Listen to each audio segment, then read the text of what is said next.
Trendy Nick starts the show. Trendy Nick. Thank you, buddy. Prepare yourself. Always a pleasure to have you here, Nick. Prepare yourself. Let's go. Steve Running, Greg Wargis. Good morning. Got my coffee. It's all in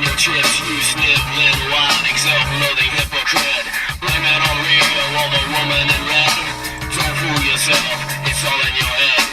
You're the mascot of the next century. Look in the mirrors, count insecurity. I bleed for you, my eyes burn. My point is no, cause you'll never learn.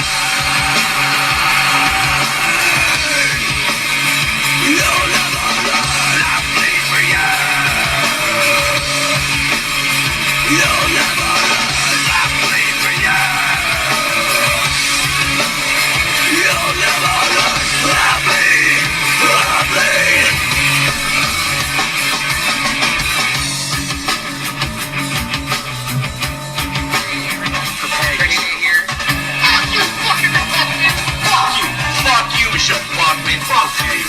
Lying and dying, you let you read. Bullets in from your mouth. Fuck you, fucking Levi's jeans. Turn up your mouth and curves and sing of your loathsome little dick. Line and take cashing your chips. You sit there wilding, self-loathing hypocrite. Blame it on radio, all the woman in red. It's all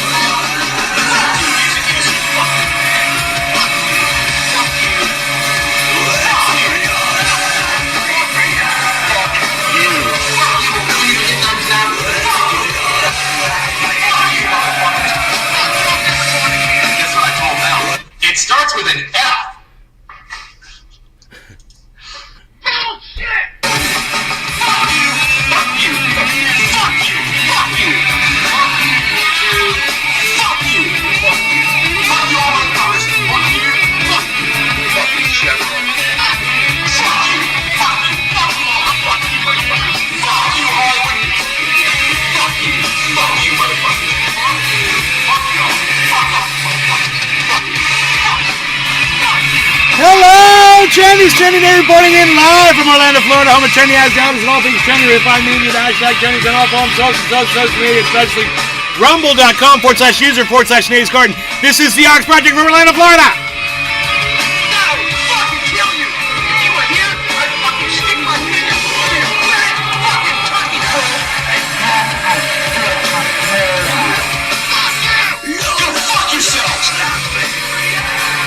Okay, yes.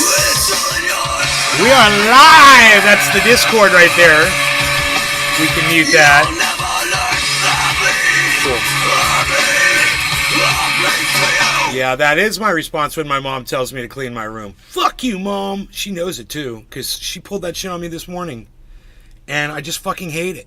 You know, I hate it.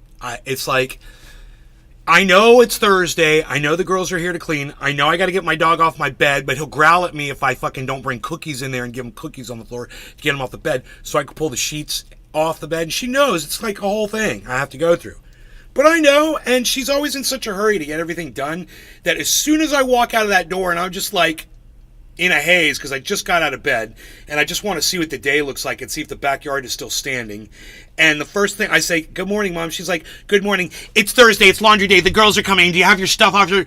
And I'm just like, no, I just woke up. And she's like... And, you know, it's always like that. And it fucking drives me crazy. So, yeah, Bendeo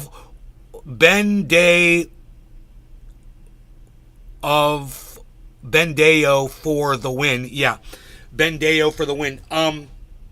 Yeah, that's exactly how the fuck it is. So, you know, when you want to come back with a non-trolling name, you're welcome back here anytime, you fucking cunt. Come on back. But come back with your real name so we know who you are. All right, you fucking cunt? Cool. Thanks for joining. Bye.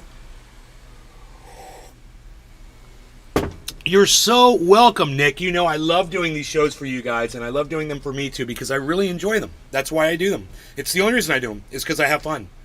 You know, I don't get paid for this, so I must obviously enjoy doing it. And, you know, fuck YouTube for not letting me make money doing this. And fuck goddamn every other goddamn social media site, including Twitter and Facebook, that's ever taken my goddamn freedom of speech away from me because they own something. Fuck you. Hey, freaking Oracle on the Rumble. What's up, buddy? Good to see you. Bringing a smile to my face. Hell yeah. I like to see people on the Rumble. That's what can I say, man. I like to see that. Hey, we got a good crypto day. Looks like we've come back from the depths of the red and we're headed towards the green. Hey, comp is number one at 12%. OMG is at 12%. Storage is at 3%. Whoa, looking at you, kiddo. Harmony One's at 959. Bitcoin's at 26.5. I got all that data off my drive last night. 270 gigs worth of data. Boom. Taken right off my drive. Put on a little tiny box. A little tiny drive box. We got hi, HY. You guys like that? HY for hi. You guys got my code. I'm a coder. I sent you guys a code. Did you get the NA code? Did you decode my code for HY? See, I'm sending you messages in my titles of my videos, and I wonder if you're decoding them because we can't just talk with words. We have to speak in codes. I can't just say, hey, everybody show up to the Capitol on January 6th. We're going to overthrow the government. No. I have to put those in spaces and lines and special coded words and messages so we can all be decoded by Grasshopper and the morons over there at Tronanon so they can fucking tell us what's up. Because Donald Trump doesn't know how to use his words. So we have to speak in codes. Yeah, okay, that's what's going on. You fucking fools. Fucking motherfucking fools. Holy shit. Oh. Hey, Cyber's here, everybody. Right. I'm Do surprised. me a favor, bro. Yeah. Will you do me a favor? Mm-hmm. Open up Google. Open Google. Google search? Yeah. Type in GeForce 1080 Ti. How hot does it run? Hold on. Type that in. Hit enter.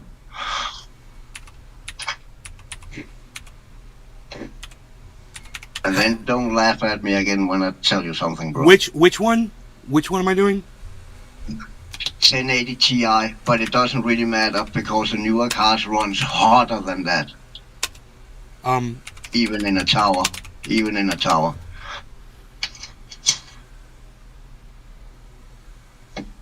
Whoa, okay, that's fucking news for me, bro. Holy Yeah, shit. I knew it, bro. So when you fucking tried to school me yesterday, I shut the fuck up because I thought you knew it because have been using laptop for the last 15 years, you know.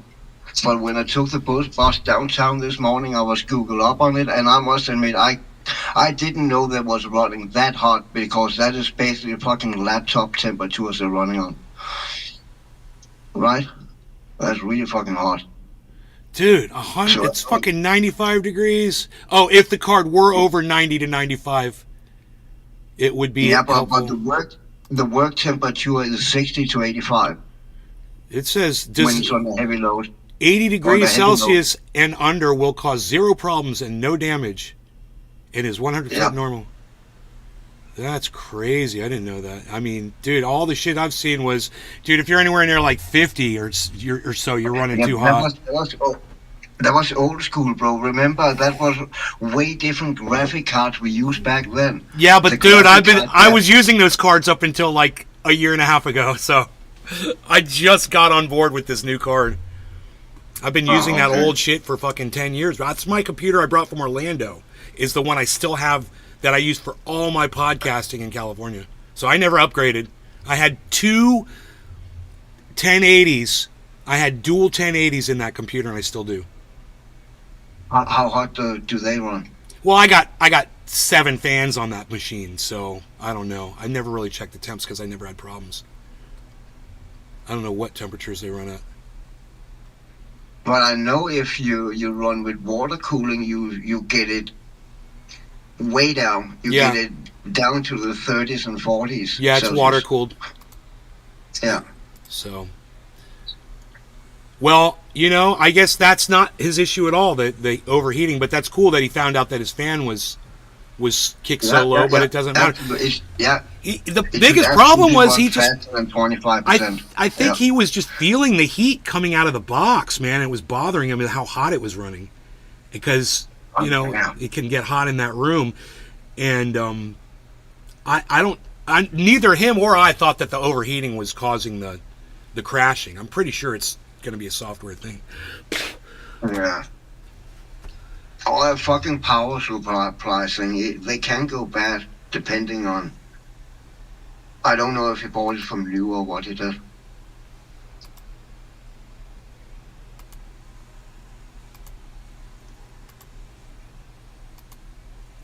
Dude, I opened up Google and fucking 10 pages open. Gotta close them all. Oh, I'm sorry about that. No, it's okay. It's the way I got it programmed. If I open up Google, it opens up all my pages. I just felt I had to pat myself a little on the back left. Oh, well, you did know that they run hotter. That's good, man. I would have had no idea about that. In fact, you would think you'd think they'd be running colder over time. They'd figure out how to get these things running even cooler. It's weird, that they're getting hotter and hotter. Not when you think about it, because they clamp fucking more and more electronic in there and make the processor smaller and smaller and make it do more and more shit, you know? So the heat should not dissipate. It should actually get more when you think about it. Well, I would just think with their ray tracing technology and the way they exponentially increase, shit, that they would also exponentially increase the way they cool something as well. But that's right. Like what's that shit called? Adamantium? No, not that shit. The shit that's they're talking about making batteries out of now and shit. I still haven't heard much about it. I forgot what that stuff's called. Batteries? It's some kind of a material. I can't remember what it's called. It's so funny.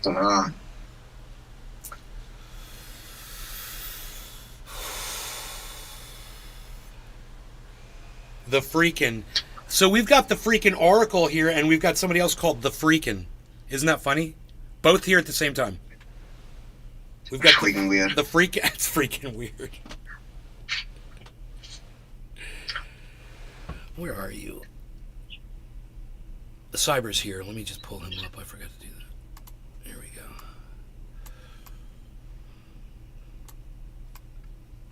So many windows.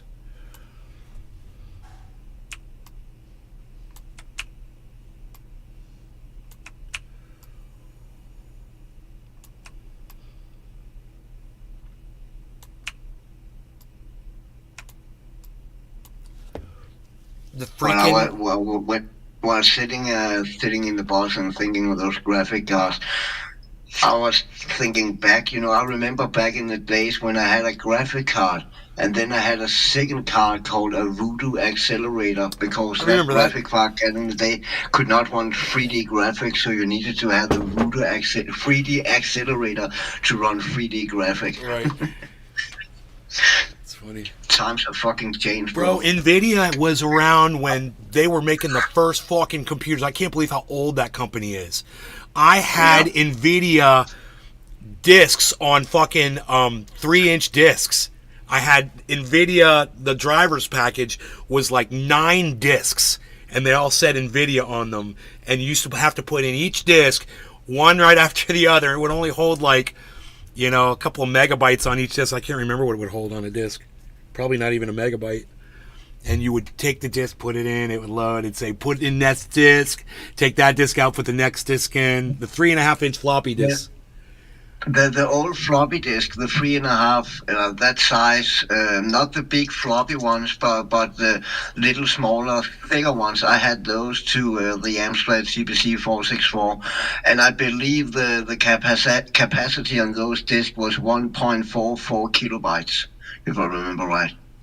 Oh, so it was just a little over. Oh, kilobyte, tiny. Yeah, kilobyte. Oh, not nowhere near a megabyte. Back in the Amstrad and Commodore 64 days, so it was before PCs. It was back in the 80s. So, the Freakin' is the Freakin' Oracle. He just said that's me. He just dropped the oracle. He says too many tarot card reading requests on YouTube. All right, freaking. I'm still gonna call you the freaking oracle. Or Ken doll, or my crypto guru. Windows 95 was like that. I think 26 discs. Windows 95. Do you like living in Florida compared to your place in NorCal? Yes, I do, and I'll tell you. There's just a few reasons why. I have a river. I've got a creek here next to the house, and if I had a creek in California, I probably would have never come home. But, you know, I got a creek, and it's fresh water, spring water, and I just want to be on a creek. I just want to be on water because I fucking love it. All the animals come through. That and California was lonely as fuck, bro. You know, I was living alone. So there was no people, and then after COVID hit, it was bad enough. I mean, I was doing okay because Dino would come by, Mark would come by. I had a couple girlfriends would come swing by and hang out with me, and everything was okay.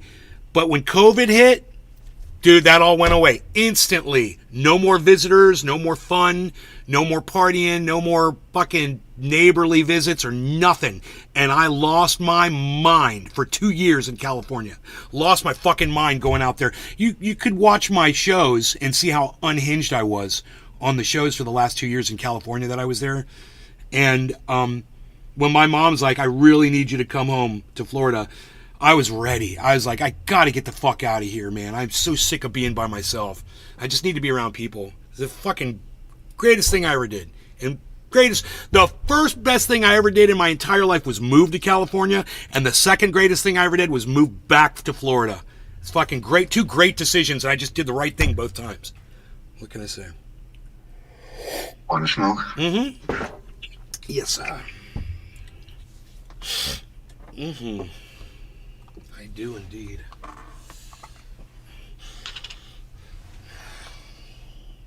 Rogi's being so good.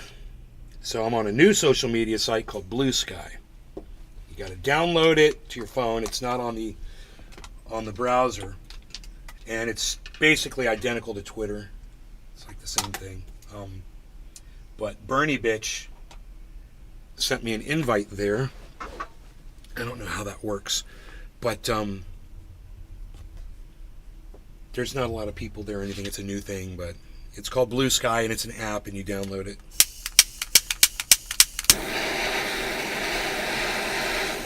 Have you rebooted your computer since yesterday? No. No, I can see that. Why? Is it still fucked up? It still looks choppy. I'm on YouTube now, yeah, compared to how it used to look. It looks like you are below 24 frames per second or something. Dude, like that. I wonder if I still have Wi-Fi on. Let me check really fast. Oh my god, that's going to be so funny if that's what it is. I mean, it's not choppy at all like it was yesterday, but it's not as smooth as it would normally be if it was running perfect.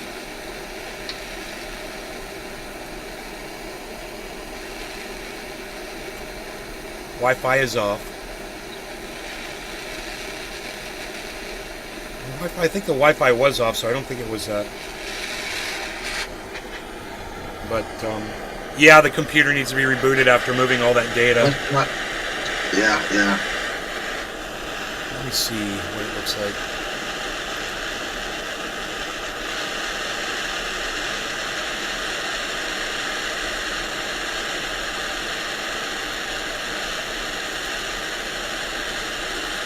Quality was set to auto.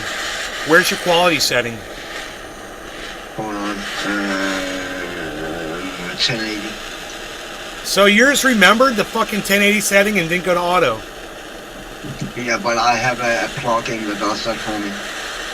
Oh. It's a plugin to the Opera browser. Nice. Yeah, I got tired of that shit. Fucking dude. How dumb fucking YouTube is, and no one ever talks about it. No one says it. Like the YouTube creators, they don't make a video about that shit. Oh, we've decided to fuck your video playback up because we're a bunch of assholes that are trying to save money on bandwidth. We know what you're fucking doing. It's not a fucking mystery. Hey, bro, before you reboot, try type this into the command prompt, I give it to you in Discord. It should flush your RAM. It might help. Oh, I've got one of those. I've got a little RAM flush thing. I haven't used it. It's on my other computer.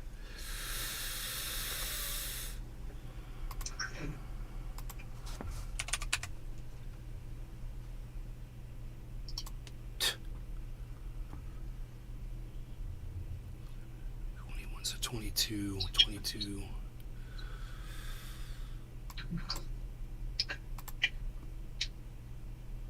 Really? Is that even a freaking command, bro? Yeah, I think it is. I just googled it. I have a program also called Killer Intelligence Center. It so I said just Googled that. no instances available when I typed that in. Oh, It's like okay. that's weird that there's no dots or .exe or anything. Yeah, but it's like I thought it would work like the DNS flush, you know? It's a RAM. There's a RAM clear that I used to use. I had it on my other desktop called Clear RAM. It just said Clear RAM. You click it and it clears the RAM. Yeah. My Killer Intelligence Center does the same. It even clear the RAM. I can dedicate something to games and shit like that. It's quite good actually, and it works. It kind of works.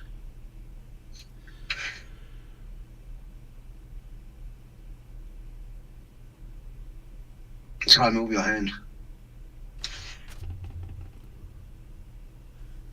Yeah, it's fine on Discord. It's fine on Discord, and it's a little more choppy on YouTube. All right, no longer going to cannabis. Cheers, cyber. Cheers, everybody. Cheers, bro. Cheers, everybody. But it's not bad. As I said, it's not like yesterday at all.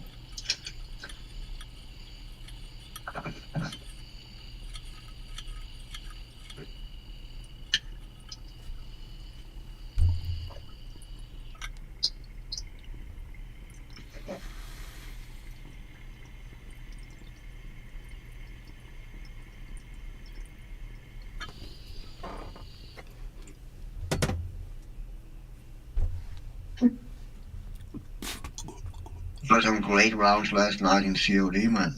Yeah, dude, you were great. You got a lot of kills. Yeah, that was. I don't know what went on there.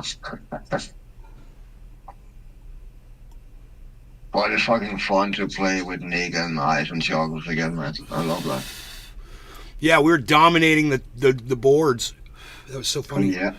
We're better than I thought we were. It's NPK, bro. That's how we roll. I can't wait till I get my new monitor today. Fuck. Yeah, Yeah, reboot. Oh. Okay, it was called Clear RAM, son. That's what I said. There it is. IP config flush DNS. That was the one, right? Flush DNS. Yeah, but flush DNS, that's with your that's your internet. Yeah, but that might be what my problem is. That could be the problem, since we're not having a problem with Discord, but we are having a problem with the other uploading.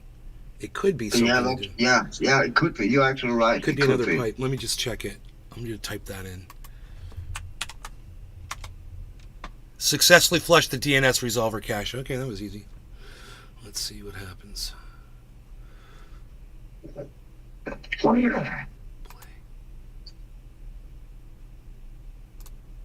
Rumble player is so weird. Sometimes it works and sometimes it just doesn't work. Yeah. You gotta refresh the page. Sometimes it works. Oh, it looks nice and clean now, bro. I think that fixed it. Yeah. Gotta refresh the page. You guys notice a difference in the video on Rumble? Looks nice and clean now. What do you think, Cyber? Hold on, it's I'm a little delayed here. You're drinking your coffee on YouTube right now. Holy shit. Hold on. It's behind. Because it clicked away. Whore-dog. I just need you to move. Whore-dog, where have you been, bro? I actually think it helped. Yeah, crazy. Whore-dog, is Whore-dog Token Tony Z? I can't remember. Who is Whore-dog? Whore-dog is somebody. Whore-dog, who are you? Who are you? Whore dog, whore dog. Who are you, whore dog? You look so much happier. You have this glow to yourself now. You generally look better also, bro. I'm happy for you. Greg, it's not because I moved to Florida from California. It's because I work out and I eat better. And I cut my hair and I shaved my beard off. It makes me look better. It does. That's all that is. I am older now and, you know, I'm dying. So it's closer to death now than I was 2 years ago.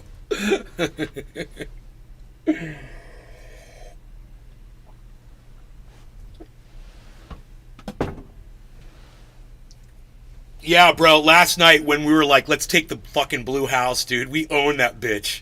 That was so fun. They could not get anywhere near it. We had every path fucking covered, bro. Somebody would pop out and be like, pop, got him. Pop, got him. You guys are like, got him. That was freaking awesome. Really I wish we could play that map every time. Yeah, it's a good I map. love that, man. I love how clear everything is, the colors, the blue and the pastels, because the dudes show up so much more clearly against that backdrop. I could see him so much faster. But that's going to be when I get this 240 hertz monitor. That's going to help a little too. I didn't realize what the difference was. Yeah, I'm thinking 30 frames per second is all the human eye can detect. You know, I'm like, what the fuck? Why do you need 240 if all you can see is 30? And then I saw a video that demonstrated the difference between 60 hertz, 150, and 240. And 500. Remember CC Halo Gamer? Yeah. Yeah, he schooled me on that back in the days because I remember he and the guy we got the move from, him and CC Halo was sitting and then, I have fucking 180 frames and I don't know how much the other said. I said, yeah, but the human eye can only see 24, 29 frames per second, so why do you need all those frames? Right. That's not how it works. Right, it's not how it works. And have you seen that NVIDIA's coming out with a 500 megahertz monitor? Nope. They haven't released it yet. They're saying, I think it's going to be in a few months or something, and it's probably going to be over, I'm thinking well over $1,000. But yeah, okay. They showed, because my gaming laptop here has 175 megahertz. My old gaming laptop had 75, I believe, and there's a huge difference just from 75 up to 165. So I cannot imagine the gap from 165 up to 500. Jesus Christ. Bro, it's so funny. Cannabis Heels just said, what's going on? You're zooming in and out as you move. I have a camera person.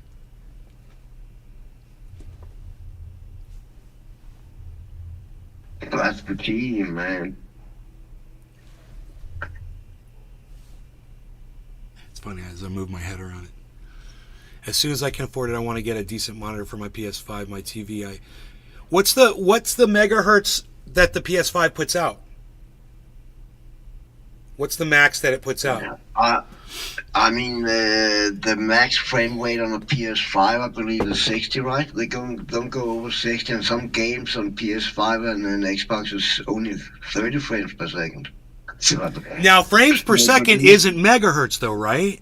Those are two different things. But that's really important also, because if you have 30 frames per second versus 200 frames per second, you will get basically the same fucking jitteriness and clunkiness that you will get if you don't have a monitor who can support it. Try run a game at 30 frames per second and then try to run it just at 60. That's a huge fucking difference. You look up YouTube videos, who will show you the difference. That's a huge difference. If you look up gameplay of people who only do 30 frames per second, it's clearly noticeable. Where it's way smoother you go over 60 and over. Well, this video, if you go to nvidia.com, here, I'll pull up the video, you can see it. It's a fucking badass video. It shows the difference between all those. Yeah, but let's say you have a monitor who runs 165 like I do, but you have 200 frames per second. Those 200 frames per second you will not be able to see. You will only be able to see the 165 because your monitor don't go higher. You can have a higher frame count, even your monitor don't support it. You will just not be able to see it.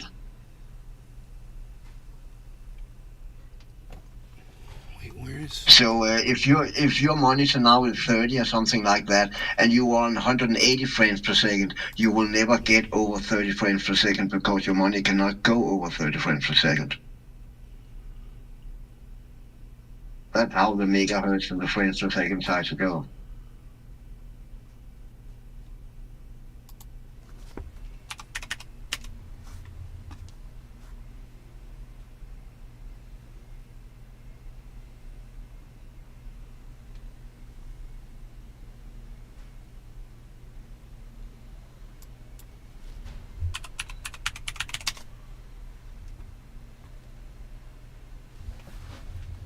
Dude, where is this? How come I can't find it? This is so funny. On their website, you type in monitor, you type in 500, doesn't come up. So here, let me do this.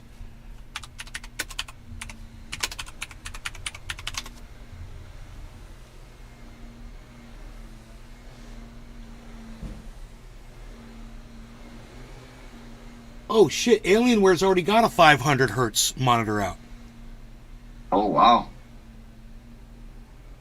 It's $829. It's a flat, it looks like a flat screen. That's not bad. That's under 1,000. What size is that? Jesus Christ.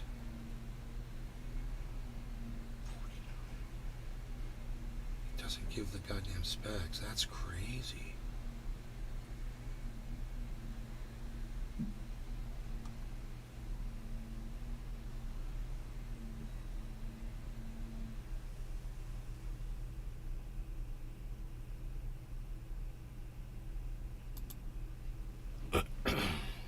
It's a flat screen. I want a curved. They've got it in 27 inch, and that one costs what? That's not it.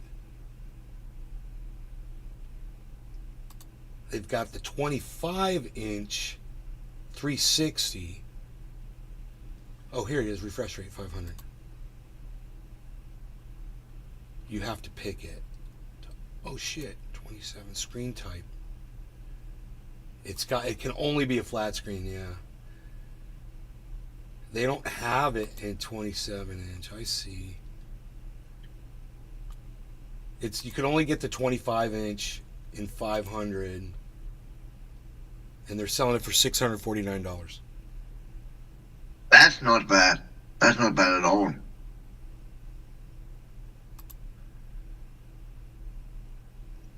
$500 fucking hertz. It says DisplayPort 480 hertz.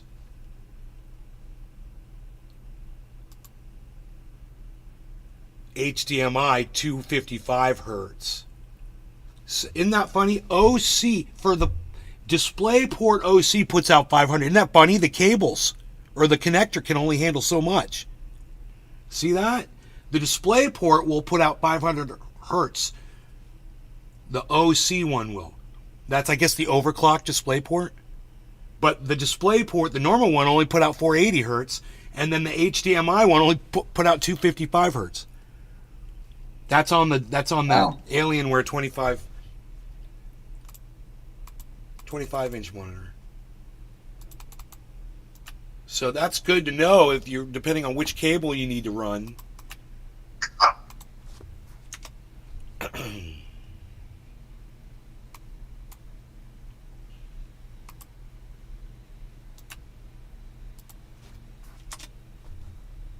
There's a link in Discord.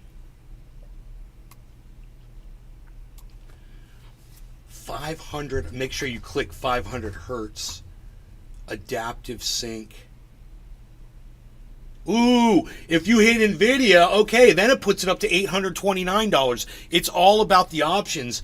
I don't know why that AMD FreeSync Premium VESA. But it's only a 1080 screen. Yep, 1080. But it's got that 500. I mean, I'm running 1080 on these computers. Yeah, but it's not like 1080 is bad, but to current day standard, it's kind of a low resolution, right? Even my laptop runs 1440, and I know that this Nowadays, basically everyone who don't have a laptop runs 4K, right? I'm wrong. I'm running 2560 on my monitors. I didn't realize that. 2560, 1440. Yeah, that's my base resolution on the laptop.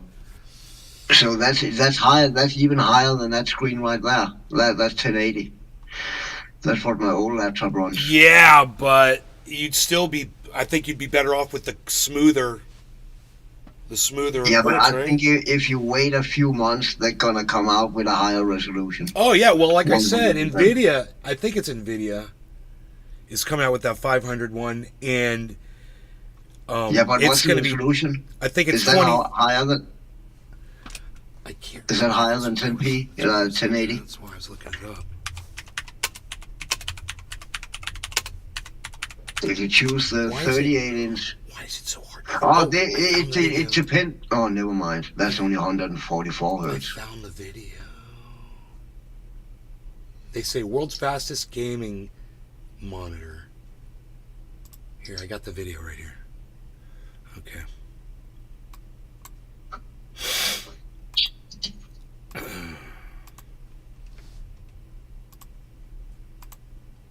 Check this out. Yep.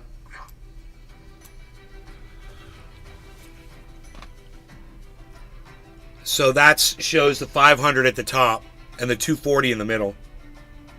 Yeah. It would be cool if they also showed the frames per second. But I guess they go with the frames per second. It's like you don't even see frames, bro. Isn't that funny? You don't even see frames on the 500. Yeah, It's amazing. but I would like to know how many frames per second it's running while showing it in that hertz, because frames per second and hertz ties together, you know. So that would be nice to know. Just not showing the hertz, but also how many frames per second the application is running. Oh, dude, you see, it does say FPS, hertz, Where? and next to each Yeah. number. Yeah, but frame per second and hertz is not the same thing, bro. The hertz is how fast your monitor updates. For every Refresh rate. Your 500 refresh rate. 500. It's your refresh rate. 500 hertz is updates 500 times per second. Your graphic cards run, let's say, 280 frames per second. That's how many frames your graphic card produces per second. And that has to fit with the screen, you know. So if your screen only can update 165 hertz per second and your graphic card run 280 frames per second, you will never get a higher output on the screen than 165 frames per second. That's why I thought it would be nice to know the frames per second, you know. But I guess, I don't know. But yeah, that would be a fucking nice monitor, bro. This was from over a year ago. This is what he's talking about, old Oh, really? technology. Well, no, this one right here. Have ruled esports for years. This, I want to hear what he says. He might be talking about GeForce frames on this RTX one. GPUs can easily render top esports games well above 360 FPS at 1440p. And today, we are announcing a new class of 1440p 27-inch G-Sync esports displays with esports vibrance and reflex analyzer. We invited Jordan Nothing Gilbert to check out the new technology. So this right here is the world's first 360 hertz 1440p 27-inch panel. From your perspective, why do you think competitive gamers have always played on lower resolutions? In my mind, it's a couple reasons. They thought they were going to get better performance, and in some cases, Counter-Strike, when they would stretch the models, maybe people Dude, it won't let me thought go to full that it was screen. easier to shoot them. I think it's the same reason Can you why we're believe seeing this? a performance benefit Fucking so stupid. Bullshit. at 27-inch 1440p is the exact same reason why people play Fortnite. Well, that is- Great. Okay, so what can I play, Seth? Let's jump in. I think things are a little bit bigger. I think you do feel a little bit more Yep, closer there you go. to being in the game. Like I'm zoomed in without zooming in. Once I got into the game, not only did I feel like longer distance fights were a little bit easier because everything kind of pops more, I really started to notice the definition of the models, and it just felt like that visual somehow translated into a smoother experience, which gave me confidence from an aiming perspective. How did you feel about the size? Yeah, I mean, I can definitely feel and see that it's bigger, but it wasn't overwhelming. Distance fights can be one of the most nuanced thing in FPS, so having that feel more compact and clear is definitely a game changer. So talking about the resolution. God, he was moving his mouse Even though way the high over. resolution and everything was bigger, Yeah. it's actually looked cleaner, and a lot of those long distance fights that I was worried would like maybe look skewed, just look sharper at a higher resolutions. Maybe it's just like some kind of effect of it feeling smoother, so the performance of what I'm getting feels amplified. So in this next generation of esports, Do you know, we Cyber- added a specific vibrance mode powered by. Do you know what DPI you use on your mouse when you're gaming? Yeah, I have mine at 1200, but you have bigger screens than mine. I was talking with Ice about this the other day. You have a way bigger screen. I'm on a laptop, 17 inch, so my DPI is probably way smaller than you will have on your bigger screens. But I have mine at 1200. Okay. I don't know what mine set at. I don't know how to tell. You use a red. What mouse do you use? You The don't red, use the, a Razer no, one? the Razer wasn't working. I'm using a Red Dragon. It goes up to 3200 DPI. Hold on, the Razer didn't work? Nope. It was all fucking up. And I didn't like the way it felt. I was having all kinds of problems with it. Okay. Yeah. Wow. Yeah, it's sitting, I can't remember what I did with it. Oh yeah, it's hanging right. Is it right here? Yeah. It's plugged in still. Yeah, it's still plugged in and working, man. I just don't use it. I have both mice plugged in. That's funny. That's probably fucking with my gaming. But I don't know.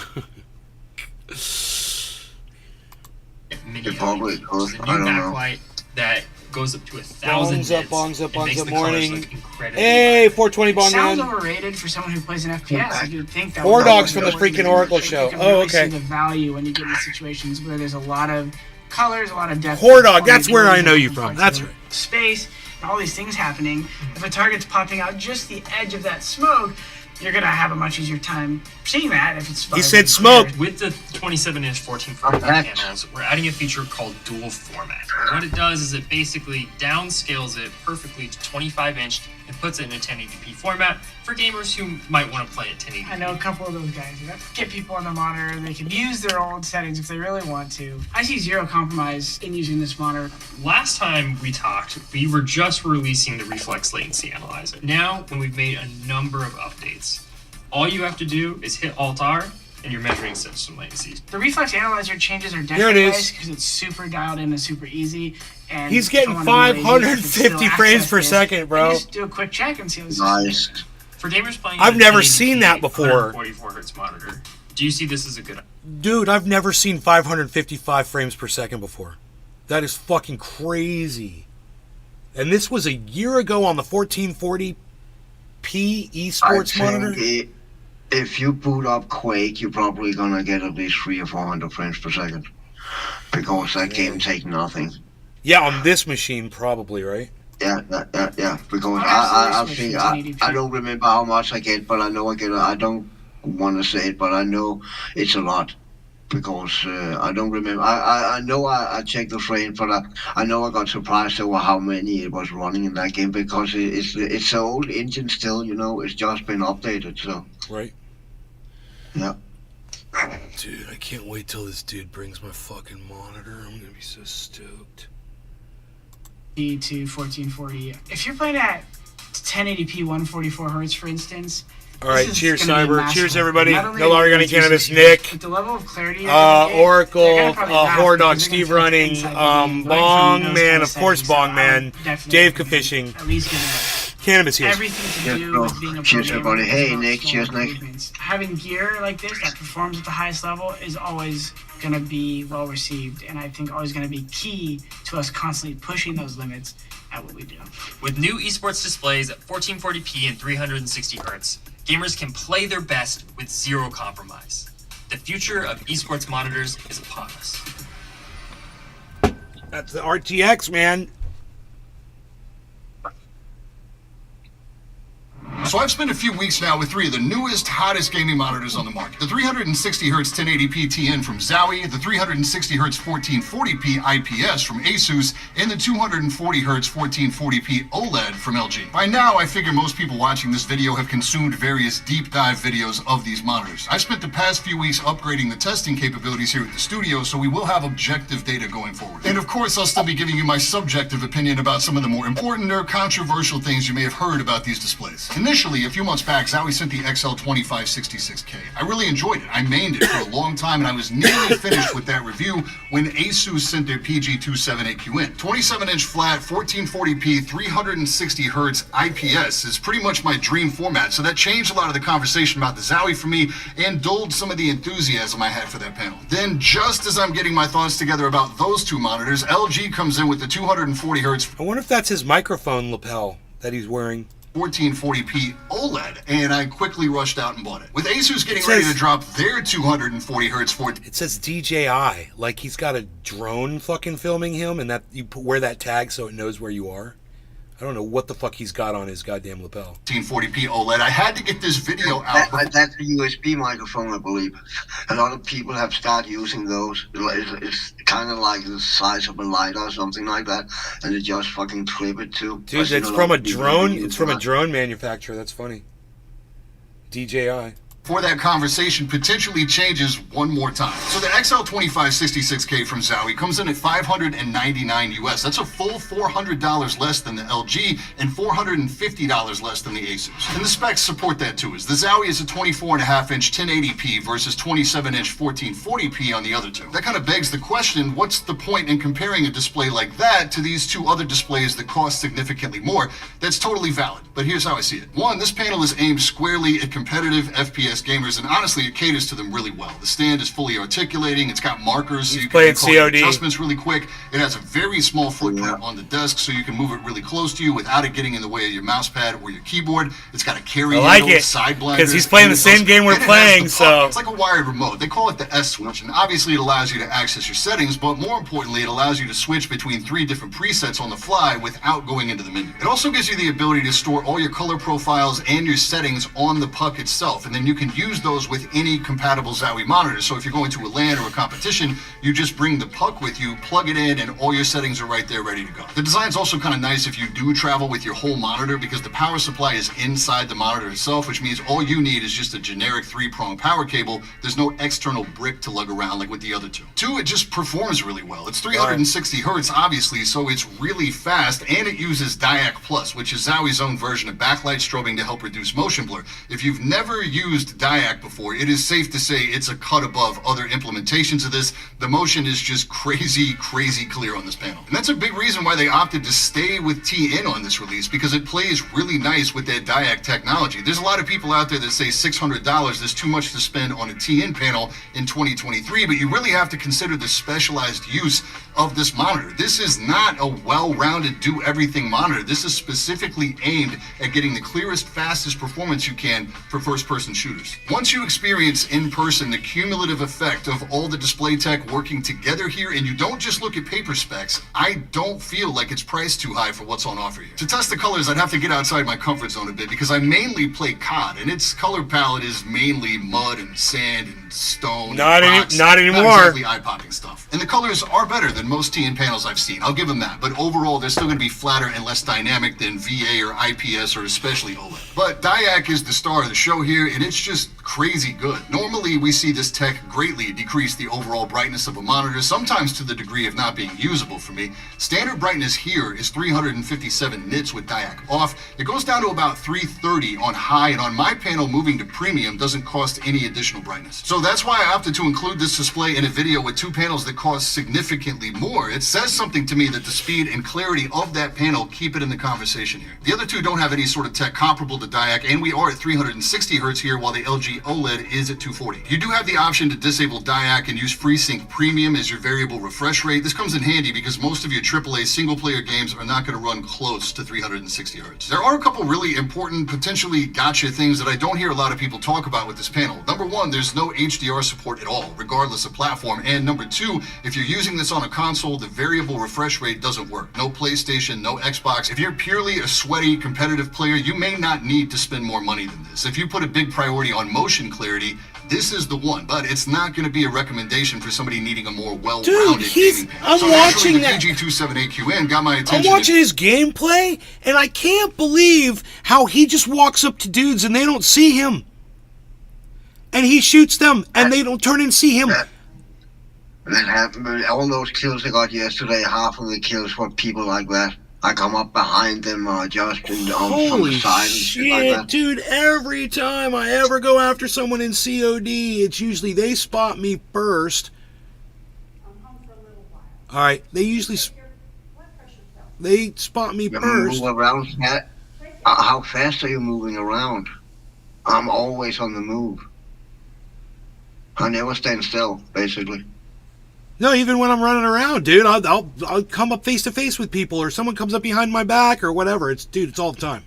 Fucking, it's crazy. I just have really bad luck when it comes to moving around a map, and sometimes I will do nothing but run and gun, and still, it's like if I'm faster, then I win. It's not, oh, I see Ice playing like that. Ice, every time Ice is going through a map, dude, he's coming up behind people, coming up behind people, coming up behind people, coming up behind people, coming up behind people. And I'm like, it looks so easy from him. And then I'll get in the game, and it's always people fucking right in front of me, dude. Like, I'm out in the open, or they're fucking right in front of me, or they're coming from my goddamn, up on my flank. Even if I'm running, it doesn't fucking matter, dude. I don't know what the fuck it is.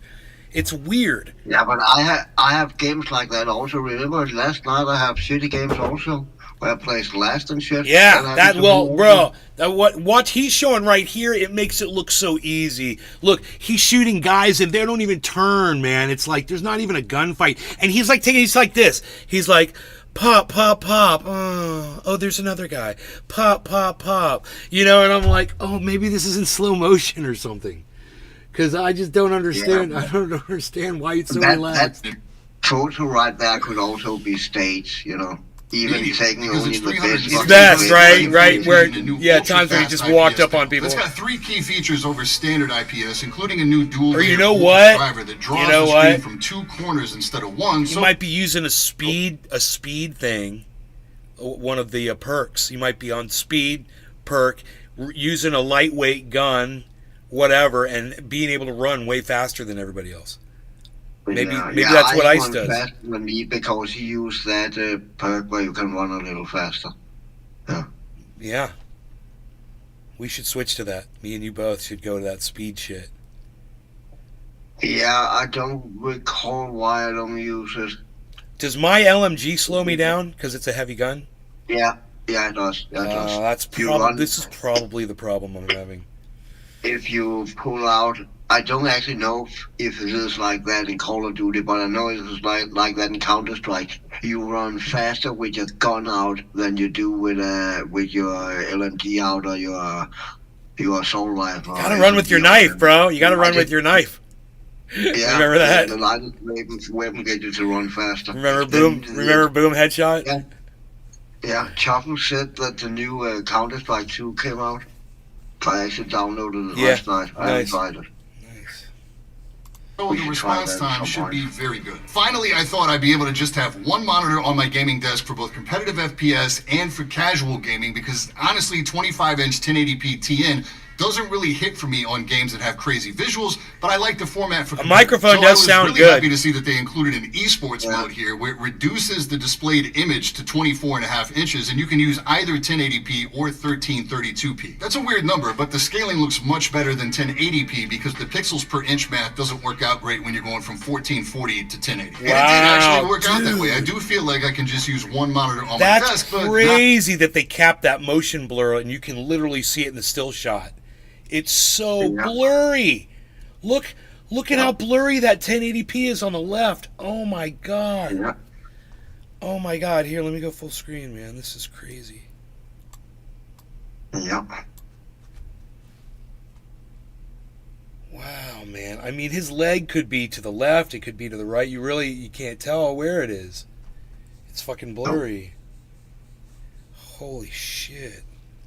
Pixels per inch math doesn't work out great when you're going from 1440 to 1080. And it did actually work out that way. I do feel like I can just use one monitor on my desk, but not because of the esports dual mode. I tried it a couple times and it really doesn't feel like anything I'd ever use. Here goes Assuming you're on at Bitcoin, least a 3070, 26,606. it doesn't really tax the GPU that 24 hard to hour run high on the show 1440p versus 1080p in most competitive titles, Right. and their performance delta is minimized even further at 1332p. 24 hour high Personally, whatever Bitcoin, we motor just hit it. memory I'd learned being on that form factor for the better part of a year wasn't really an issue. I adjusted super fast and I liked the increased detail at 1440p, particularly in something like COD where it's hard to pick out small targets at a distance. After all, that's really why you're looking at this panel, is to get 1440p 360 Hz at 27 inches. That's the big draw, and it looks really, really good here. Unsurprisingly, the colors here are very good, even right out of the box, with no tweaking the settings and no calibration. The white point here is solid, and the default mode right out of the box, the colors don't look unnatural or oversaturated at all. It also has a wide gamut color mode for 98% DCI-P3 coverage. That offers a much more vibrant color experience that I prefer when I'm gaming. Gotta say too, this panel gets super bright. Max brightness in SDR mode comes in at a crazy 465 nits.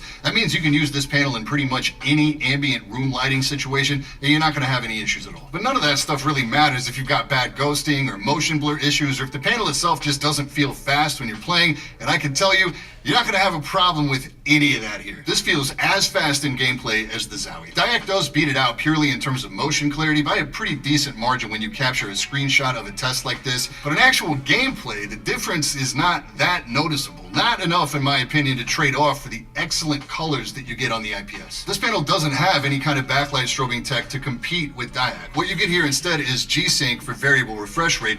Variable refresh rate and backlight strobing generally don't play well together. You can't use them at the same time. But if I had to pick one or the other, on a display that's intended for more than just competitive FPS, I'm glad we got G-Sync. Not every the monitor competitive for game, this particularly laptop COD is and G-Sync.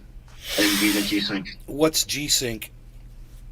It's do that, as I said, it's a variable frame rate. It adjusts the frame rate so you get a smoother experience on the display. To be honest, I don't exactly know what it is. I just know there's a little sticker, say NVIDIA G-Sync on it, right beside the QHD 165 Hertz 3 milliseconds sticker. Huh. Packs are always going to dime out at a clean 360 hertz, and no shot those big AAA single-player games will either, so it's nice to have the variable refresh rate. If you are super into peripherals and input latency stuff, Yeah, I know. It looks like Cyber's making Jimmy Pop popcorn. We've said that for years. It's so funny. He's toasting tobacco. He takes cigarettes, he pulls the tobacco out, puts it in the tin foil, he roasts it over a candle, a flame, and then he could take that and it activates the tobacco so he can mix it with cannabis or hash and smoke the hash. That's what he does. He does a mix. Yeah, it's the European way, I guess. I grew up that way.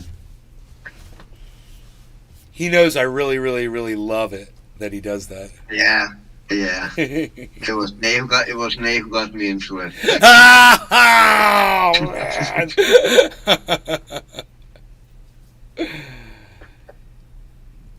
Live support.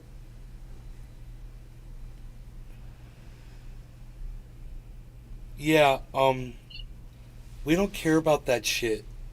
Live support, Rumble. So, go take that shit somewhere else. Nobody's interested in that bullshit.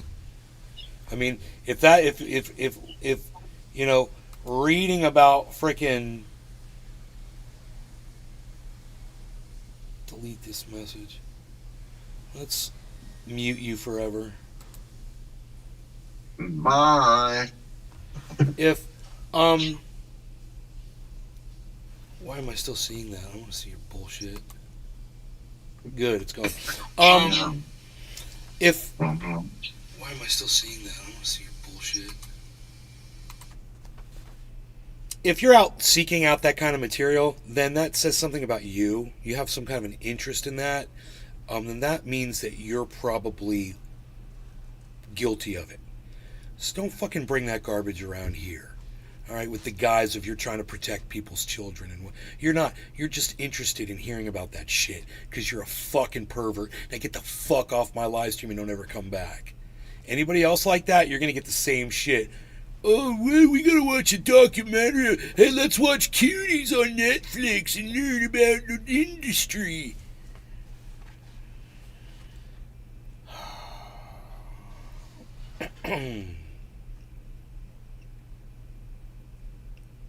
You fucking child sniffing pedophile cunt bags.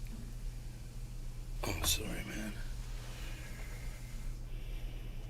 My friend from Morocco lives here 10 years. He still mixes tobacco. Here in Orlando. Love me some Jiffy Pop. Haha, says freaking Oracle. Freaking Oracle. Alright, back to our... Also has NVIDIA reflex... Dude, here goes crypto again. 606. Guys, get ready. Get ready. Here we go. 608. Boom. 24-hour high. Again! Boom goes the crypto. Boom goes the crypto. Holy shit. You're seeing this happen live right now, guys. You're not going to see this in too many other places, but we catch it while it's happening, man.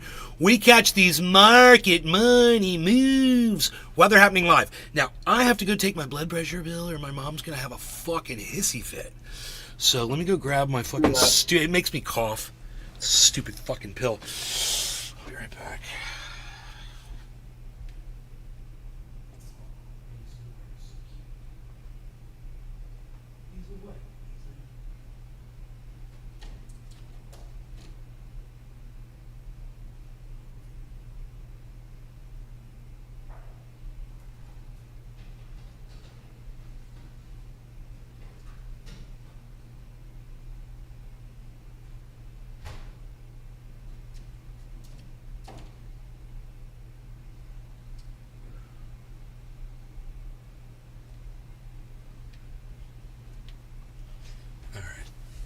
Great. I'll live another day. I'll live to scream another day.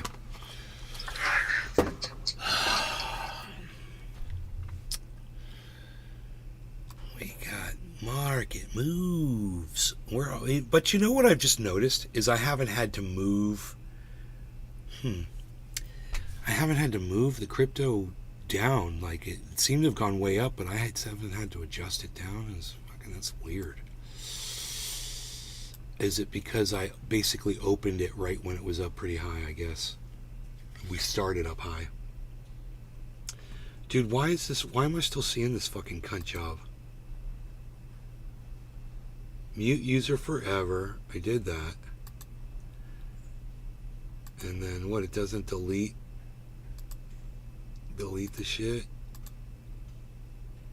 Yeah, delete that shit, motherfucker. Fuck that fucking cunt. I don't know why I saw that again. Oh, because I had two chats up and wow. It only worked on one chat. What is that? Is that fucking local? That's bullshit if it is. That's some bullshit. That sounds weird if it's a local, if only on the browser. Out the window. I have a ball pack. We missed 420. Okay, me too. Cheers, Cyber. Cheers, everyone. No lower regarding cannabis. Yeah, bro. Cheers, everybody. Watching this fucking massive fucking money market move.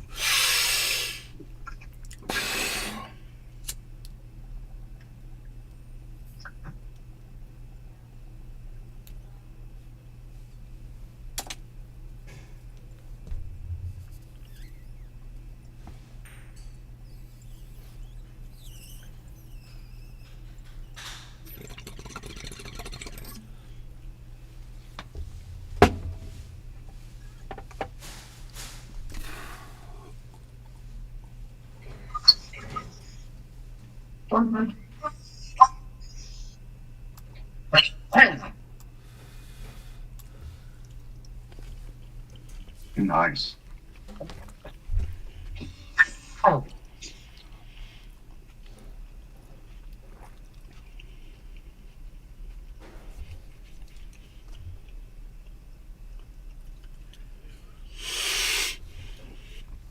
All right, enough about this. Moving on. Boom, boom, boom, boom, boom, boom, boom, boom, boom, bam.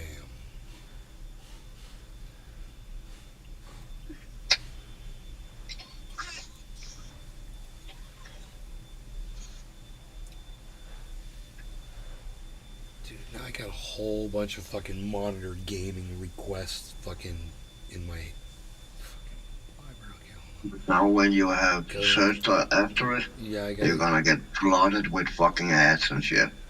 Oh, I'm not even signed in to YouTube. That's fucking weird. Holy shit. I don't get it.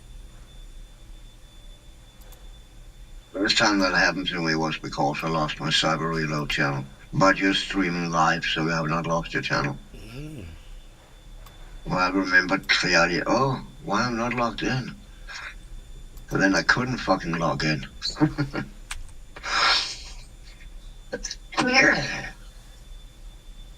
But you're definitely live on YouTube, so that's not the problem.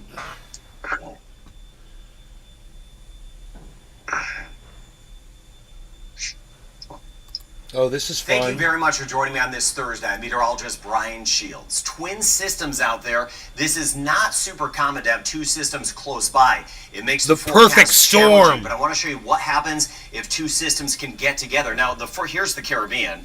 The first one is here. That is Philippe. That's a classified system. The one back behind it, not classified. That's the one that's been trying to become Rena. It's hard for it to get its act together because, again, Philippe is so close. So if they become one, does that mean that it's a transitioned, A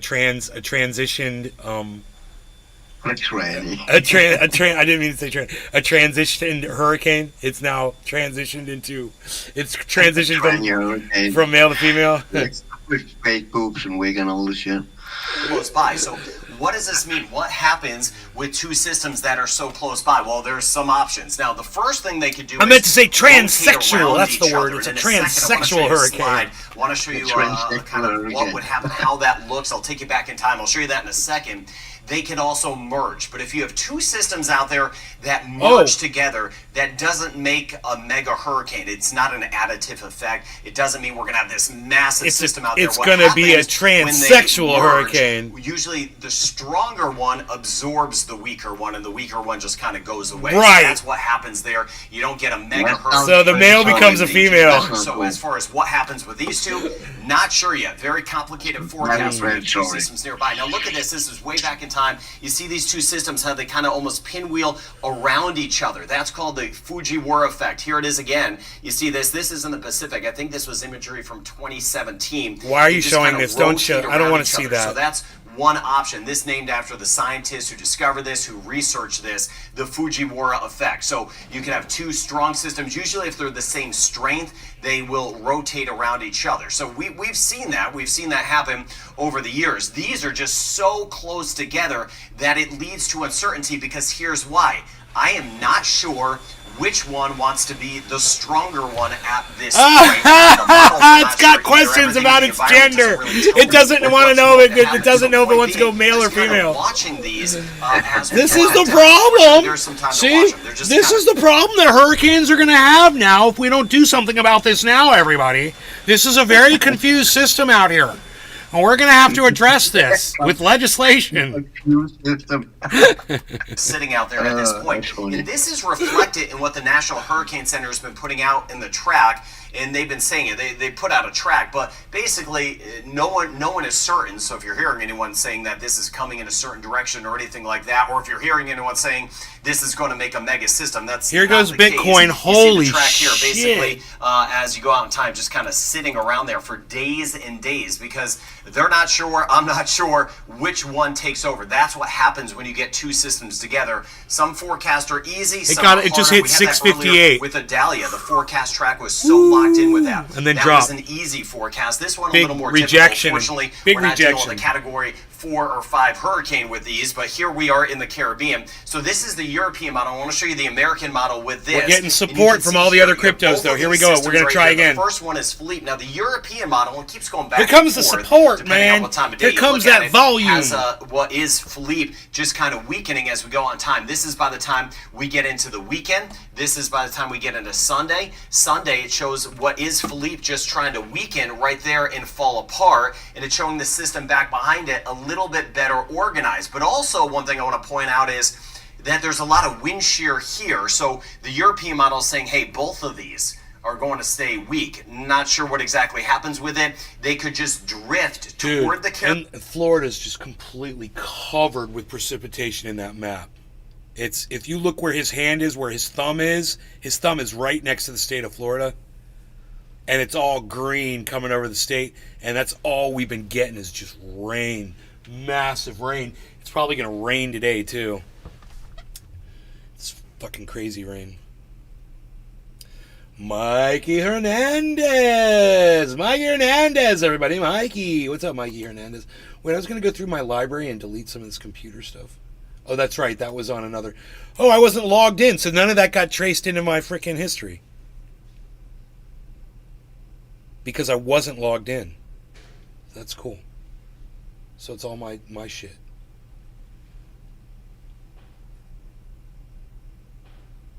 How anti-vaxxers treat autistic children. An hour. Attack on embassy. Washington.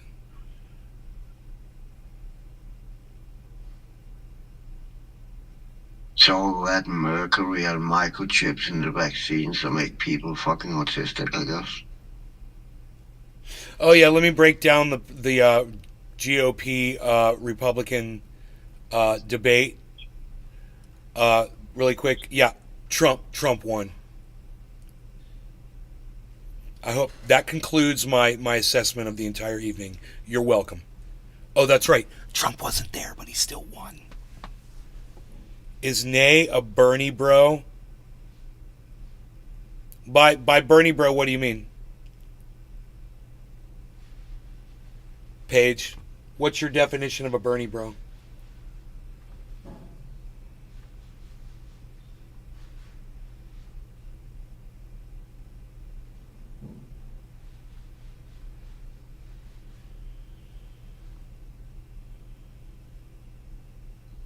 Fucking shorts. Dude, get rid of this shit. I don't want it. Every time I click on those things, they always come back. It's like fucking nightmarish.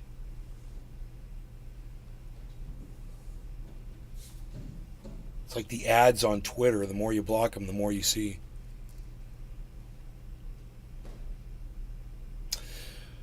Paige Turner, are you not going to respond to me? You asked a question. You said down with the Burnster. Yeah, well, you know, that's where we're at today, unfortunately. He's fucking supporting Joe Biden and, you know, endless war in the Ukraine.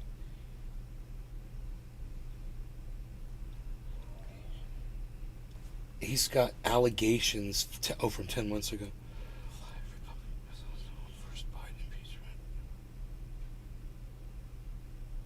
First Biden impeachment inquiry hearing. Here we go. Here we go. Holy shit. Will the clerk... We wouldn't have a clerk. Okay. Will the clerk get prepared for the roll call? Right on. Mr. Raskins made a motion. Roll call. And then Mr. Jordan made a motion to table. Jim Jordan. And was seconded. Jamie Raskin is fucking crazy, dude. On the motion to table Mr. Raskin's motion to subpoena Rudy Giuliani. And Lev Parnas. That was Jamie that just said that. Will the clerk take the roll? Dude, this is serious. Let's see how this goes. This is crazy. They want to bring in the subpoena Rudy Giuliani. Neither Mr. Giuliani nor Mr. Parnas is in jail now. He's right up there next to that dude. He's to the left of the main guy. Is it live? Yeah, This yeah. is the motion to table Mr. Raskin's motion. That's Jamie Raskin right there to the left. Mr. Jordan. Yes. Mr. Jordan votes aye. Mr. Turner. Mr. Gosar. Ms. Fox. Mr. Grothman.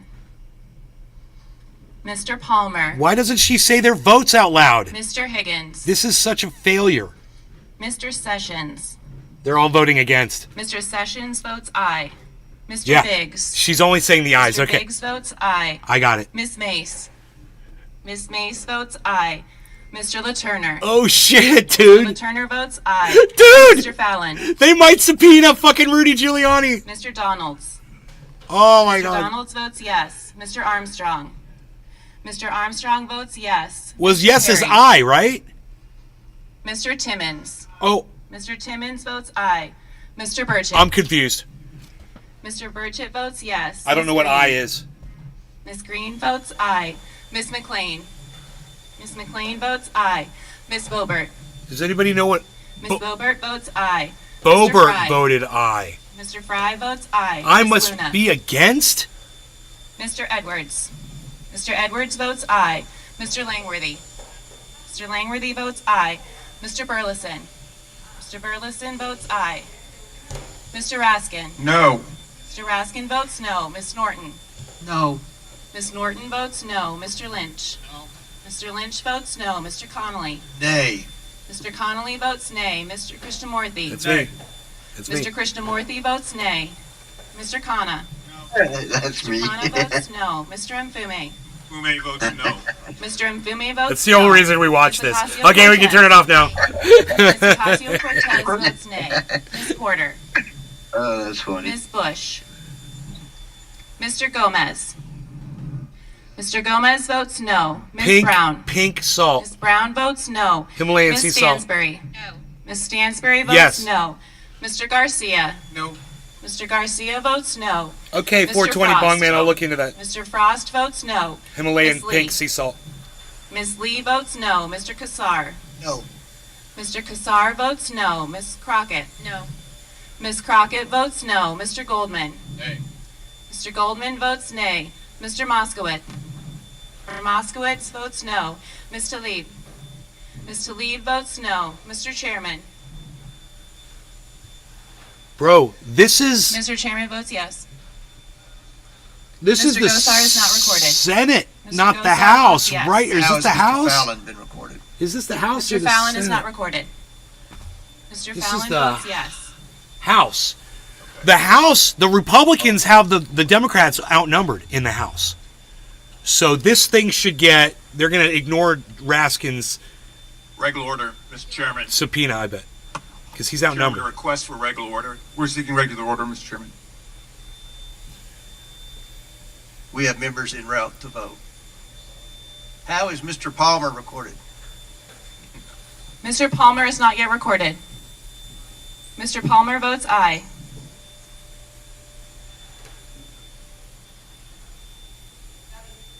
There it comes down to every vote. I wonder how close it's going to be.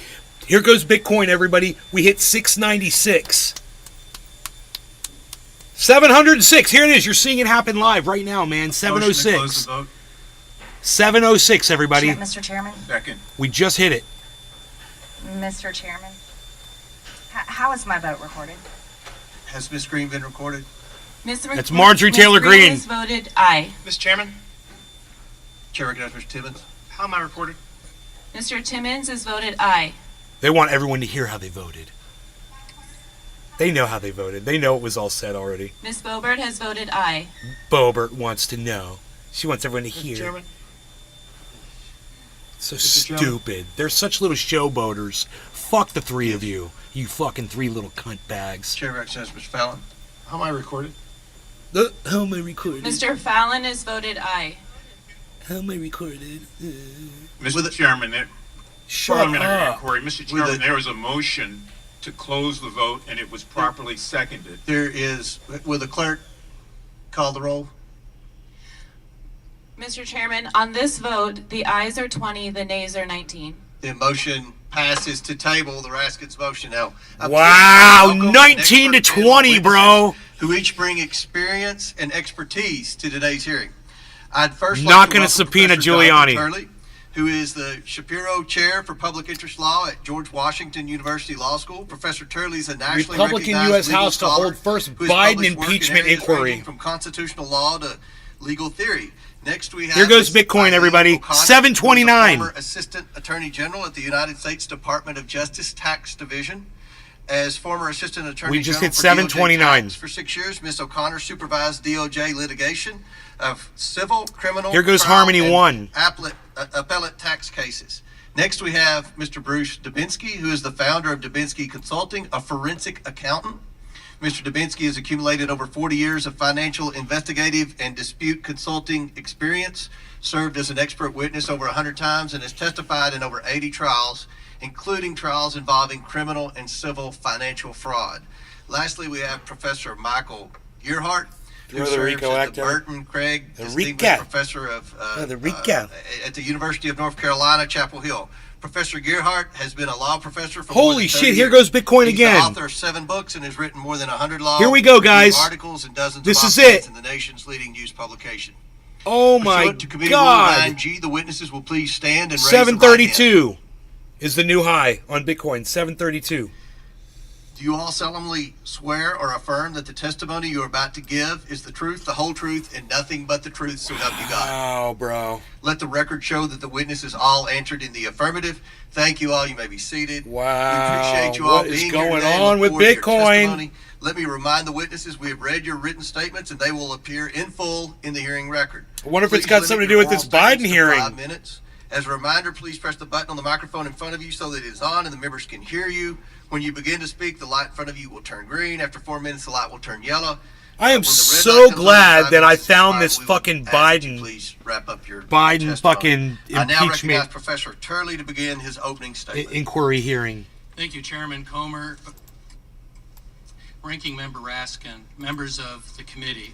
It's an honor to appear before you today to talk about what is undoubtedly the most weighty constitutional decision that you have under Article 1, other than the declaration of war, and that is the potential impeachment of a president of the United States. It was roughly 25 years ago that I appeared in the impeachment proceedings with other experts in the impeachment of President William Clinton. It was 4 years ago that I appeared in the impeachment proceedings for President Donald Trump. And then it was just 3 years ago that another impeachment occurred without any hearings at all. The shortening intervals between impeachments should be a cause of concern and circumspection for all the members on both sides. And I want to emphasize what it is that we're here today for. This is a question of an impeachment inquiry. No, I don't know what It's not a documents you're vote referring to. on articles of impeachment. In fact, I do not believe that the current evidence would support articles of impeachment. That is something that an inquiry has to establish. But I also do believe that the House has passed the threshold for an impeachment inquiry into the conduct of President Biden. Having said that, I want to just address 3 inescapable facts that led me to that conclusion.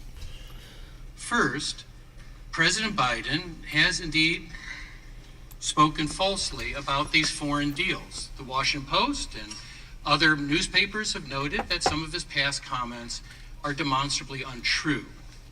Second, President Biden was the focus of a multi-million-dollar influence peddling scheme. And then finally, President Biden may have benefited from millions of dollars as a part of that scheme. Now, those facts should not be taken out of context. They're merely allegations, and they should not become presumptions of impeachable conduct. Indeed, as I've said in past impeachments, self-dealing is a difficult issue under the impeachment clause. The framers sought to avoid ambiguous standards. That's one of the reasons that perfidy was rejected. While it may not sit well with many, President Biden and other presidents can be dishonest, can even lie to the American people, and that would not constitute an impeachable offense. Indeed, most presidents have lied to the American people. That's why I've not liked any president since James Madison. Now, dishonesty alone is not impeachable, and so what I lay out in my testimony are what I call guardrails or best practices. Those are designed to protect this process.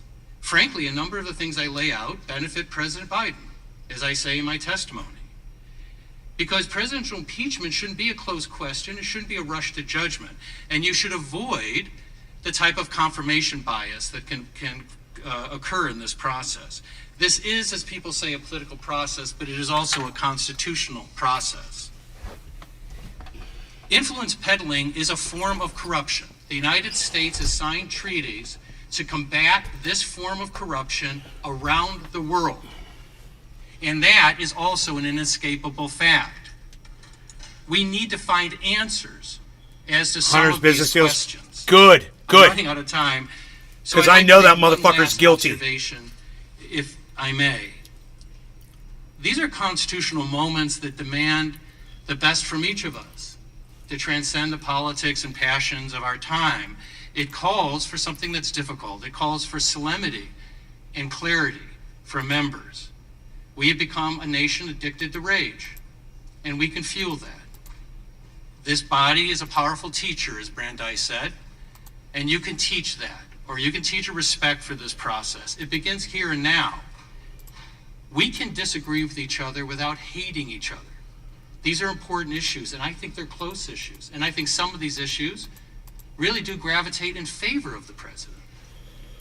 So I would simply say that this is a moment where members and citizens can stand together without prejudging the evidence. And I thank you for the honor of appearing before you today. Thank you, Professor Turley. Ms. O'Connor.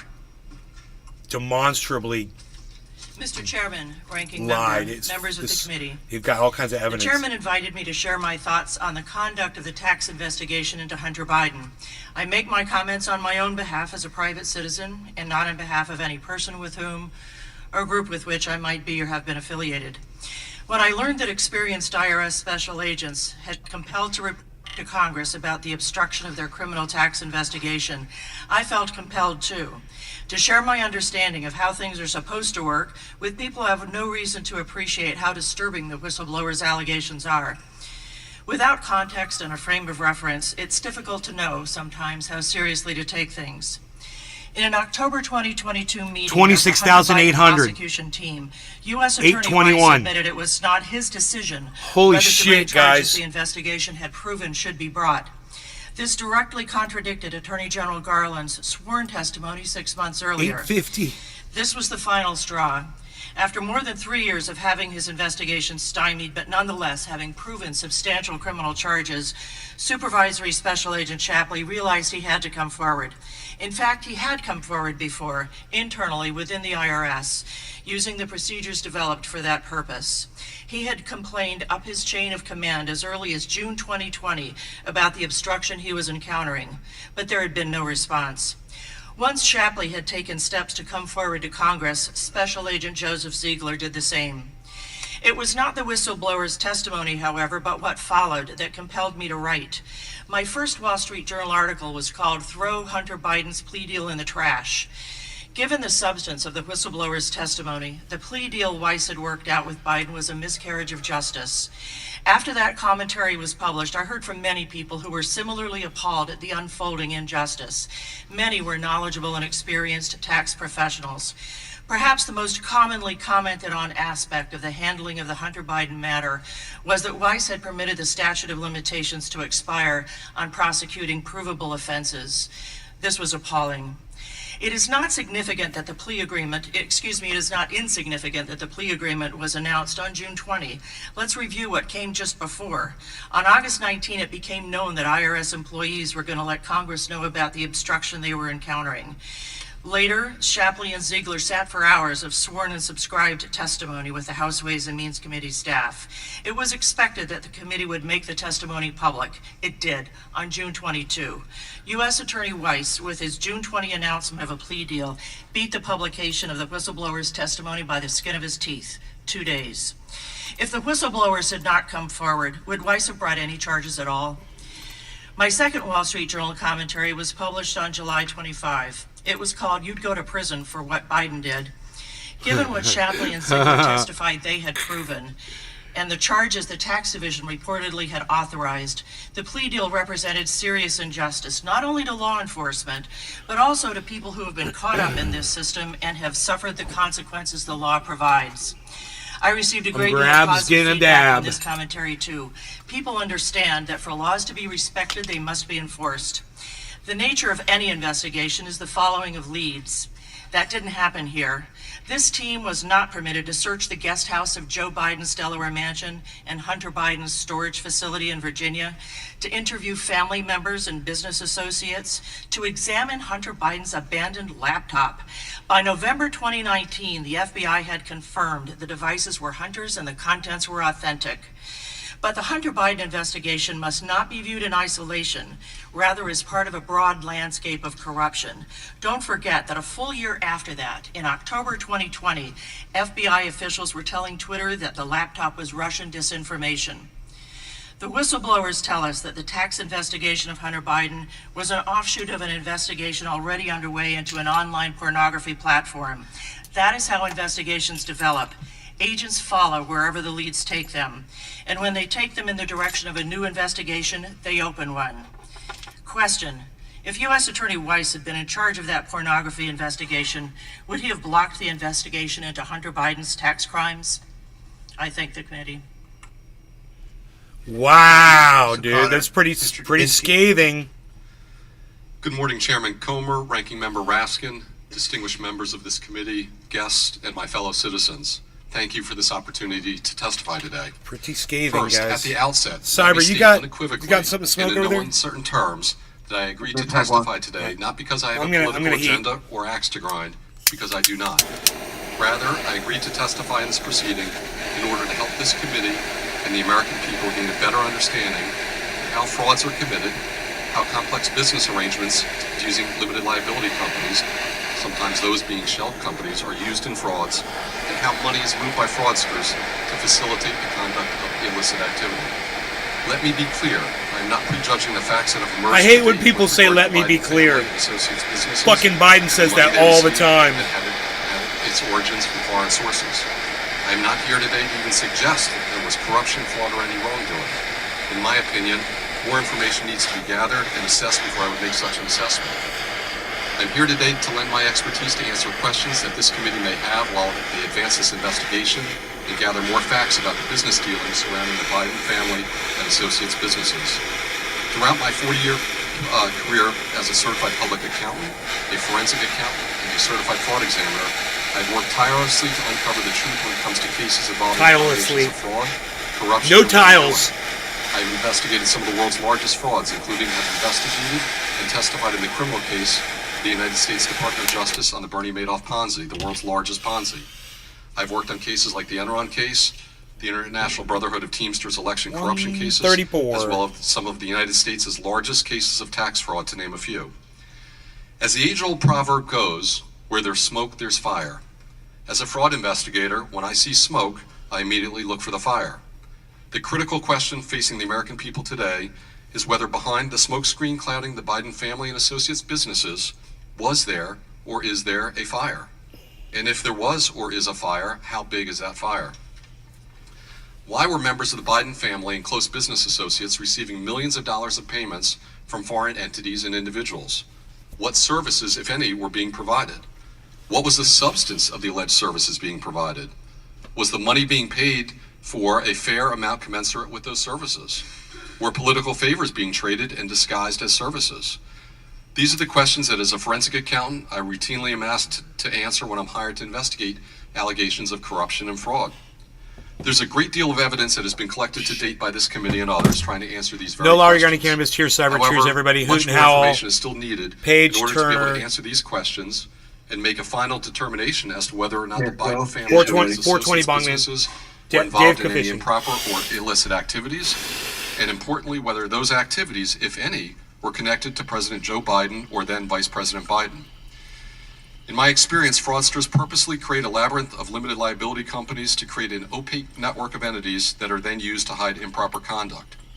In many instances, these complex business arrangements are typically centered around illicit activities and involve moving money around the globe in a manner designed to avoid the detection of the underlying illegal activity, as well as the movement of the money tied to that illegal activity.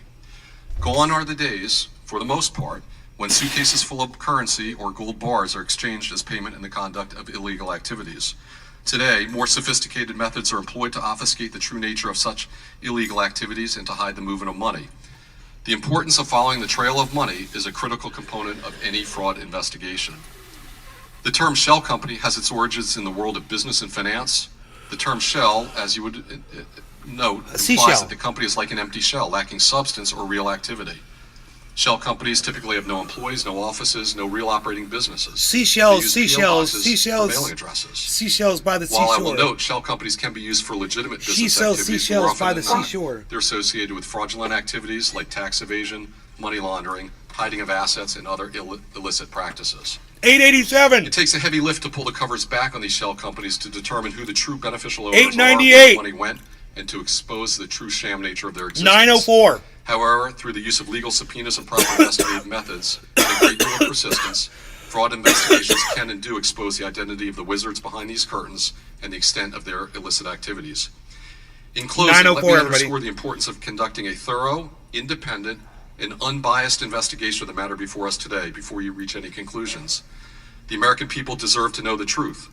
The rigor and discipline of a well-planned and executed investigation should not be subverted by political motivations or aspirations. To do so would critically undermine the integrity of any such investigation 908. and any conclusions Here we go. reached. Thank you again for this opportunity to be here today, and I look forward to answering your questions. Thank you very much, Professor Gerhardt. Thank you, Mr. Chairman. I want to thank the ranking member as well and distinguished members of this committee. I appreciate the honor and the privilege to be able to appear before you today to talk about the basis for an impeachment inquiry of President Biden. I think a good place to begin is with the Federalist Papers. And in the Federalist Papers, Alexander Hamilton warned of the dangers of trivializing impeachment through petty partisanship. He foresaw that impeachment may, and now I quote, agitate the passions of the whole community and to divide it into parts more or less friendly or inimical to the accused. In many cases, it will connect itself with pre-existing factions and will enlist all their animosities. Bye. Drive safe. Love you. Interest on one side or on the other. And in such cases, there will always be the greatest danger that the decision will be regulated more by the relative strength of the parties than by demonstrations of innocence or guilt. I think Alexander Hamilton knew what he was talking about. And I think what he said may well describe the current set of proceedings. One thing I might add to all of that is that the framers designed an impeachment process to follow or comply with several safeguards. And it's important that we keep these safeguards in mind as these proceedings go on.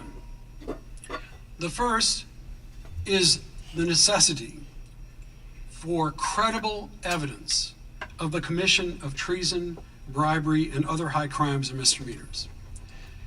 There is not, at least not that I've yet heard, such credible evidence. Let me give you an example of what I fear is similar to the current proceedings. Hunter Biden is arrested for speeding in a car owned by his father, and the police go after the father. I don't think that's how the law should work. I don't think that's how impeachment should work. I respect members of this committee enormously. Believe me, I'm just a law professor and citizen. Dude, this is about him selling his power. It's not about Hunter breaking the law, with minor infractions and his little felonies, whatever the fuck he did. This is about Hunter going over to Ukraine, getting involved in a business over there, and selling his access to his father, who was vice president of the United States. That's what this is about. This guy is delusional. Not yet any proof about any kind of complicity of President Biden. And lastly, Joe Biden gave a speech. If that's what exists as a basis for this inquiry, it is not sufficient. I say that with all respect. And I think that that is part of the problem. It's called access. I think, and many Americans think, may exist with respect to these proceedings. A second safeguard is the Fifth Amendment Due Process Clause. It requires fundamental fairness. And I think in these proceedings, something has happened to President Biden that was said to have happened to President Trump in 2019. And that is, the burden has flipped to President Biden to prove his innocence. Any further investigation is being done to ensure that Mr. Biden has to prove his innocence rather than the committee being able to connect the dots in a convincing and persuasive way. It's not me you have to persuade. It's the American people whose trust you deserve. I trust them. I trust maintain. these people to do this one thing. Absolutely. I think they're doing a good job so far. I've been enjoying the show. I hope you guys are enjoying the show too. Give me a thumbs up. Don't forget to hit follow over there on the Rumble while you're there. That in fact, it has to conduct an investigation for a legitimate purpose. A fishing expedition is not a legitimate purpose. Moreover, the court we hit 26,911 and dropped back down to 796 for the House or House but 911 to be conducting the function of law enforcement. And I heard many references here to criminal misbehavior, to whether or not somebody should be thrown in jail, criticisms of a prosecutor, Mr. Weiss. That sounds to me like an attempt to really substitute for the proper legitimate proceedings of the House. Two other safeguards real quickly. One is that these proceedings should be based on principle, not partisanship. And I fear that what we're hearing today, which can be traced all the way back to 2019, and accusations made against Mr. Biden as far back as then, are really driven by partisan animus more than they are by principle. And a final safeguard is for the House, the full House, to authorize an impeachment inquiry. That does not come from me. That comes from Speaker McCarthy. He said there should be the full House's approval. It also comes from Mr. Trump's Justice Department, who said there must be a committee must be authorized by the full House. That has not happened here. My concern is with the Constitution. Go clean my bong. I'll be back in 10 minutes. Okay, bro. And I hope all of us understand that there's nothing more serious than honoring our Constitution and following the design the framers gave us. Thank you. Gentleman's time has expired. I do want to state the fact in 2019, the D.C. District Court judge ruled a vote of the full House was not required to commence it. Now we're going to begin the question and answer phase. We have 47 members here today that are going to ask questions, so we're going to abide by the 5 minutes. I will begin, followed by Ranking Member Raskins. This week, the Oversight Committee issued another bank subpoena targeting specific wires originating from Beijing. Most of our bank subpoenas have been for Biden family associates' accounts, resulting in thousands of pages of bank records. We've identified these bank accounts based on suspicious activity reports filed with the Treasury Department after being flagged by the banks. The bank records obtained this week showed that on August 2nd, 2019, Jonathan Lee and Miss Tang Ling in Beijing sent Hunter Biden $250,000, listing Joe Biden's home address in Wilmington, Delaware. The wire stated it was for a personal investment. A second wire showed that on July 26, 2019, Miss Wang Xin sent $10,000 listing Joe Biden's home address in Wilmington, Delaware. The $10,000 wire said it was a loan to beneficiary. Now let's talk about the $250,000 personal investment. Sure looks like Jonathan Lee was making a substantial investment in the Bidens months after Joe Biden announced his run for the presidency in April 2019. Now, who is Jonathan Lee? During Devin Archer's interview with the Oversight Committee, he explained how Vice President Biden developed a relationship with Jonathan Lee. Vice President Biden had coffee with Jonathan Lee in Beijing. He talked with him on the phone and even wrote a college recommendation letter for Mr. Lee's children. Hunter Biden even met with Jonathan Lee after flying on Air Force Two to Beijing with Joe Biden. The Beijing Bidens cultivated a relationship with Jonathan Lee and other Chinese nationals for one reason and one reason only: to access their wealth. As we all know, the Bidens had nothing to sell except the brand, which was Joe Biden. Hunter Biden sold the brand well, making the Biden family millions from China and elsewhere. While Joe Biden was vice president, Hunter Biden became an investor in a Chinese investment fund with Jonathan Lee and owned a percentage of BHR Partners through one of his many LLCs. This was a political problem for his dad, the big guy, who was running for president. In October 2019, 2 months after the Beijing wires, Hunter Biden's lawyer claimed he served only as a member of the board of directors in an unpaid position. This was Hunter Biden's lawyer. He was in an unpaid position. Abby Lowell now claims the money is a documented loan from a private individual. Now, these wire statements are very concerning, and the Biden's defenders' justification for the money isn't consistent with what we know from the suspicious activity reports from Treasury.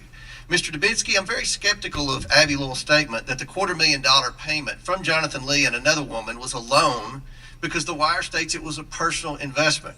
We've also reviewed documents at Treasury that don't support Mr. Lowell's theory.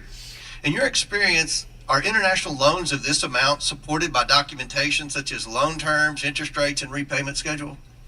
Yes, Mr. Chairman. They typically would be. You would see that. You would see documents setting forth the interest rates, terms of repayments, Absolutely. all of those. Absolutely. So would it be important to review Hunter Biden's bank records and see if Hunter Biden paid back the money to Jonathan Lee, or if he sent the money to someone else, I don't know, using a cashier's check, for example? Well, as somebody mentioned earlier, it's very important to follow the money. Absolutely. And that's very important in this situation. Thank you. Professor Turley, we all know what this payment's really for. It's for influence peddling and selling the Biden brand. Now, to date, we have shown that the Biden family and their companies received more than $15 million without providing any known legitimate services between 2014 and 2019. If you include the business associates and their companies, they've received over $24 million. Based on evidence we've developed so far, what are some of the potential laws we should be analyzing during our impeachment inquiry? Thank you, Mr. Chairman. I actually lay out what are the most obvious potential articles of impeachment without saying that those have been established, but the ones that I recommend for the committee to focus on. And one of the things I recommend is that the committee actually start by looking at potential crimes, because I've said that in the past two impeachments, that it's an important thing to front load criminal acts for the reasons I laid out. It gives a very high standard for impeachment, quite frankly, higher than it's binding. I said in the last two impeachments, you can impeach for non-criminal conduct. So I suggest starting there. But as I talk about in my testimony, bribery, obstruction, conspiracy, abuse of power, those have all been raised in past impeachments. Abuse of power is the article that is common. It tends to be a catch-all, and it is the one that I've always been a little bit uncomfortable with, which is why I suggest you end there rather than start there, because that's the article that brings in a lot of non-criminal conduct. And frankly, I think that you need to focus as much as you can on the evidence and whether you can establish these connections.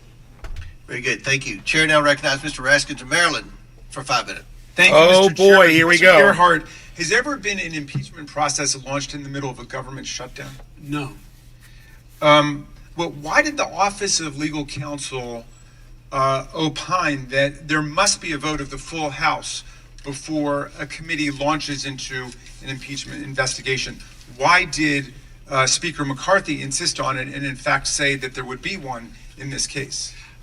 I think the Office of Legal Counsel said that, at least in part, because an impeachment inquiry is deadly serious.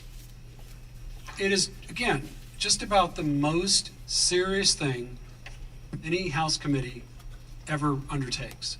And one safeguard against a committee acting on the basis of just, let's say, the party membership is to ensure that the full House is behind the impeachment inquiry.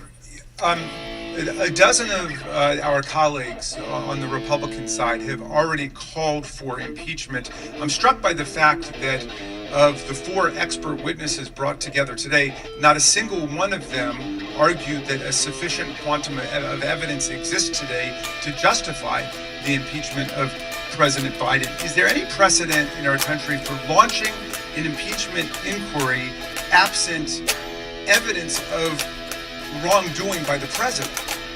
No. And in fact, I would just point out that Richard Nixon and Bill Clinton and President Trump in 2019, the full House authorized those impeachment inquiries. Lev Parnas sent us a letter in which he said, it was addressed to Chairman Comer, in which he said, the narrative you are seeking for this investigation has been proven false many times over by a wide array of respected sources. There is simply no merit to investigating this matter any further. And he says, please abandon this effort to investigate the Bidens, which is nothing more than a wild goose chase. And he was Rudy Giuliani's right-hand man, gallivanting all over the world to try to put together a case back in 2019 that Joe Biden had done something wrong. Do you agree that, given that the evidence we've looked at over the 8 months comes down to this discredited Burisma conspiracy theory, we should hear from those responsible for concocting the story in the first place, specifically Lev Parnas and Rudy Giuliani? Absolutely. What did you think about the fact that the very first act of the committee in its impeachment investigation was to reject the idea of subpoenaing Lev Parnas and Rudy Giuliani, who are at the heart of the story that's the basis for impeachment? I think if there's going to be an investigation into the president, all the evidence, that is to say, all the participants, anyone that has knowledge, should be spoken to. We have lots of colleagues on this committee and off the committee who've called for the impeachment of Joe Biden, who also voted against impeaching Donald Trump for inciting a violent insurrection against the Union. And hundreds of people have gone to jail in subsidiary acts under the umbrella of that insurrectionary process. Now, can you come up with a theory that it would allow someone to say, I am going to vote to impeach Joe Biden for offenses unstated and evidence unknown, but I will oppose and vote against the impeachment of Donald Trump for inciting a violent insurrection against the Union, which is something that concurrent bipartisan majorities voted for in the House and the Senate? I cannot, and I might just add as a law professor, that one of the things I suggest to my students in trying to assess the constitutionality of any governmental action is to take the names out, switch the names, or switch the political parties, and see if the outcome is the same. So if Joe Biden had incited a violent insurrection against the Union and said, you go and fight like hell, and if you don't, you won't have a country anymore, would you consider that in the ensuing mayhem and chaos Absolutely. To be an impeachable event? Absolutely. Or, to your mind, in applying the law to the facts, have you seen any evidence that Joe Biden has done anything remotely comparable to what Donald Trump did, which earned him his impeachment in the bipartisan vote of the House? I have not, and I also just might add, with all due respect, I heard the phrase Biden family many, many times, but I don't know who the Biden family is. I don't know who's being referenced when people talk about the Biden family. Thank you, Professor Gerhardt. Mr. Chairman, I'd like to move for unanimous consent to introduce Lev Parnas' July 18th, 2023 letter to you and to me and the rest of the committee into the official record. Hey, Vicky. Without objection to order, Chair now Hi, recognizes thank you for the spending it Chairman with of the me. House So Ways good and you Means could make Committee, it. Jason Smith from Missouri for 5 minutes. Glad to see you. Thank you, Mr. Chairman. It's amazing to be sitting in your committee. It's a pleasure to be here. Yesterday we had a committee to release over 700 pages of documents that came from the 2 IRS whistleblowers based on the last oversight hearing when they presented before this committee, where members, both Republican and Democrat, asked for additional information, and they provided it and we brought it forward. What was interesting is the other side of the aisle actually mentioned Trump a whole lot more than they ever mentioned Biden. And it's happening over here too. So I think it's kind of consistent both in the Ways and Means Committee and in the Oversight Committee. But Ms. Connor, my question is yesterday, the Ways and Means Committee voted to release additional information provided, like I said, by Gary Shapley and Mr. Ziegler. One of the documents shows that Assistant U.S. Attorney Leslie Wolf ordered investigators not to pursue leads into possible campaign finance violations. We know that over $2 million of Hunter Biden's tax liabilities were paid off by a big Democrat Party donor and Hollywood lawyer who's named Kevin Morris. James Biden, the president's brother, told investigators he did not know how Hunter Biden even knew this individual, but was later asked to thank him for the payment, quote, on behalf of the family. The Biden family. The family. So how would such payments that essentially pushed under the rug the president's son's tax problems, at least for 1 year, be considered a campaign finance violation on part of the Biden campaign? Thank you for the question. I have no idea. I thought you were going to ask me why would Leslie Wolf say don't look into that. And I think the answer to that probably is that if it's a campaign contribution, then it implicates political person number one. And that apparently is a big barrier that had been created throughout this entire investigation. And as far as it being a campaign contribution, that $2 million actually was intended to satisfy the liabilities for 2 years of Hunter Biden's late filed and unpaid taxes. Is it unusual for an assistant prosecutor to We're going say, to try hit 9/11 again. Don't look at this Bitcoin's individual, going to try this hit person's 9/11. off limits? It's 896. As I mentioned in my opening statement, 895. that is how investigations develop. The agents follow the leads wherever they take them. And in this case, a legitimate investigation was being done of money that was being paid, and for the assistant U.S. attorney who is orchestrating the investigation to say, don't look at that anymore, I think the reason is related to another instruction of hers that she didn't want to get public integrity involved. And that tells us that she was looking beyond Hunter Biden and into a person whose activities would be subject to public integrity at DOJ. One thing that I want to ask, since you work tax division for DOJ, if Kevin Morris gave a gift of $2 million to help pay off Hunter Biden's debts, who has to report that on their taxes? Does Mr. Morris have to report it, or does Hunter Biden? Well, as I understand, the party are claiming that it's a loan and that Hunter Biden will pay it back between 2025 and 2027. Would that have to be reported on any tax records? If it's a loan, no. But I haven't seen any of the documentation of that loan. And that is when I'm sure Mr. Dubinsky can tell you that calling something a loan is one way to claim that it's not taxable income. So one quick question. We uncovered yesterday that the Biden family and associates received over $20 million from 23 different countries that they had business ties to or communications with. And they also had over 20 shell LLCs where they would transfer money in and out. If you were still sitting in your office in DOJ's tax division, would this web of entities and activities concern you? I would make sure that my prosecutors were concerned about it. Thank you. Thank you. Chair now recognizes Ms. Norton from the District of Columbia. Thank you, Mr. Chairman. Professor Gerhardt, pleased to have you with us today. In your testimony, you referenced Alexander Hamilton's warning about the dangers of trivializing impeachment through petty partisanship. Let me ask you, Mr. Gerhardt, do you think that initiating an impeachment inquiry against President Biden without any evidence of wrongdoing by the president meets any basic standard of proof? Not credible proof at all, in my opinion. And in fact, I think one thing to keep in mind about a hearing like this or any kind of anything that calls itself an impeachment inquiry is the critical importance of building This is public like the trust. Democrat skeptic. And that gets built in part on the basis of credible evidence.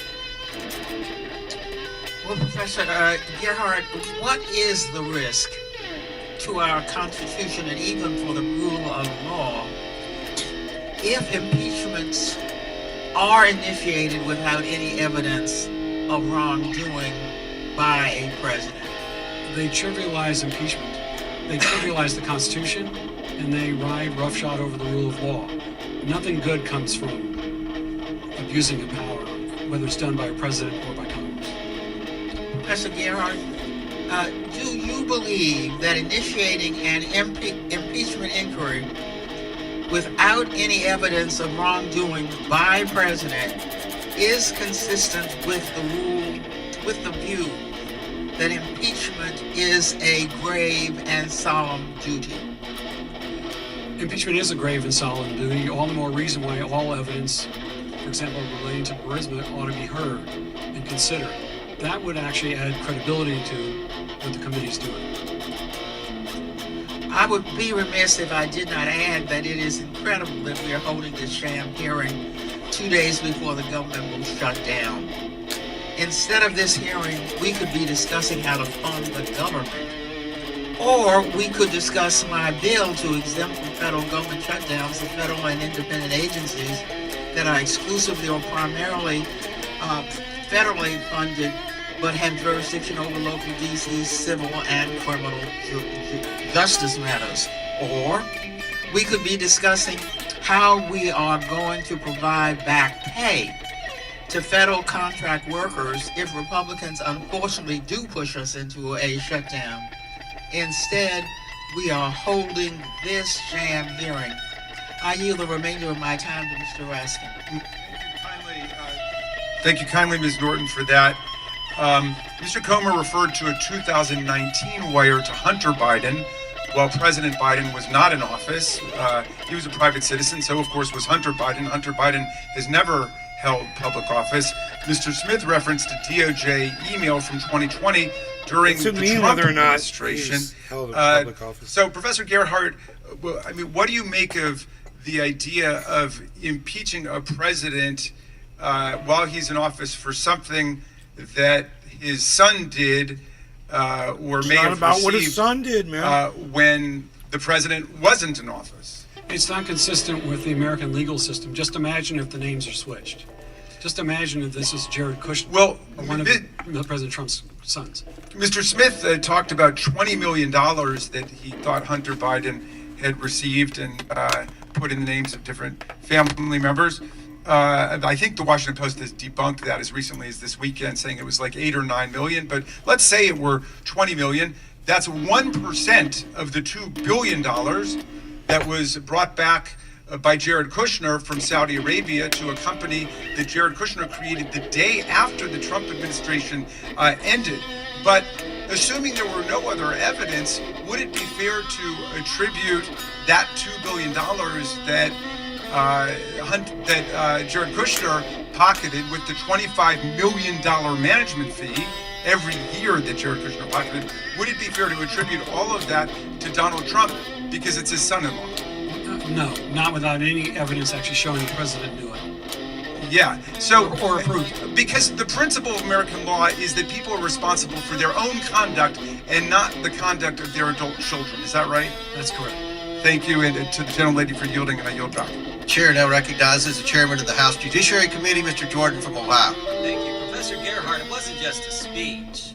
He leveraged $1 billion of American tax money, and he did so at a time when our government was supportive of the prosecutor. Here's what our government said. The Assistant Secretary of State, we have been impressed with the ambitious reform and anti-corruption agenda of your government, written to the Prosecutor General, who Joe Biden leverages our money to get fired. The United States fully supports your efforts to fight corruption, she further wrote. The Interagency Policy Committee said this on October 1st, 2015. The IPC recommends moving forward with a third loan guarantee to Ukraine in the near term. And even after Joe Biden gives the speech on December 9th, the European Commission said, their report said the anti-corruption benchmark is deemed to have been achieved for Ukraine. But the most telling evidence is what his business partner said. Devin Archer, when we deposed him under oath just 2 months ago, said this. Here's the question. The request was help from the United States government to deal with the pressure they were under from their prosecutor. You know what Mr. Archer's response was? That's correct. Next question. What did Hunter Biden do after he was given that request? He called his dad. That's what we're investigating. That's one of the three things Professor Turley talked about, the influence peddling scheme. Exactly. I want to go those three things, Professor Turley. Exactly. False statements, influence peddling scheme, and Joe Biden might have benefited. Let's do the third one first. So quit trying to say this is about Hunter, Democrats. Can a benefit to your family be a benefit to you? It does you no good. There's been repeated statements that you need to show that President Biden accepted direct money in order for this to constitute a benefit, even under criminal cases that deal with bribery, extortion, the Hobbs Act. The courts actually have rejected that. They've said that money going to family members is in fact a benefit, and I don't really see any legal basis for that. Obviously, the strongest case is if you have a direct payment. But this idea that you can have millions going to a politician's family and that's not a benefit, I think is pretty fallacious. Yeah. How about the false claims thing? In your written testimony, you said to the extent that the president has used the White House, I think this is a little broader. To the extent the president used the White House staff to maintain false claims or resist disclosures, it can fit into the type of Nixonian abuse of power model. We know all kinds of false statements have been made by the White House. Joe Biden's made it. He said it was a lousy question when they asked him, have you ever been involved and talked to any one of your son's business partners? We know that was false. Ron Klain said, the president's confident his son didn't break the law. Press Secretary Jen Psaki said never spoke to his son about his overseas business dealings. What do you think about all those false statements from the White House in this abuse of power issue? Well, the involvement of White House staff and executive branch staff has been really one of the tripwires that we saw in Nixon, and to some extent even in Clinton. The degree to which you enlist support for a false narrative or to obstruct Congress can go into things like abuse of power. One of the things that I suggested is that if you look at past impeachment inquiries, and once again, this is an inquiry to find evidence, you're not voting on articles of impeachment, those allegations tend to develop last, and you look at what you have found. Yeah. How about the Attorney General? I'm concerned about statements he made. March 1st, 2023, in front of the Senate, he was asked a question about Mr. Weiss's investigation. He said this in response to Senator Grassley. Mr. Weiss has full authority to bring cases in other jurisdictions if he feels it's necessary. Last week, the Attorney General told us that Weiss had the authority because I promised him he would have the authority if he asked me. That seems to me to be something different. What he said to the Senate, he's got full authority, no problem. Last week he told the House Judiciary Committee he had authority because I promised if he come talk to me, I would give him the authority that I already told the Senate he had. You see a concern there with false statements coming from the Biden Justice Department. Well, there is a concern. You don't have to prejudge the evidence to say that obviously this is part of the inquiry. And what I don't understand is the opposition to the inquiry itself. It seems to me the test is, would the alleged conduct, if proven, establish impeachable offenses? And is there a credible basis for those allegations? I think the answer is clearly yes, that there is a basis to look at the president's conduct without prejudging whether that it qualifies at the beginning of that inquiry as an article of impeachment. Welcome back, bro. And let's be clear, you don't need a full vote of the House to proceed in an impeachment inquiry phase of our constitutional duty to do oversight. In fact, the Democrats did it. 4 years ago, I was in an impeachment deposition run by Adam Schiff in the bunker in the basement of the Capitol, and I went to the floor. So I'm in an impeachment deposition, and I went to the floor to vote on opening an impeachment inquiry. They did the same darn thing because you have that authority as a congressman. The Speaker of the House makes that designation. Speaker Nancy Pelosi did in fact initiate the impeachment. In some cases, then you have a later vote. I've said in my testimony, I consider that the best practice to have a vote of the House. But the court that was referenced earlier looked at this and said that the Constitution does not require a resolution. Actually said if you look at all the Welcome back, bro. often there wasn't a resolution. That doesn't mean it's not a good practice, but the Constitution itself does not require such a resolution. Thank you. Gentlemen, time's expired. Chair now recognizes Mr. Leach from Massachusetts for 5 minutes. First of all, I do want to agree with the chairman that the witnesses we have here today do bring an awful lot of experience and expertise to the issue. But what they don't bring is facts, right? They don't bring evidence. None of you are able to really elucidate or illustrate actions by the president with respect to this inquiry. Ms. O'Connor, I do want to ask one clarification. You mentioned in your oral testimony that you had written a commentary entitled "You'd Go to Prison for What Biden Did." That was "You'd Go to Prison for What Hunter Biden Did." Isn't that That's exactly right. I was cutting down the words to stick it in my file. You realize, yeah. That's an important word, though, that you left out. So the article, just for the record, and I'd like to enter into the record unanimous consent. Without objection to order. The article, Ms. O'Connor, is "You'd go to prison for what Hunter Biden did." I think that's an important word. Yeah. It is. Thanks. I did not delete it intentionally. Only. Oh my God! Claiming my time. So, when I walked into the hearing room, okay, turning 2 lights on. Where's Rudy Giuliani? You know, this is supposed to be an inquiry on the facts against the president for potentially impeachment, articles of impeachment. And the one person who was an agent of President Trump was sent to Ukraine to dig up some dirt, find some dirt on Joe Biden. Just like he said to the Who cares? election officials in Georgia, find me 11,780 votes. Who cares? Find me some dirt on Joe He Biden. didn't say find me. He said, I just want to we're not- find you, we're not fucking allowed idiot. to ask Quit him making questions. shit up. Idiot. Idiot. Professor Gerhardt, would it not be helpful to have a factual witness here who was, and let me just read from, this is an excerpt of the call between Donald Trump's not Mr. as Trump stupid as and you motherfuckers President wish he Zelensky. was. He says That's a problem for the Democrats. Rudy very much knows what's happening, and he is a very capable guy. If you could speak to him, that would be great. The other thing, there's a lot of talk about Biden's son, that Biden stopped the prosecution, and a lot of people want to find out about that. So whatever you can do with the Attorney General and Rudy would be great. And then, so he's actually placing Rudy Giuliani in Ukraine with the imprimatur of authority for the president. Wouldn't that be a useful witness to It seems obvious that he should be brought before the committee. Yeah, you would think so. What we have here is a lot of allegations. I've heard about, emails from Hunter Biden from China. Hunter Biden cashed in,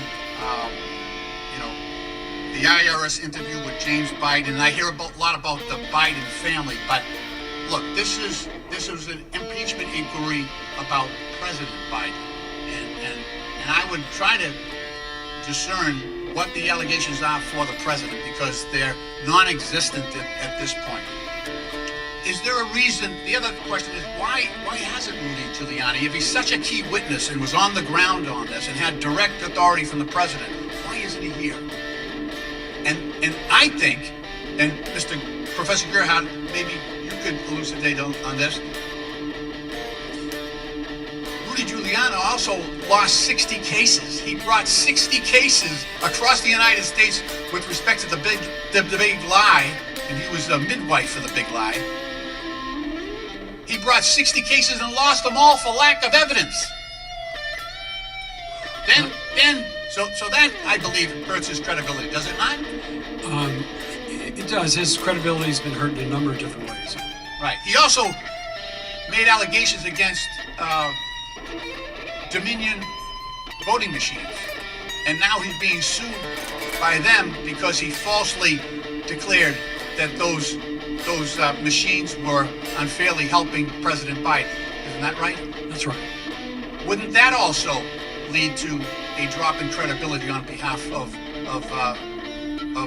Mr. Giuliani's testimony? I mean, I agree with you, and I would just add that because Mr. Giuliani's a lawyer, he has to abide by and comply with the rules of professional conduct, and he's in trouble because he hasn't.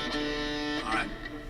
Gentlemen, My time's expired. I yield back. Gentlemen, time's expired. Chairman recognizes the chairman of the House Intelligence Committee, Mr. Turner from Ohio. Professor Turley, thank you so much for the materials that you provided to this committee. Your legal analysis is first off incredible in its historic foundations, but also its legal descriptions of the aspects of how do you conduct an impeachment investigation, what are the standards for an impeachment investigation, and taking, as you relate in that memo, some of the public facts that you're aware of and comparing them to congressional authority and oversight responsibilities. I think it really does help the overall discussion, and I think it gives validity to really? Is this it? The need for this committee to move forward on an investigation as you look to historically what's happened before. Now, you made some comments in your opening statement about your description that I think are important. Okay, I guess it's doable. My fingernails are too long. To focus on and trying to guide our investigation. You said that it's not criminal for a president or vice president to lie. You also said that it's not criminal that Hunter Biden received someone paying the child of a vice president for doing nothing isn't necessarily criminal. Those are my words, not yours. But you did take that next leap that using your office, taking official actions to benefit individuals or third parties to induce them to financially benefit your family would be a crime. Would it not, Professor? It is. That's if you take a look at some of the treaties and sources that I cited, the United States has for years combated influence peddling as a prototypical form of public corruption, and much influence peddling follows that pattern. Many people now accept that what Hunter Biden did was rather raw and open influence peddling. So the only question is, was the president involved in that? And I'm not prejudging that, but there's an argument that now that you hear that they were just selling the illusion of access. The fact is, you have to ask yourself one question: how do you know? Even if you accept that selling the illusion of access is not misconduct, how do you know? Well, before I'm going to go next, because there's also another concerning aspect of President Joe Biden's actions as vice president, for which there is currently an active criminal investigation, and that is his misuse of classified documents.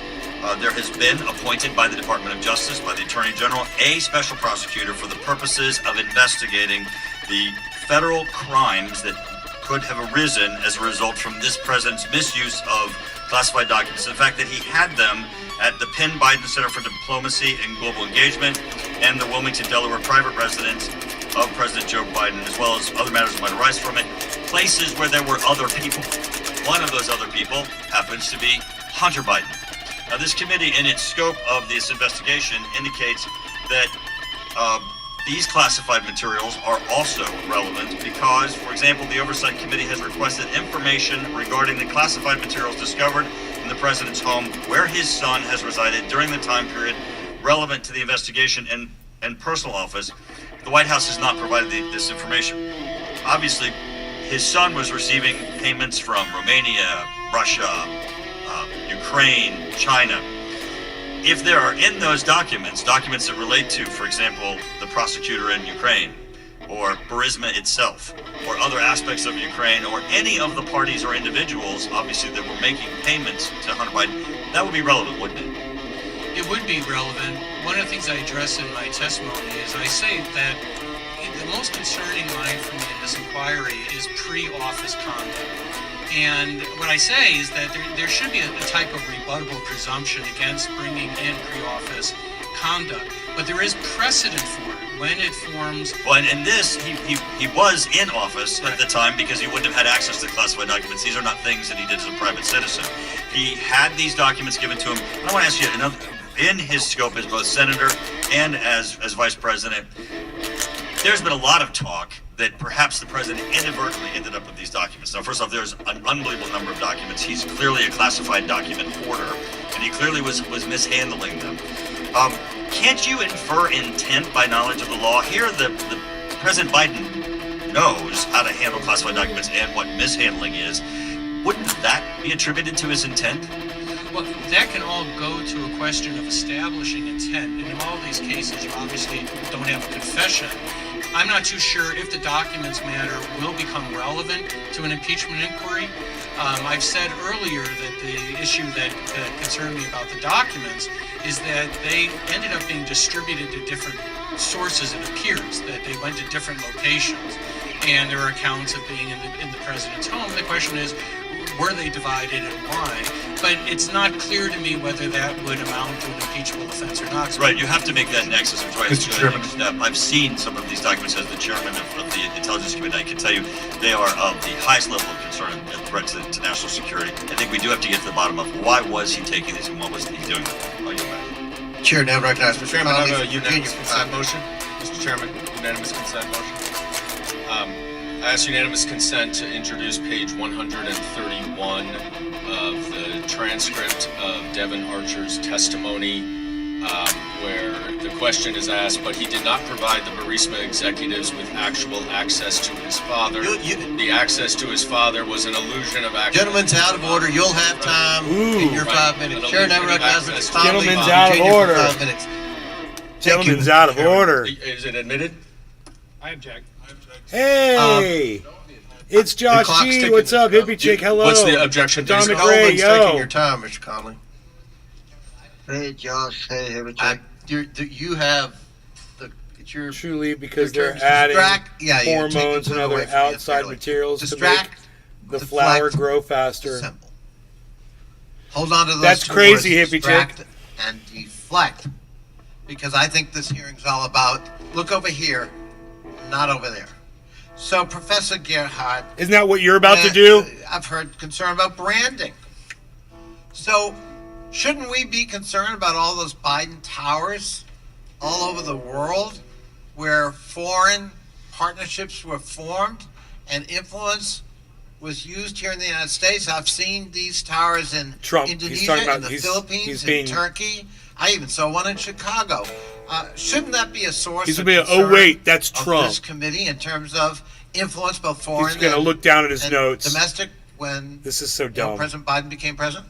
If there were such things as Biden buildings, Well, was there anyone who did have them? I think we all know who had. Well, could you tell us? Because, you know. Well, just give I me think- the name, Professor I think Gerhardt. we're talking about Mr. Trump. Thank you. So, when President Biden appointed his son to manage U.S. foreign policy, both in the Persian Gulf and the Middle East peace, by the way, his son who couldn't qualify for getting a security clearance, but President Biden apparently granted it to Hunter anyhow, and then after leaving the White House, getting a $2 billion deal, because we're told by Mr. Dubinsky, follow the money, especially foreign money. Shouldn't that be of concern to us that maybe a sweetheart deal occurred with the blessing of the president with foreign money? And shouldn't we look at Hunter Biden for that, given the fact that he handled Middle East peace in the White House? It should have been a concern with President Trump and his son. Trump, I got that wrong again. I'm sorry. Well, let's see. I'm looking at. I heard again. I think it was Professor Turley talking about, because he's not prejudging, of course, but he's just suggesting that maybe we want to look into criminal activity like obstruction, fraud, and abuse of power. So let's take fraud. So shouldn't we be concerned that a New York judge just found President Biden's organization committed fraud every year for the last 10 or 15 years, and that under the Martin Law in New York, that The way that you shoot to kill me. Oh, yeah. Because of the fraudulent activity. Shouldn't that be of concern to us? That should be of concern with respect to Mr. Trump. Don't tell me you love me. Mr. Trump again. And in this case, we're not speculating. A judge actually made that ruling? Yes, sir. Should we be concerned about the personal? I mean, while we're at it, since we're loading on, should we be concerned about the personal behavior of the president? For example, President Trump or President Biden being found guilty of sexual assault and defamation associated with that activity, again in a civil court, in this case in New York?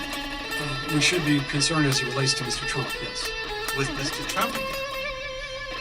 I just think that one of the reasons we're here is because somebody has been indicted in four different sets of concerns with, I think, 81, 91 actual counts, and has been found guilty in two civil proceedings. One involving sexual behavior, and one Don't tell me you love me. Don't tell me you love me, love me, love me. Yeah. And we don't want to talk about any of that. We want to speculate about discredited testimony from discredited witnesses like Rudy Giuliani, whom we're afraid to subpoena. That's what this is all about. This isn't about our need to defend Joe Biden. This is about their need to make sure we get off topic, that we no longer talk about the pending criminal trials of the former President of the United States. And if anything's worthy of examination, that is, not this. I yield back. Chair, now recognize Mr. Donald. Point of order, Mr. Chairman. Point of order. Down here. Mr. Chairman. Chair recognizes Mr. Donald for 5 minutes. You'll have 5 minutes. It's not my 5 minutes. Point of order. You're out of order. You're out of order, Mr. Goldman.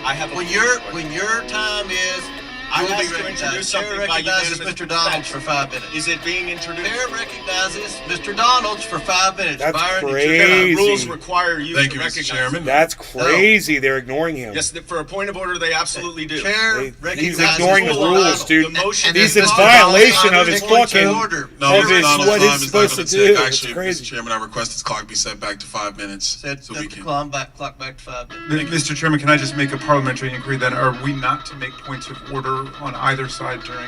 You keep speaking about no evidence. Why don't you all just listen? I'm trying to introduce evidence. You've already introduced. You've already had your Is it share in? of evidence. Are you Now, admitting Mr. Don. Mr. Chairman, Mr. Dubinsky, I want to come to you quickly. A lot of talk about evidence. On the screens in the room, we have an organizational chart from the IRS investigative team that was looking into the business practices of Hunter Biden and his associates. This org It's always chart is sunny from in Philadelphia. 2014. I love it. Now, Mr. Dubinsky, when my former life, You I was see, a community it's banker. all tied in I'm from comfortable over with here. looking It at all organizational goes. charts. It all When I goes first saw right this to chart, there. the first It's thing I all thought about makes was a real sense, estate man. holding company or a developer, and this is not to demean developers in the great East State Atomic of America. Ray. But developers typically have multiple companies that float with various business interests and business lines. But the funny thing is that in the business dealings of Hunter Biden, there is no real estate. None at all. So, Mr. Dubinsky, in your professional experience, looking at this organizational chart of business structure, what do you see here?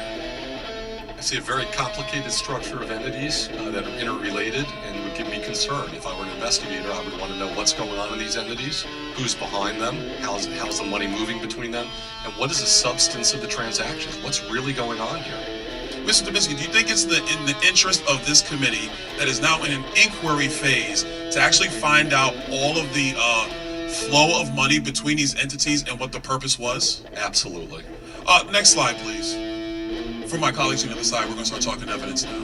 This is now a slide of the organizational chart of the Hunter Biden business companies and with associates from 2018, from the same IRS investigators who broke down the business structure in 2014. Does this slide cause you the same concern, Mr. Dubinsky? Yes, it does. Okay, now let's talk about some more. Actually, one point I want to make on this. Ladies and gentlemen, And I know it's kind of small, so I would love to submit. I will submit all this for the record. I would love my colleagues on the other side to see this. In 2014, one of the key owners was Devin Archer, who did testify and was under deposition under oath by the Oversight Committee. In 2018, Devin Archer is no longer listed, but his wife Krista Archer is now listed. Mr. Dubinsky, when you see a situation where ownership interest moves from one spouse to the other, is that a concern of some level of fraud potentially? I would call it a red flag. That's something I would look at and again, try to get to the bottom of what happened there. Was it just transferred? Was there money behind it? What was going on? Okay, thank you. Next slide. Now this is to a text message. This is a text message between, it's going to Naomi Biden. That's what this one is. Hold on, let me get my stuff back. There we go. Sorry. This is the WhatsApp text message between Jim Biden and Hunter Biden. In this text message, it clearly says, anyway, we can talk later, but you've been drawn into something purely for the purpose of protecting Dad. This is between Hunter Biden and Jim Biden. Last time I checked, the father of Jim Biden and Joe Biden is now passed away. So I'm assuming this is Hunter Biden saying to Jim Biden, the president's brother, that you've been brought in this for the sole purpose of protecting Dad. Miss O'Connor, do you think that this text message would lead this committee to get further information about the business dealings of Hunter Biden and how that actually links to Jim Biden, the president's brother, and why they are so concerned with protecting Dad, aka Joe Biden, aka the President of the United States? Yes. Thank you. Next slide, please. This is a text message between Hunter Biden and Naomi Biden. And this one is a famous one. Everybody knows this one. This is a famous one that says, I hope you all do what I did and pay for everything for this entire family for 30 years. It's really hard. But don't worry, unlike Pop, I won't make you give me half your salary.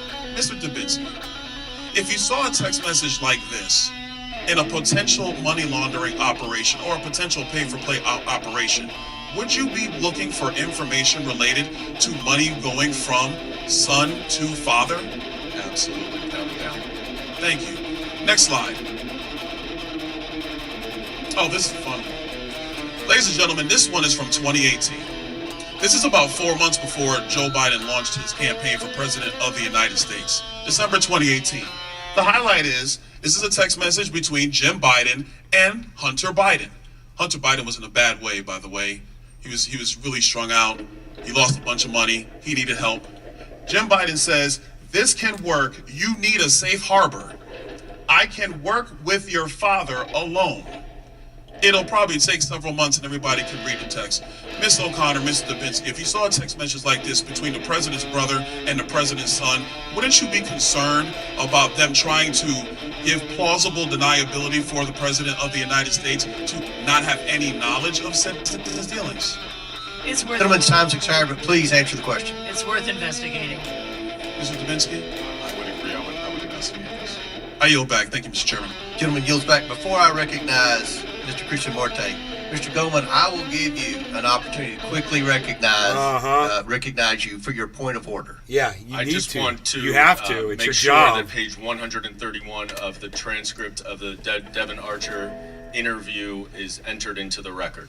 Without objection, so ordered. Thank you. There you go. Chair That's all you had to recognizes do, Mr. man. Morte from There's no Illinois need to for be 5 rude. The Democrats are Thank being you, Mr. Chair. obnoxious, but Professor that means Turley, you don't have to Hunter be Biden is a private unprofessional. citizen, not a You know, let the federal Democrats official, be right? stupid, and you Yes, look sir. like the bigger A man in the special room. counsel investigating Hunter Biden recently indicted him for various illegal acts. I'm sure you're aware of this indictment. I have it in my hands.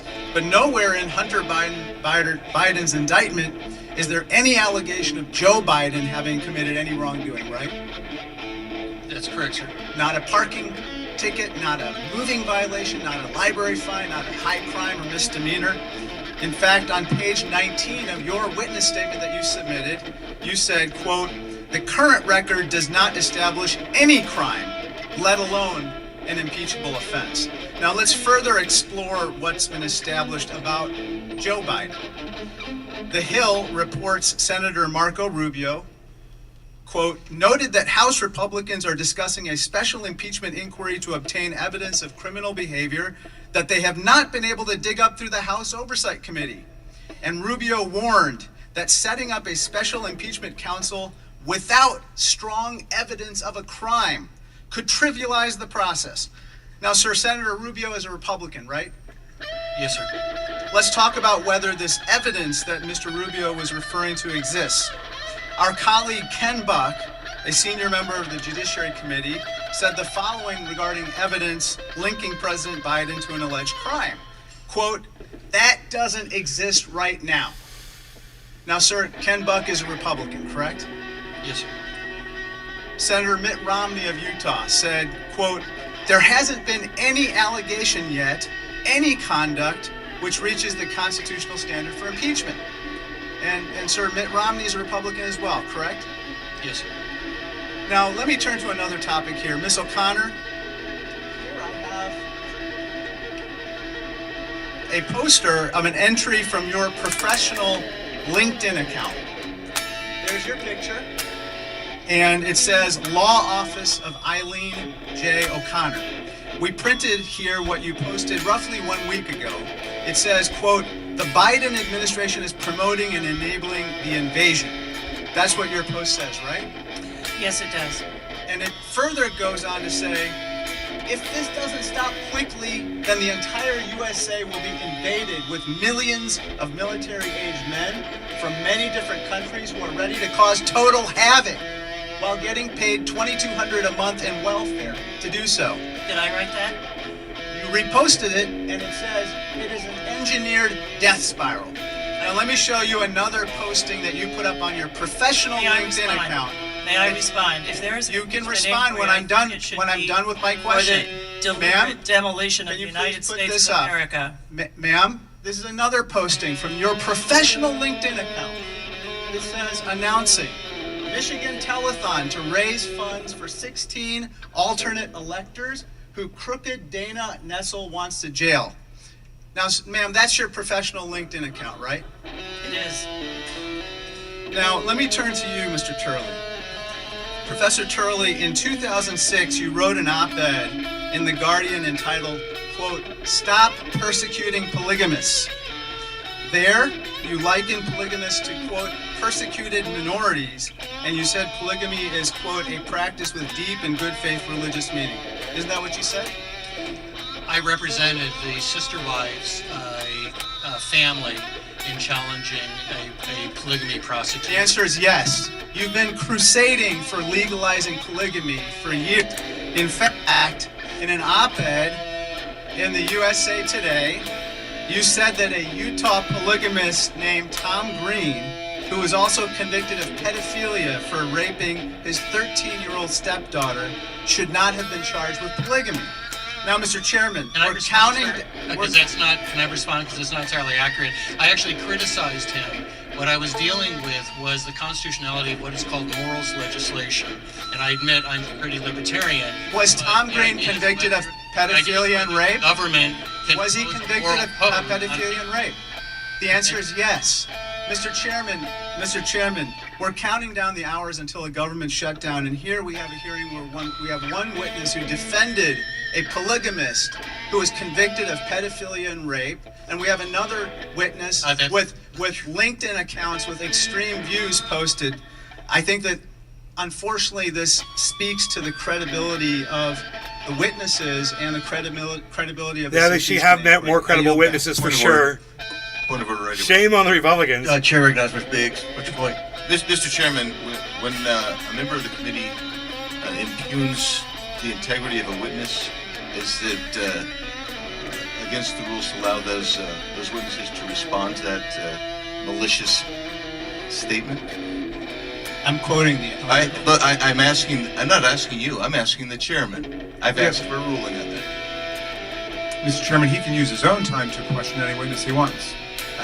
I was recognized on a point of order. Point of order.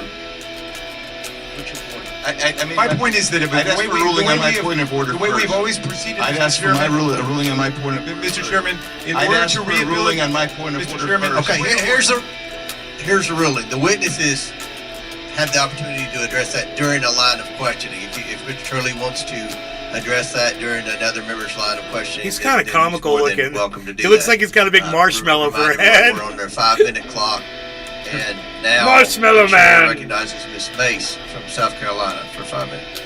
Thank you, Mr. Chairman. In 2019, Representative Raskin didn't think a House vote was needed for an actual He looks like a impeachment Lego inquiry. character. And to quote He looks like a Weeble Representative Wobble. Raskin, he said in 2019, there's no formal constitutional or statutory or even the House rule for how an impeachment inquiry is to begin. And so it means different things to different people. I don't want to hear another word from the left or anyone across the other side of the aisle about impeachment inquiry. was gonna be the day that they're gonna throw back to you. Today we're going to bring the facts. Today we're going to bring the evidence.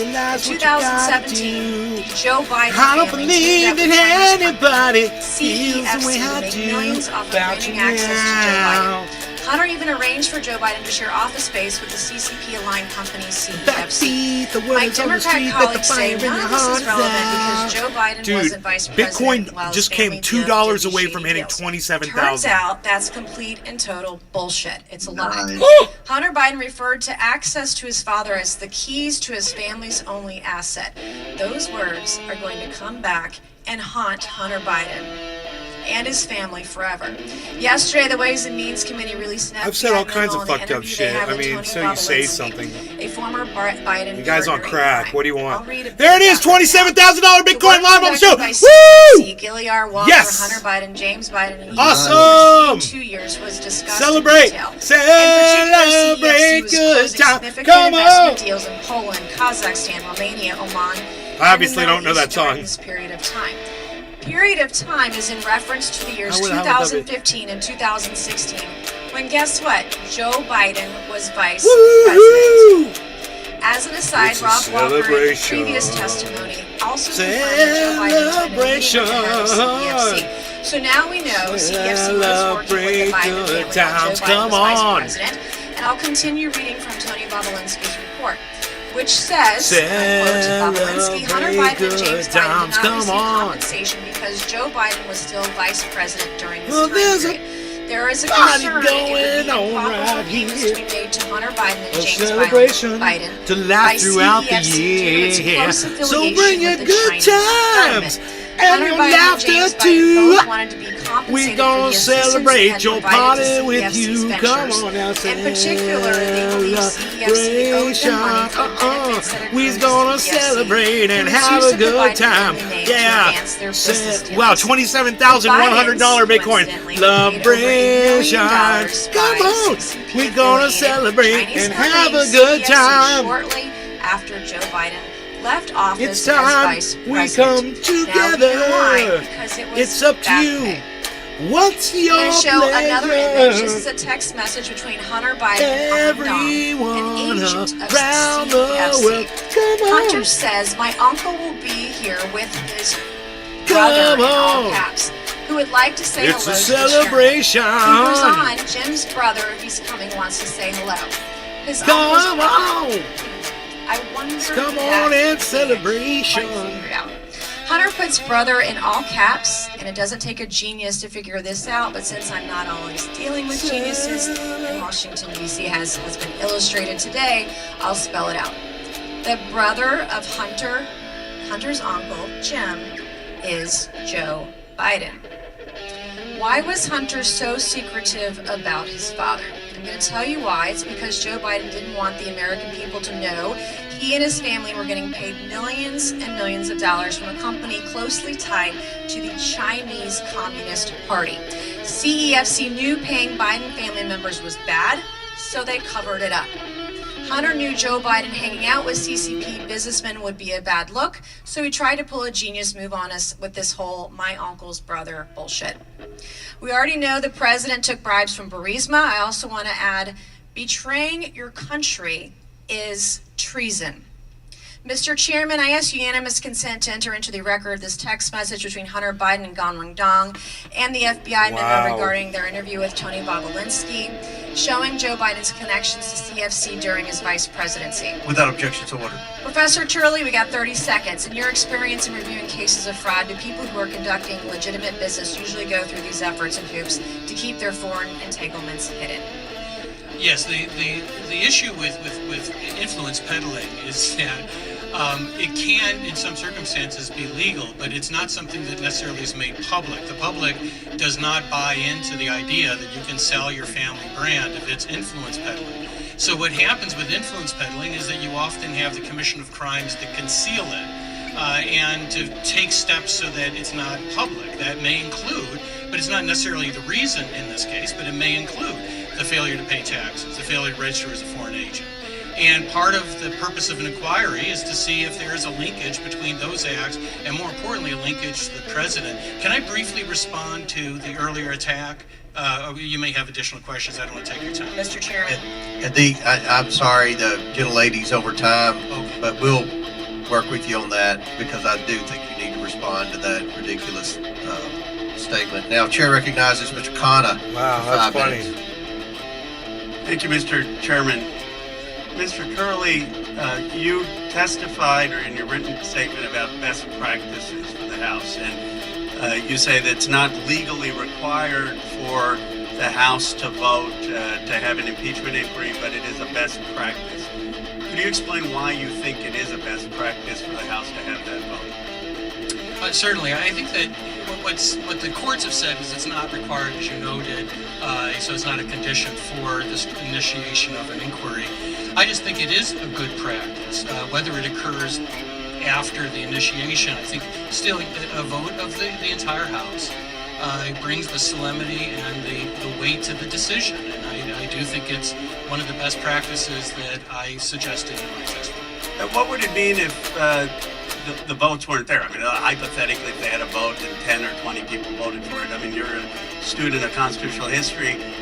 What would that say? I mean, why is it important in your view as a best practice to have majority support for something like this? I think that the public expects members to take this process seriously, and part of that is to go on the record whether you believe there's grounds for an inquiry. So I think that in terms of the best practices, that gives, I think, the weight of the House to the efforts, and so that's the reason I criticized the move of Speaker Pelosi. And it would give you pause if there was a vote which said that the House didn't think that there should be an inquiry, right? I mean, you would give that weight as a constitutional scholar, correct? I mean, if the House as a body said that there should not be an inquiry, then clearly The deer came running into the backyard.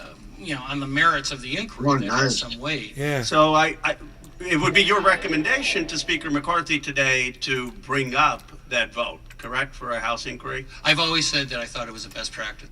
And your recommendation to him today, I mean, he's listening, I'm sure his staff are, would be bring that vote to the House floor? I always think it's a good idea to bring it to the House. And it would be your testimony, based on what you've said, that if that vote failed, that should have some real consideration in whether we go forward with this. I mean, let's put members on the road. Because my view is they don't have the votes. I think it's going to be a very lopsided vote against it, and that's why they're not bringing it to the floor. Yeah, I can't speak to that. Let me ask you this. You also said that I do not believe that the current evidence would support articles of impeachment. And I want to be careful because you said it, you think it supports an inquiry, but not the articles of impeachment themselves. So I want to be precise in what you've said. Can you explain to the committee and the country why you believe that the current evidence does not support the articles of impeachment today?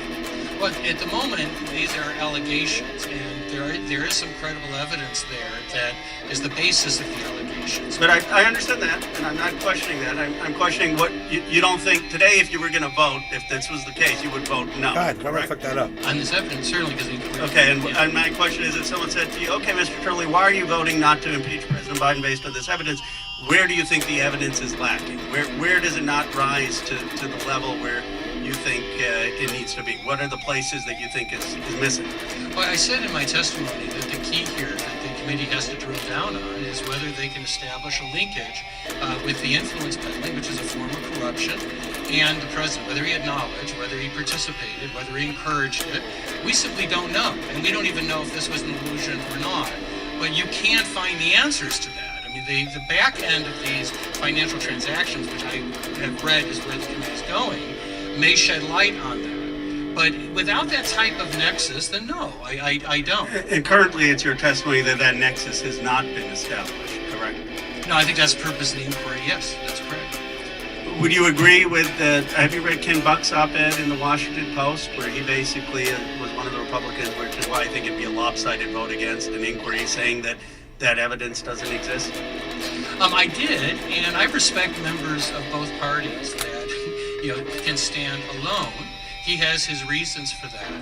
I personally think that the threshold for an inquiry has been surpassed. Me too. You have a duty to Don't all of you in the chat think the threshold for inquiry has definitely been met, and that there needs to be an investigation? Absolutely. Have you guys seen enough? Even if it's third-hand evidence, your testimony that's today worth investigating and seeing if the evidence is real or not, because the evidence is already incriminating. When Speaker Pelosi took this step, I gave the same advice, that I think it's a best practice to go to the floor. Gentleman's time has expired. Chair now recognizes Ms. McLean from Michigan for 5 minutes. Thank you, Mr. Chairman. And before I start with my line of questioning, I just want to make 2 comments.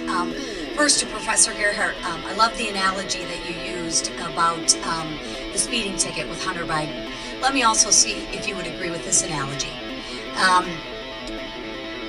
If a criminal pulls a trigger for a murder, he's guilty, right? We can prove it. What about the person who sold him the gun? Don't you also agree with me, if somebody ordered that hit, we would charge him too?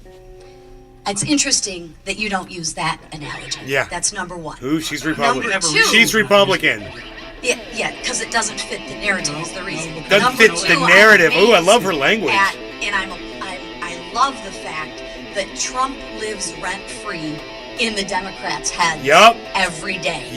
That is a beautiful thing, even though we're here talking about the impeachment inquiry of Joe Biden. With that said, I want to talk about the damning evidence of Joe Biden's role in his family's business schemes in Romania. While Joe Biden was president, he was directly involved in the United States policy and anti-corruption efforts in Romania. That's a fact. On May 21st, 2014, the then Vice President Biden delivered an anti-corruption speech in Romania, right? On September 28th, 2015, the president visited with the then Vice President Biden. The Romanian president visited with the then Vice President Biden at the White House to discuss anti-corruption efforts, right? Got a theme of corruption, anti-corruption, right? Gabriel Popovich, a corrupt Romanian oligarch, in the subject of a criminal probe. He's a subject of a criminal probe and prosecution for corruption and bribery in Romania. This committee has reviewed transactions showing that the Biden family received money from a foreign company run by this Russian oligarch, corrupt Gabriel Popovich. 5 weeks after the Romanian president visited with Vice President Biden, Popovich begins paying Hunter Biden and his associates, Rob Walker, through his company, Bladen Enterprises. The money from Bladen Enterprises is deposited directly into Robinson Walker LLC. Now, this LLC is directly operated by Hunter's known business partner, Rob Walker.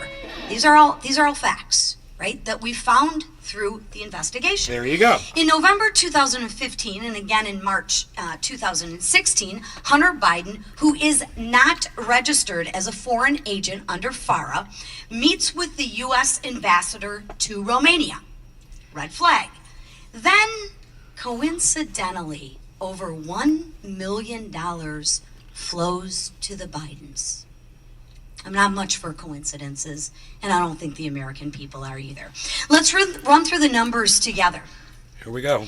Between November 2015 and May 2017, Bladen Enterprises deposited over $3 million into Robinson Walker's LLC business account. But then the Biden family accounts received more than $1 million from Robinson Walker's accounts after these deposits were made. Oops. Ironically, 16 of those 17 payments occurred while Joe Biden was vice president. Now, I think most Americans would find it suspicious that ironically, these payments ended shortly after Joe Biden left office. Another coincidence. Mr. Chairman, I ask unanimous consent to enter into the record the Oversight Committee's May 10, 2023 Second Bank Records Memorandum showing Joe Biden's involvement in his family's business schemes in Romania. Without objection, so ordered. I see three problems here. One, while Joe Biden is touting anti-corruption efforts in Romania, Hunter Biden is employed by a corrupt Romanian oligarch. No shit. Interesting. Wow. In direct How violation of hypocritical. FARA, Hunter Biden meets with the U.S. ambassador to Romania while being paid by Gabriel Popovich. What was Hunter Biden selling to the Romanian oligarchs for millions of dollars? Access to his father. I'd still like to see a contract of that. Access Professor to his Turley, father. I know I'm almost out of time, but you've previously said that Hunter Biden could be charged under the Foreign Agent Registration Act. Can you explain why? Gentlelady's time's expired, but please feel free to answer the question, Mr. Turley. Much of the conduct described in these disclosures does seem to fit what we saw with the charges of Paul Manafort in terms of being a foreign agent. Some of this does appear to be that type of lobbying on the part of Hunter Biden. The failure to register as an agent, of course, helped conceal that, but that's not necessarily the motivation behind it. The question is, should he have registered as a foreign agent during the course of this conduct? And it just seems to me, looking at the Paul Manafort indictment, that there's considerable overlap in terms of the type of actions taken. Perhaps there's a two-tier justice system. Mr. Then I Chairman, yield back. may I ask unanimous consent to enter Ms. McLean's chart into the record? Without objection, so ordered. Chair now recognizes Mr. Mafume from Maryland for 5 minutes. Thank you very much, Mr. Chairman. I did not plan to, but I'd like to follow up on the gentlewoman's comments and assertions about Romania and Hunter Biden and the fact that he worked for Romanian executives facing corruption charges. Biden should probably watch this so he can get a refresher course on his demented mind of what he's being charged with, because I'm sure he's really forgotten some of it. Consent that a New York piece entitled Giuliani is drawing attention to Hunter Biden's work in Romania, but there is a problem being entered into the record. Without objection, so ordered. Thank you very much, Mr. Chairman. I want to go back to this Burisma theory because it seems to me that if that's what's triggered all of this, and we are sitting here now wasting precious time while the country is about to shut down, and it's all found its genesis with Rudy Giuliani, that we ought to have Rudy Giuliani here. Now, I know there was a motion made earlier. I'd like to disaggregate that motion. You need without to mentioning channel the your other person's sound name sources so and you can offer mute a your motion mic again while burning that down your home. Rudy Giuliani be required to come before this committee. Prosecuted action corruption. Is there a I second? swear to God, are you plasma cutting thick steel? And Mr. Chairman, I'd like to ask that the You're funny, dude. clock be paused while the... Pause the clock. Thank you. 2 days till government shutdown. Chair recognizes Mr. Crawford. Motion to table. Motion. 2 days till all hell Table by breaks Mr. loose. Crawford. Is there a Dude, what's second? going to happen to the stock market? What's going to happen to Ms. crypto? Fox. Should we all pull our money out? Holy shit, is everything going to drop? Mr. Crawford's motion to table. We got up Mr. to Mafume's 27,199, guys. This Almost is about 27,200. Giuliani, Almost 27,200. Almost. We'll do $6 this, away. vote. All those in favor say I'd like aye. a recorded vote, Mr. Chairman. Aye. All those Chairman, opposed, I request no. recorded- Marshmallow heads taking a vote. In the opinion of the chair, the motion has it. The ayes. I'd request a recorded vote now. I request a recorded vote, Mr. Chairman. 1659 Ethereum. Clerk, Let's get that please 66 to have Ethereum, a guys. vote. That's Another what we motion need. by the minority I'm not party. kidding you. We need 1666 Ethereum, and then Bitcoin will explode again. So watch for 1666 Chair Ethereum. recognizes Mr. Palmer. Okay? It's right there. It's this number right here, 1659. There's a motion for a temporary We want that recess. 59 to go to Second. 66. Motion second. All those Mr. in Chairman, favor- there's already a motion on the floor. There's already a motion on the floor. I'd like a recorded 12 vote. o'clock, we would give them a bathroom break. There's already a motion on the floor. Cyber, cheers to you. Cheers, everybody. No longer got any cannabis. All right, will the clerk Cheers, bro. Cheers, everybody. call the roll? Will the clerk call the roll? To be clear, this is on the motion to table Mr. Mfume's motion for unanimous consent to call Rudy Giuliani as a witness before the Oversight Committee. Is that right? That is correct. Okay.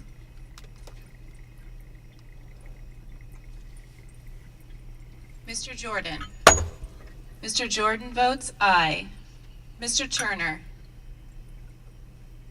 Mr. Gosar. Ms. Fox. Ms. Fox votes aye. Mr. Grothman. Mr. Grothman votes aye. Mr. Palmer. Mr. Palmer votes aye. Mr. Higgins. Higgins? Mr. Higgins votes aye. Get the Ferrari, Mr. Magnum. Sessions.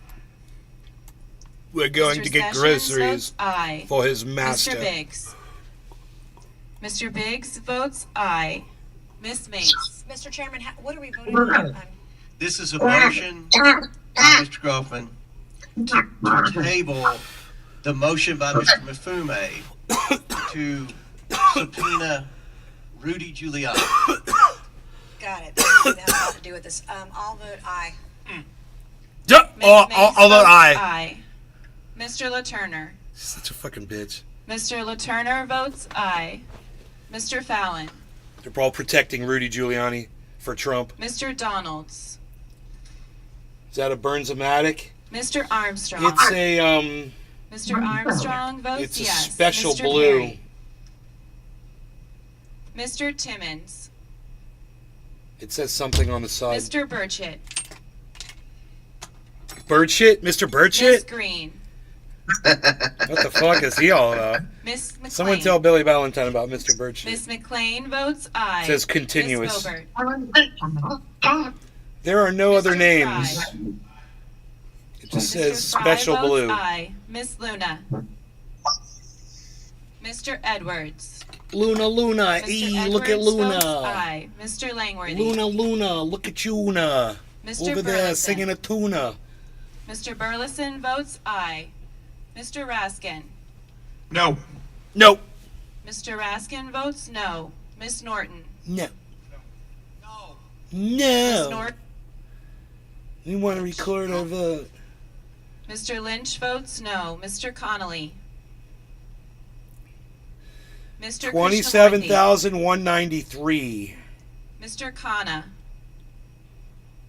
Mr. Mfume. 1656. votes no. We need Mr. Mfume 1666. votes no. 1657. Ms. Ocasio-Cortez. We need to go up $9 more. Ms. No. Ocasio-Cortez votes nay. No. Ms. Porter. Nay. No. Trendy nay. Ms. Porter votes no. Ms. Bush. Mr. Gomez. Mr. Gomez votes no. Ms. Brown. 58. Stansbury. 1658, Ms. guys. Stansbury votes no. Watch that Ethereum Mr. price. I'm Garcia. telling you, if it breaks 1666, we're Mr. going Garcia up on. votes We're going no. over 27 Mr. too Frost. easily on Bitcoin.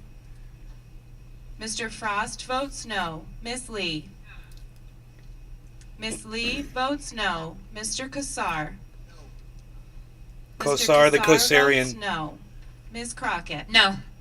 Miss votes Crockett, no. king of the Mr. Senate Goldman. floor. 59. Mr. Moskowitz. Mr. Moskowitz 1659 votes no. Ethereum. Ms. Tlaib. Rashida Ms. Tlaib. votes no. That's Rashida to you. Mr. Chairman. Chairman votes aye. How is Mr. Fallon from Texas recorded? Mr. Chairman votes aye.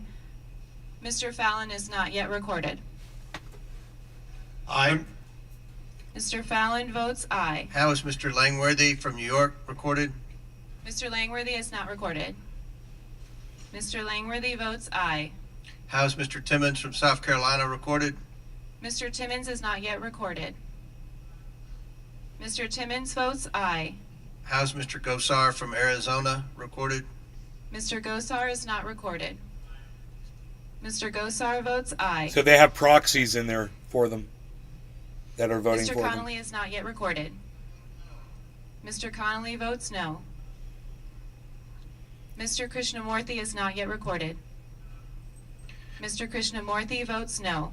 How is Mr. Armstrong recorded? Mr. Armstrong is voted 8 aye. hours in jail.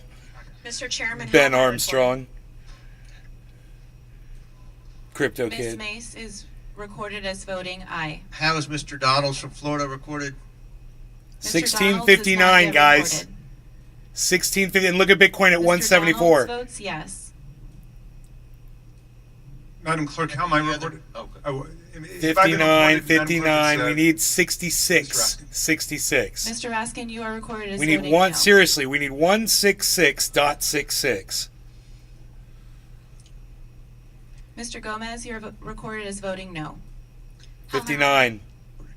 Congresswoman Ocasio-Cortez, how am I recorded? Ms. Ocasio-Cortez is recorded as voting no.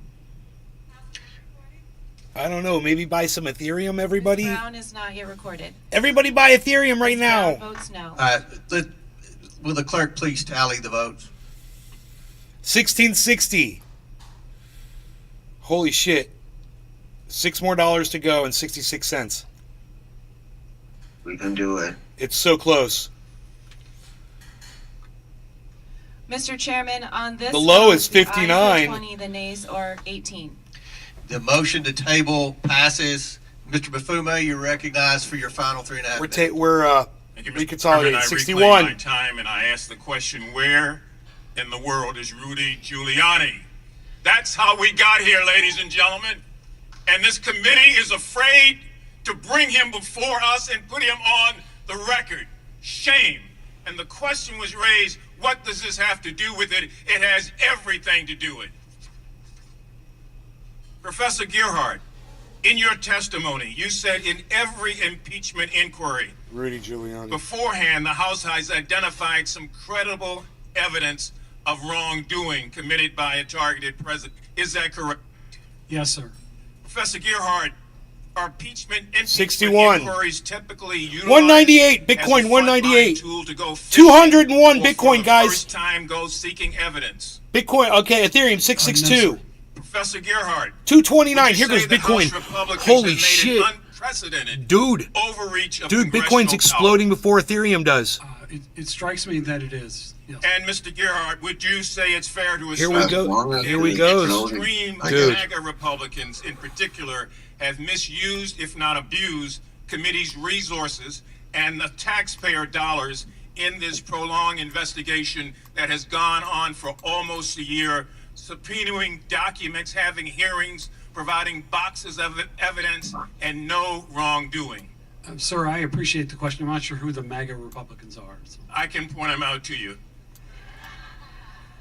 Everyone that just Mr. laughed. Chairman, Everyone that just laughed. Mr. Chairman, I would ask that the gentleman please point out the Republicans he's referring to. Oh, come He said on. he could. I'm reclaiming my time. That's bullshit, dude. Ladies and gentlemen, Point this out the clock MAGAs. Dude, here we is go. showing what's 1665. Here we go. happening to One more our dollar, guys. country One more dollar. While we debate over and over and over again, not any wrongdoing by It's just President got to go Biden, one more dollar. trying to Bitcoin's leak about to hit what his son may or may not have 27,300. done to him. People are going to be hurt when this time runs out. 665, bro. It is hitting that. Come on. 666.66. These are children. These are women. These are military officers and soldiers and civilians. There, we hit it. These are law enforcement We hit 666, guys. These are senior citizens looking for paychecks. Both for Social flow. Security. Why Let's in see if the we can hell get are we above it playing now. This game? And why don't we be honest? If it were so important, it could wait. This is what is important. Trigger the Protecting 666 this government buys. and protecting the people who pay taxes here. But we want to play games with all of this. So where is Rudy Giuliani right now? I'd like to know. And I'd like to know why we can't bring him before this committee like we brought these witnesses and everybody else. I yield back my time to the ranking member. Well, I want to thank the distinguished gentleman from Baltimore for his passionate and lucid comments here. And I appreciate the fact that you introduced a motion to subpoena Giuliani before I'd introduced a motion to subpoena Giuliani and Lev Parnas. And Lev Parnas wrote us a long letter saying that all of this is based on a fraud, a tissue of fraud. He went all over the world with Rudy Giuliani looking to find Is he dirt. alleging the China money was a fraud? Are you asking me to yield? Are you asking me to yield? I'm happy to yield for a second. What is your question, Mr. Chairman? What fraud are you Well, I've introduced it in the record in case you haven't read it yet. The letter that Lev Parnas wrote to you and to me. In it, he called. Man, it didn't hold 666. That's the problem. It's got to get over Because it. of China It hit money it, that but the it's got to Bidens get over it.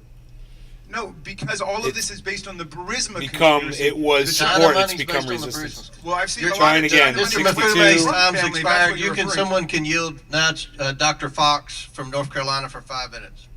62. I need Thank you very 666 much, if I'm Mr. gonna Chairman. if This I'm gonna is party not with a Bitcoin. game.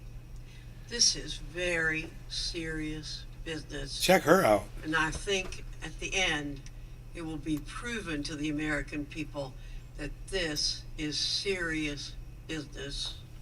And we need to get on with it. And we need to have the other side to stop playing games.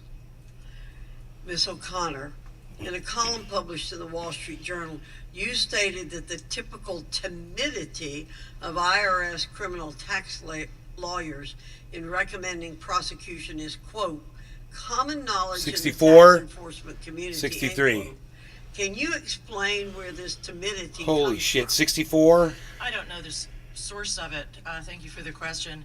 But it is common knowledge in the 65? tax enforcement community. The tax division is required to authorize any criminal tax charges that are going to be brought. In order to inform itself, We are trying to break through right now, guys. This is happening live right now. Before it This gets is to the huge. tax division, IRS If it can get through criminal tax 666. attorneys review it. They are. Satan shall allow it. Sorry, having All trouble hail answering this, Satan. I think all hail Satan. Hail Satan. Hail Satan. All hail Satan. IRS criminal Satan, lawyers, allow as you're for this to alluding happen. to, All provide hail Satan. advisory views to the Satan, special agent allow for this to report. happen. Is that correct? 666. Right, and My they sweet are Satan. advisory only. 666. And the IRS, as any Satan, prosecutor Satan, is Satan. very determined to have a very high conviction rate. So they wanna be 665, very, very careful that 664. If they bring a case, they will win it. All right. So can you describe a typical special agent report and the special agent report specific to Hunter Biden's Dude, case? this is so critical. Certainly, the 665. whistleblowers have testified that nearly 1,000 Plenty of volume, guys. There's plenty of volume. It's gonna go. It's gonna go. 665. Boom. We're gonna go right through. Here, watch A this. discussion of what they had discovered. Plenty of but volume. Also, every bit of evidence that they found that supported each element of each crime for each year for which they were recommending 6540, 66637. There it is, guys. 66649. 668. Oh my goodness gracious. 667. 66696. 66646. 66589. We could get there. We can see it. We can see the light at the end of the satanic tunnel. I understand that the tax division did produce a 99-page memo. All hail Satan. The charges the special agents had recommended. All hail Satan. I wonder if DOJ's tax division recommended is on 6 this hearing felonies and 5 Chuck, misdemeanors. the butter substitute, Fleischman. That's correct. Hunter Biden was only initially Doesn't help a damn thing. Grandma yelling doesn't help a damn thing. Atomic Ray's going crazy in the chat. federal income taxes. I should bring that chat up here. Is that correct? Right, for just 2 years. And these are misdemeanors. Right. Okay. But the maximum penalty for these charges is a fine of $25,000 as well as up to 1 year in federal prison. Is that correct? Or both. Or both. Yet Hunter Biden owed more than $100,000 in both 2017 and 2018. Correct? That's what the criminal information alleged. I think that's a ballpark figure. Okay. Based on the answers you just provided, it's extremely difficult to believe that an individual who is not the son of the sitting U.S. president would be treated this way. We're told the Department of Justice treats all citizens equally under the law. 668's the new high. We just have to get back up above 666 again. That is not definitely a what point of what resistance. happened in Delaware. Based on your experience, would you agree that that's not what happened in Delaware? Exactly. Porta Johns, I agree with you. Just in the next the next state, in New Jersey, a mechanic was being sentenced to 2 years. Or his for twin having brother, right? Not paid like $100,000 in taxes. So, In this case, there was not equal justice under the law being proposed. Absolutely it was not. Totally unequal justice. That is not what this country stands for. We want everybody being treated the same under the law, and my colleagues should feel the same way. She's Thank a you, Mr. fucking Chairman. badass in a pink jacket, bro. Good lady yields back before I recognize. Look at her just standing out in there. Look at her just boom, standing out up there on that letter from on that Lev panel. Parnas, who It's fucking Mr. awesome. Raskins She's a continues to fucking refer to. badass. It's actually a press release from the U.S. Attorney's Office in the Southern District of New York. It's Lev Parnas sentenced to 20 months in prison for campaign finance, wire fraud, and false statement offenses. Yeah, he worked with Without Rudy objection, Giuliani. so ordered. I'm glad I had the chat up. Chair now recognizes Ms. Ocasio-Cortez for 5 minutes. Oh God, here we go. Thank you, Mr. Chair. Now, it has been repeated, and I would also like to repeat that the allegations being presented by the majority are extremely serious, and the prospect of impeachment is also a gravely serious matter, which has been echoed by our witnesses today. And any serious impeachment investigation or inquiry relies on firsthand sworn testimony of witnesses to high crimes or misdemeanors. Today, the Republican majority has called in 3 witnesses to advance their case. Mr. Turley, I have a simple question for you. In your testimony today, are you presenting any firsthand witness account of crimes committed by the President of the United States? No, I'm not. No, you are not. Ms. O'Connor, you are the second Republican witness here today. Have you, in your testimony, presented any firsthand witness account of crimes committed by the President of the United States? I have not. Thank you. Now, Mr. Dubinsky, as the third and final Republican witness in this hearing, have you, in your testimony, presented any firsthand witness account of crimes committed by the President of the United States? I have not. And Professor Gerhardt, given that you are the minority witness, I assume the same, correct? I'm not a fact witness, correct. Thank you. And to clarify, 2 individuals presented today who do have firsthand accounts surrounding the progeny of these allegations are being blocked from testifying by the Republican majority. And I want to explain why this is important. Members of Congress, all of us in this hearing, are not under oath, as we are presently covered by the speech and debate clause. Isn't that correct, Professor Gerhardt? That is correct. And the speech and debate clause covers all statements by a member of Congress, whether they are factual or not.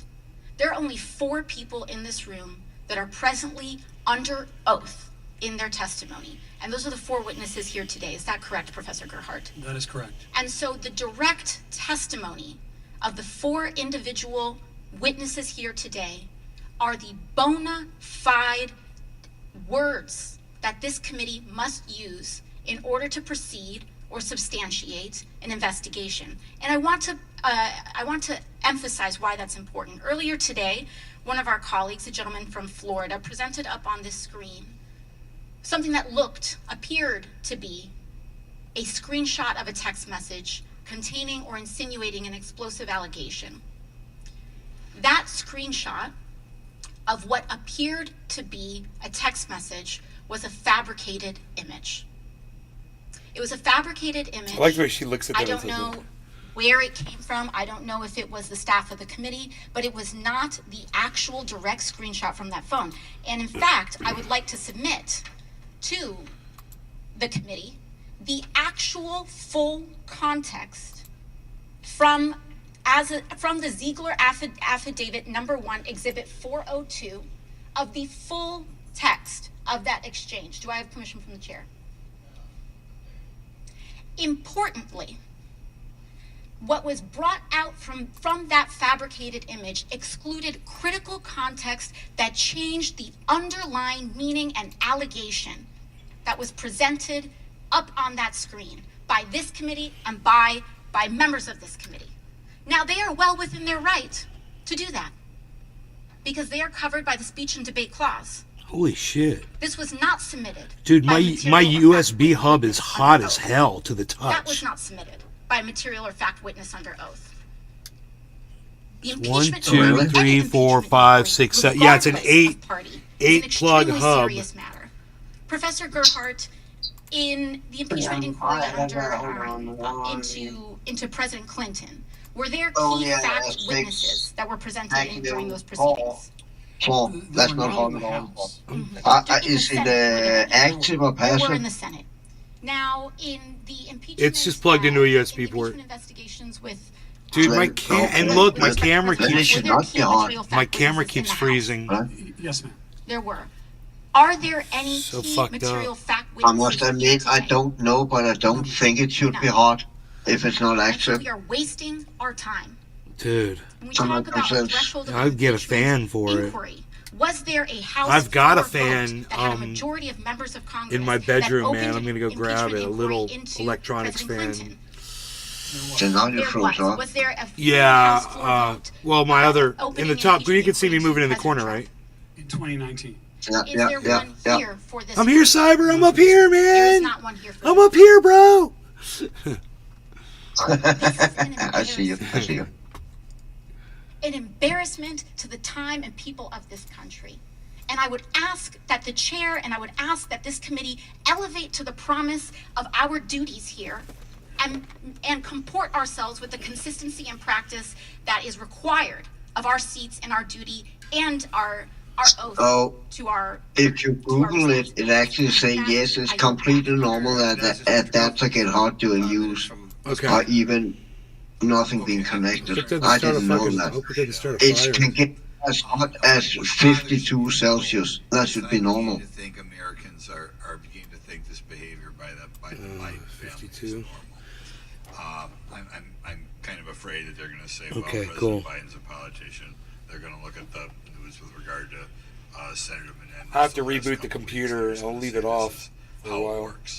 I don't think it's the way it works. I think this is this corruption that appears to be. We have all sorts of smoke. That's probably a good idea. Fire with all sorts of smoke is almost an historic low for our country, and it deserves a strong response from this body. All 8 ports are plugged in, but one of them is just a USB drive, so that can come out.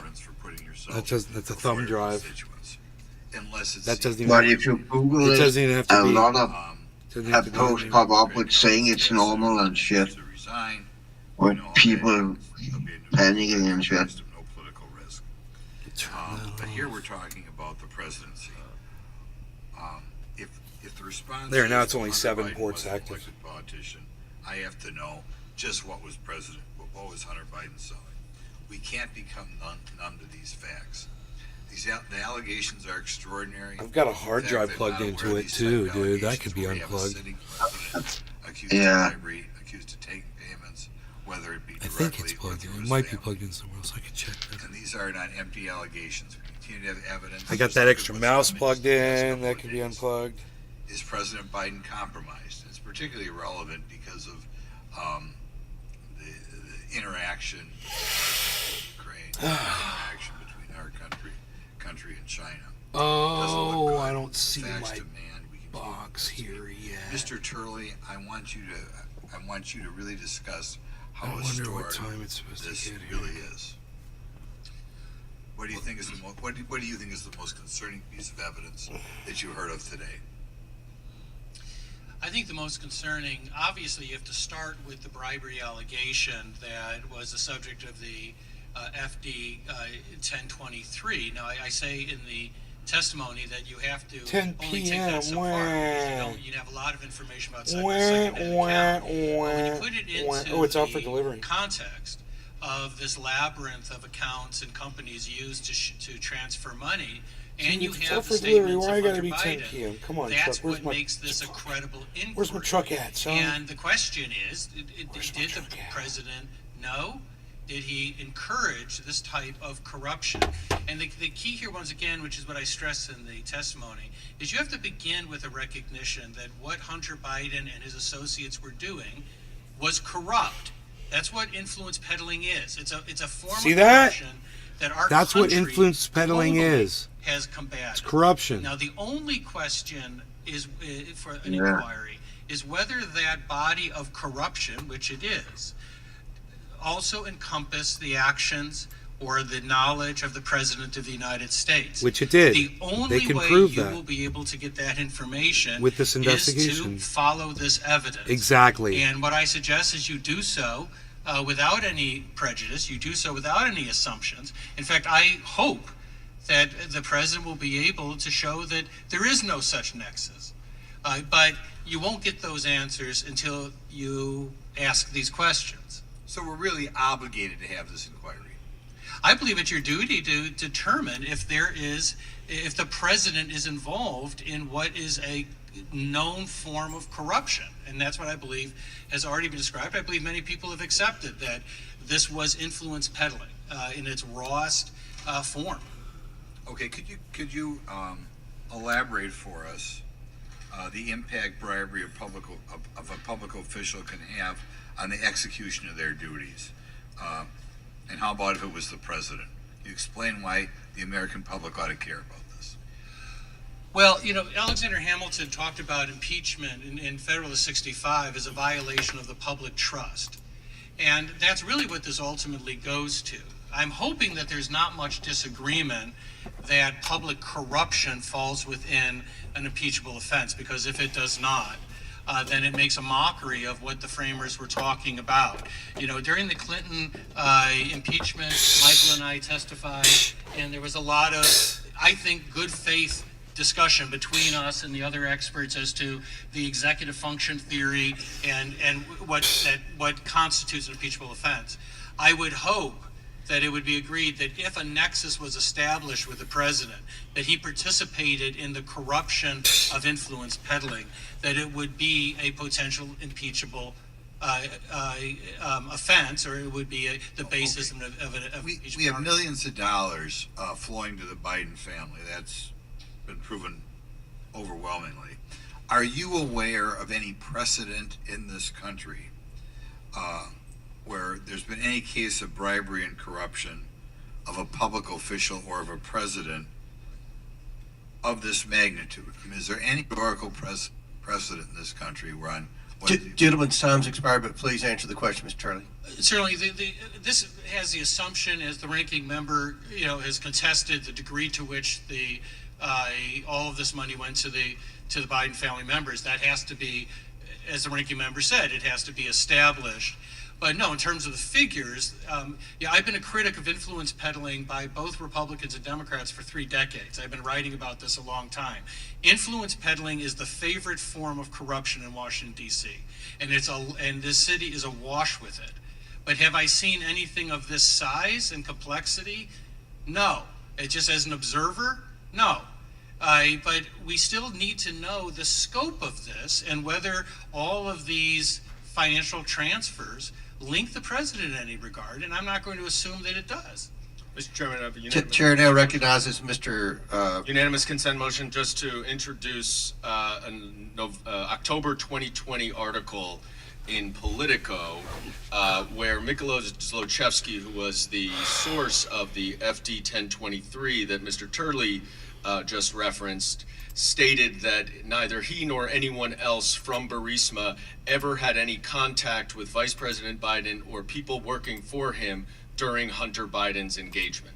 Without objection to order, Chair now recognizes Ms. Brown from Ohio for 5 minutes. Thank you, Mr. Chairman. While we sit here just 2 days away from a complete government shutdown, House Republicans want to distract the American public from their funding failure with a baseless impeachment inquiry, lacking facts and foundation. Whatever. Why don't you wait till the investigation concludes? The livelihood of millions. You're wasting of everyone's federal time right now. workers, small business owners, seniors, and veterans, all of whom live in the districts of every member on this committee. Yeah, well, it's too bad you guys didn't put up a better candidate, but you put up a crooked crook.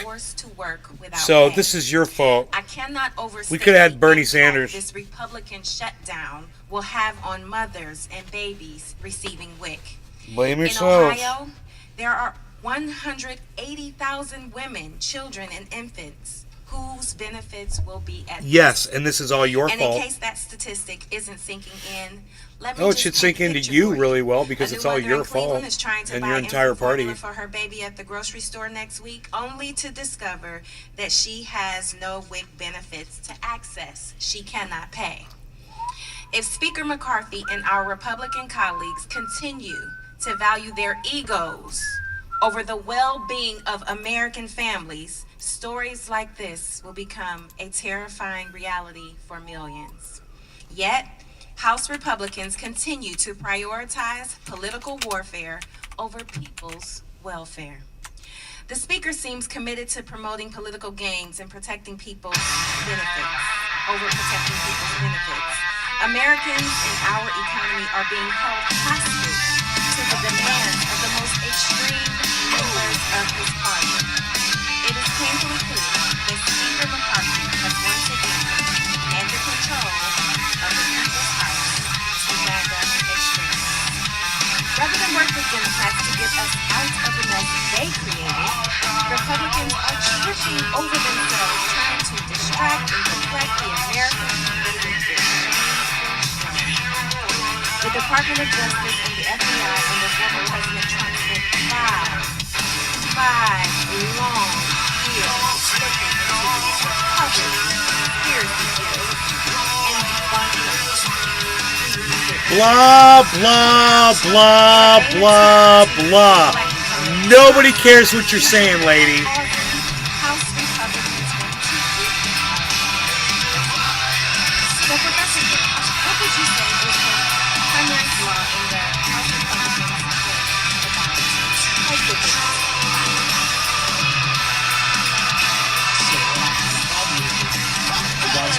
Nobody cares what he has to say either. My cousin,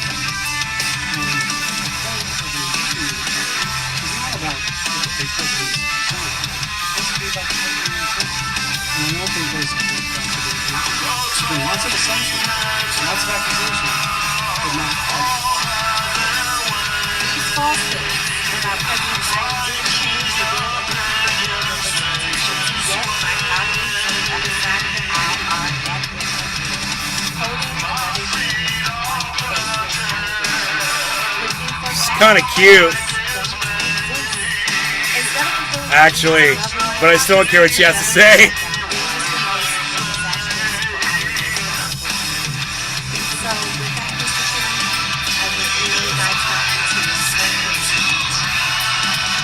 Like a little glasses.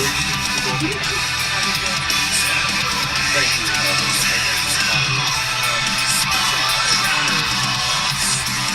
You testified before that the 99-page memo gave a full authorization for the charges. Is that your testimony? That is what the whistleblowers reported. Actually, the whistleblowers reported that it was a discretion finding. And since you worked in the DOJ tax division, I'm sure you understand that there is full authorization, there is discretion, and there is declination. And when they give a discretion determination, that is because there are serious holes and flaws, and they leave it to the discretion of the U.S. attorney whether or not they want to charge it. Isn't that correct? No, not at all. Discretion is not based on holes and flaws. It's based on the ability of that particular district to prosecute that case. And in fact, that 99-page memo is ability? referred What do you to mean the several ability? times in the Excuse me, testimony. excuse me. And What do you mean- and what do you only mean in the one ability? time did it mention discretion. All the other times it did not mention discretion at all. And So you're that's- disputing that it said discretion. Gentleman's Are you time is disputing that it said expired. Chair now recognizes Mr. Palmer from Alabama for 5 minutes. Thank you, Mr. Chairman. I'm very disturbed about what I've heard here today. There's a saying among country lawyers that if you have the facts, you pound the facts. If you don't have the facts, you pound the table. When you can't pound the table, I guess some of my Democratic colleagues choose to pound the witnesses. That was inexcusable. What just happened in this committee, attacking the witnesses personally instead of addressing the merits of the evidence being presented, indicates to me that my Democratic colleagues know the evidence is becoming increasingly conclusive. It reminds me of a line from a movie, A Few Good Men, Jack Nicholson. Oh, You can't Mr. handle the Palmer, truth.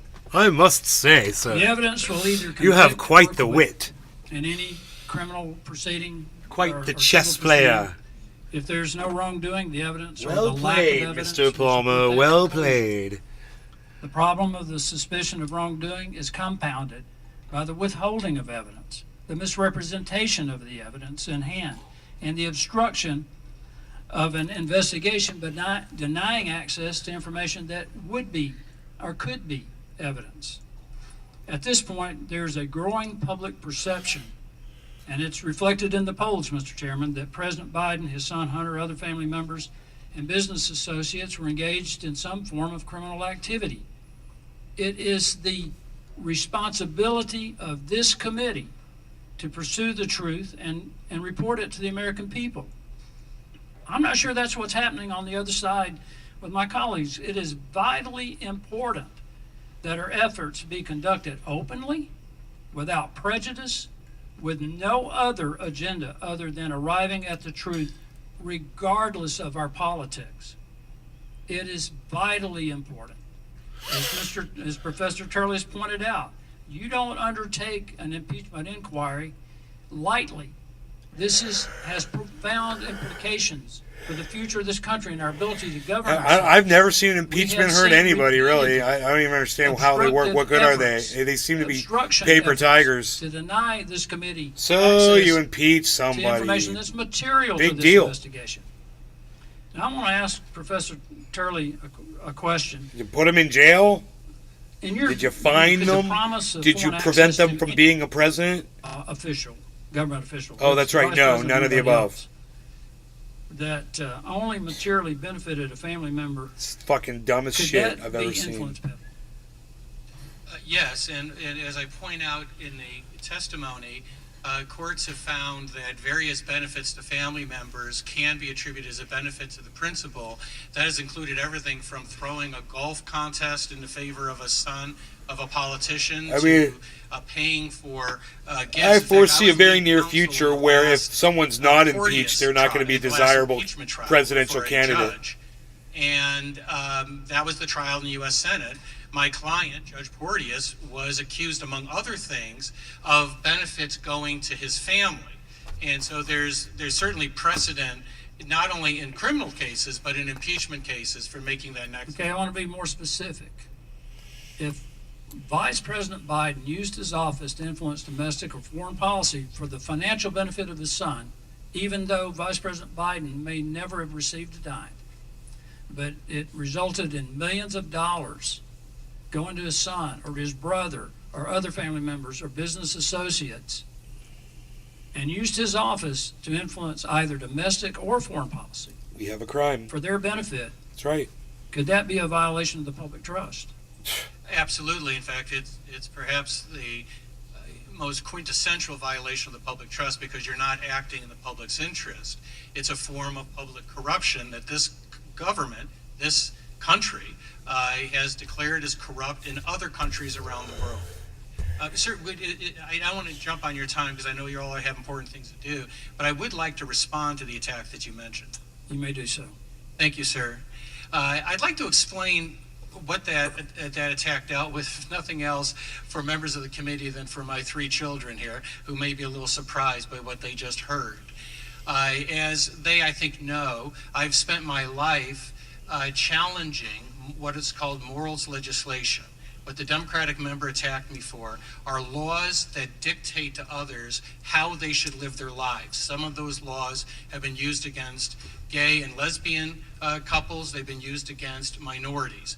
The individual that the member described, I condemned.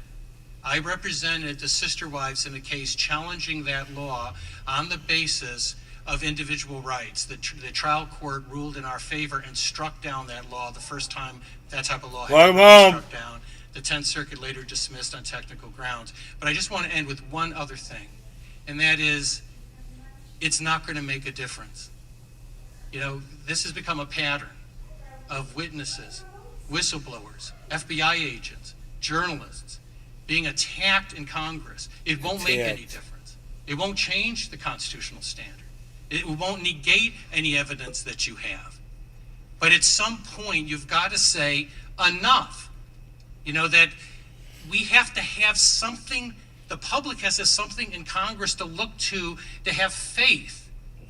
And I have to tell you, it's not that I think that absurd attack meant any difference to my children or to the people that are watching. It makes a difference to our process. Shame on the Democrats. Witnesses should not have to... Mr. Chairman, I hate to interrupt Professor Turley, but could our witness get equal time then? Because we're over a minute over. Gentleman's time has expired. He responded to the false allegations by your members, and I apologize for how you all been treated. I apologize to the American people watching this hearing for the parliamentary. Thank you, marshmallow-headed man. The other side is pulled. I think people in America care about public corruption. The title of this hearing is an impeachment inquiry. And I think that Mr. Turley's done a good job explaining the basis for why we need to take impeachment inquiry and move forward. We have led this investigation, and now we need the impeachment inquiry status as we move forward to get the information that we have been obstructed by this administration and by this family. And that's what the purpose of this hearing is. Don't create utter false narrative. With that, the chair recognizes Mr. Gomez from California.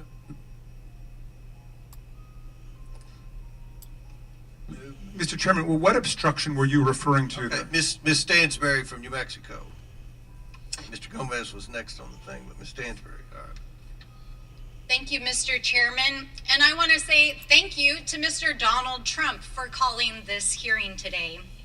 As it demonstrates the House GOP and Donald Trump's continued attacks on our institutions and on our democracy, and the House GOP's complete inability to govern in a serious manner.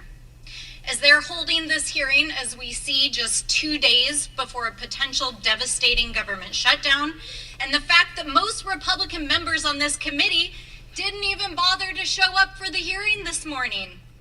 Their own star witness said right here in this committee this morning that he doesn't even believe that there's enough evidence to meet the standards needed for impeachment.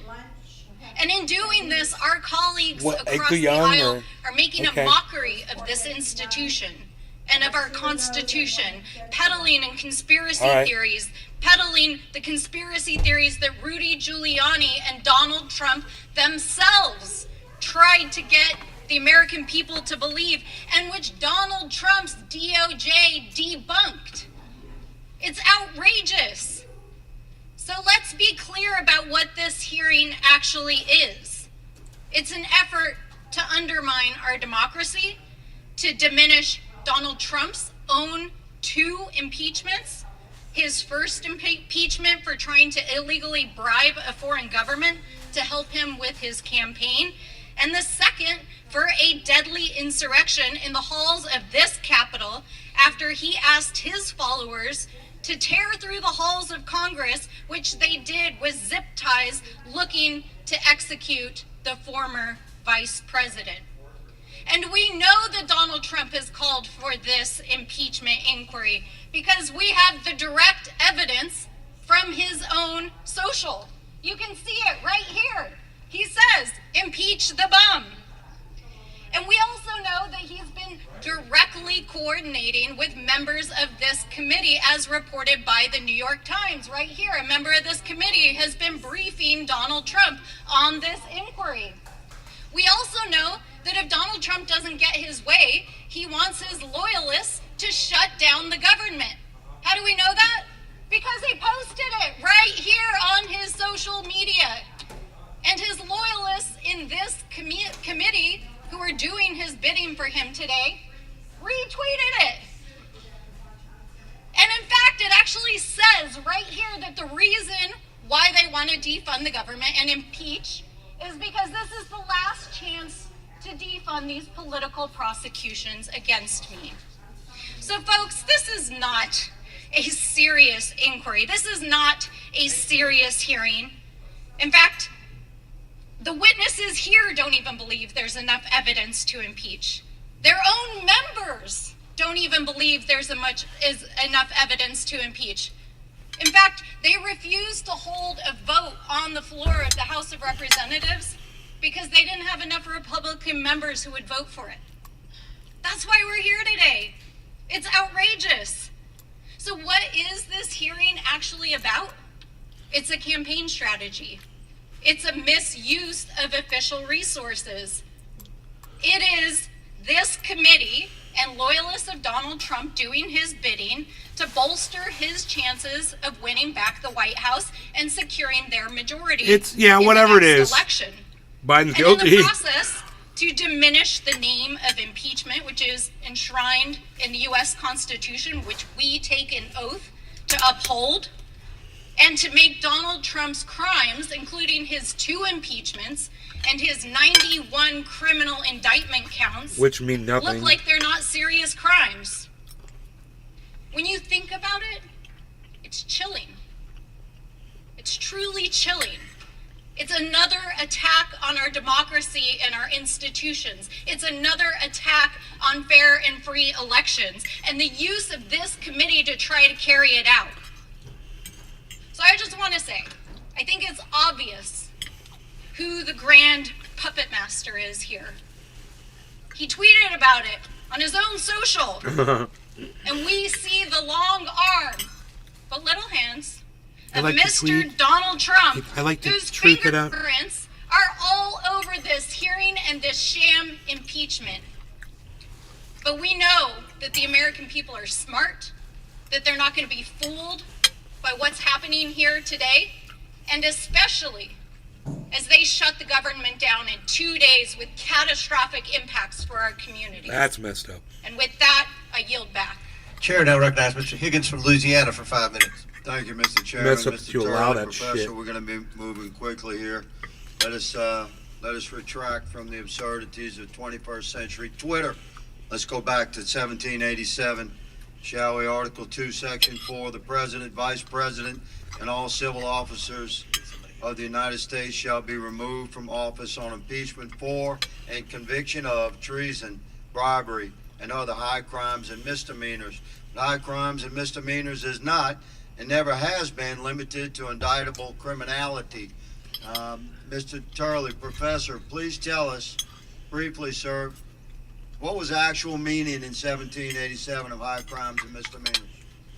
Well, this has been a matter of obviously robust debate for many decades. What we do know is that there were various terms that were offered and were rejected, the most famous being maladministration, and James Madison was uncomfortable with that. But they were also uncomfortable with limiting it to like treason and bribery. Exactly. It was never designed to be limited by writ of statute. Was it, Professor? Would Madison argue that, quote-unquote, betrayal of trust to foreign powers is an impeachable offense? There are references into that type of betrayal of trust, but also if you take a look at past impeachments, they have gone to the violation of public trust, including the use of office to perpetuate false accounts or to obstruct this body. Agreed. So impeachment is a mechanism of our congressional authority. It's not a criminal proceeding, is it, Professor?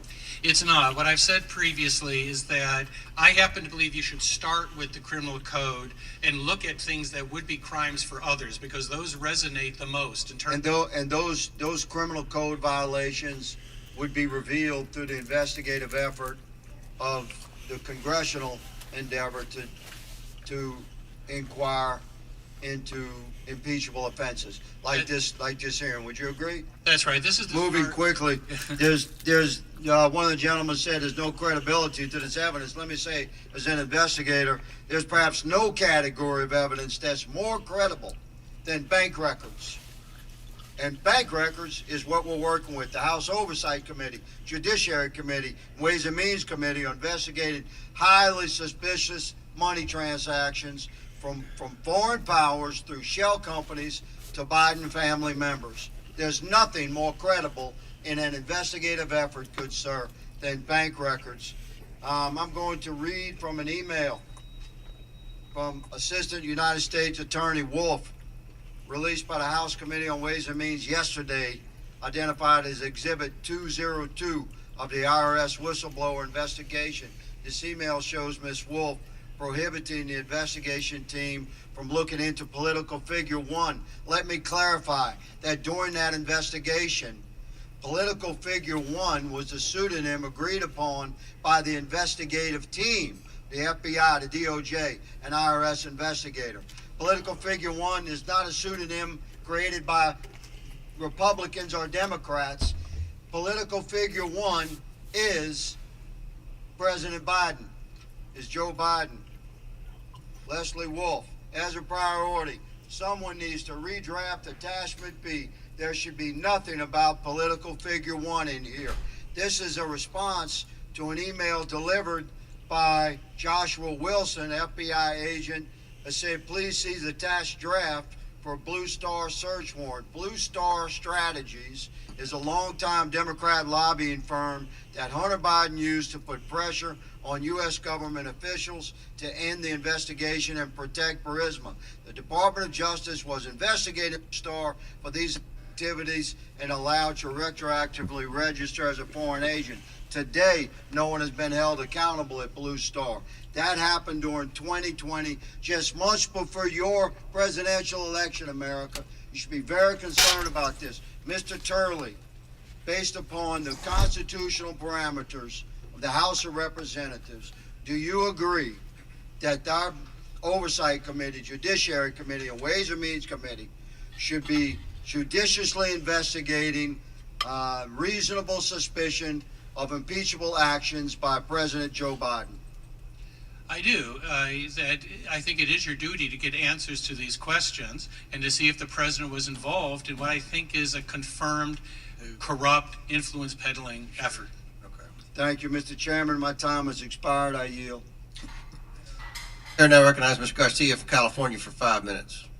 Thank you, Mr. Chairman. I want to just begin by recapping for the American people what we've seen so far today. My Democratic colleagues have done a great job of showing that there's absolutely zero evidence linking President Joe Biden to any wrongdoing. Zero, none. This hearing is a complete waste of time 2 days before a MAGA government shutdown. And we also know that Hunter Biden never held any sort of public office. And there is no evidence that he ever influenced any kind of policy in the White House. There's no evidence that he and his father's finances were ever linked. And we've spoken to many witnesses to prove that. And in fact, none of the witnesses here actually have any direct evidence that there's any sort of wrongdoing that was repeated here by these witnesses. So instead, we're back to falling on MAGA conspiracy theories that Rudy Giuliani parroted over and over again. This farce is all about House Republicans trying to re-elect their beloved leader, Donald Trump. And what I want to know is why we're not actually investigating real family corruption. They want to attack President Biden's family, who actually never worked in the White House, which is incredibly hypocritical. Yet we have not yet talked about these guys that actually worked in the White House. And in fact, I want to talk about Jared Kushner, who's right over here. We know that Jared Kushner, who's Donald Trump's son-in-law, was given enormous power in the White House. When Jared joined the White House, he was so unfit and unqualified and with so many conflicts of interest, he couldn't even get a security clearance. His father-in-law, Donald Trump, had to intervene, overriding national security officials. We also know that just months after Jared left the White House, the Saudi royal family gave him $2 billion, with a B, into the Kushner hedge fund. And right now, Jared is pocketing an additional $25 million a year in fees. This is a man who was put at the head of Middle East policy in the White House. We know he personally intervened to give the Saudis a $110 billion arms deal that was opposed by folks all across the government. He supported the Saudis with their brutal war in Yemen, even after they murdered Jamal Khashoggi, a journalist, of course, who was an American resident. The Saudi crown prince bragged to other heads of state that Kushner, and I quote, was in his pocket. Even Trump's first Secretary of State complained that this is inappropriate. Now, Jared delivered for the Saudis over and over again, and he was rewarded.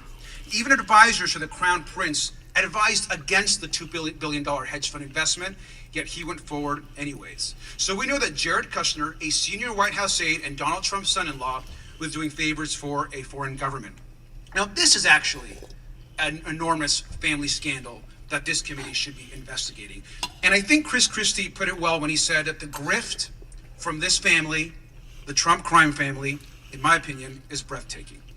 You also need to take my word for it. But this is actually what our committee chairman actually said about the Kushners. I'm just quoting our chairman. I have been vocal that I think what Kushner did crossed the line of ethics. Now, Mr. Chairman, I completely agree that the Kushners crossed the line of ethics, and I want to know what we're going to do about it and when that hearing is actually going to be here in front of us. See, if we're not too busy, maybe next week during the Republican MAGA shutdown, we can actually have a hearing with Jared Kushner, which is clearly in a very corrupt arms deal here, a deal around his investment firm. And the chairman can also be involved in that since he also thinks there's problems. Now, we do know today that we're not here because of any wrongdoing of President Biden, but because this is all part of Donald Trump's campaign. And his most extreme allies, including some members of this committee, are now retaliating. In fact, some members have been trying to impeach the president since day one. Now, this is a tweet here. I'm going to read it. It says, 2 years ago, I introduced articles to impeach Joe Biden on his first full day in office.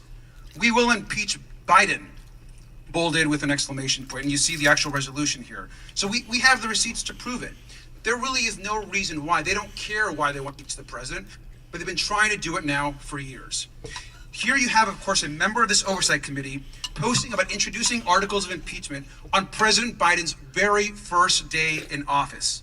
And now the Speaker of the House is empowering these people in a desperate attempt to keep his job.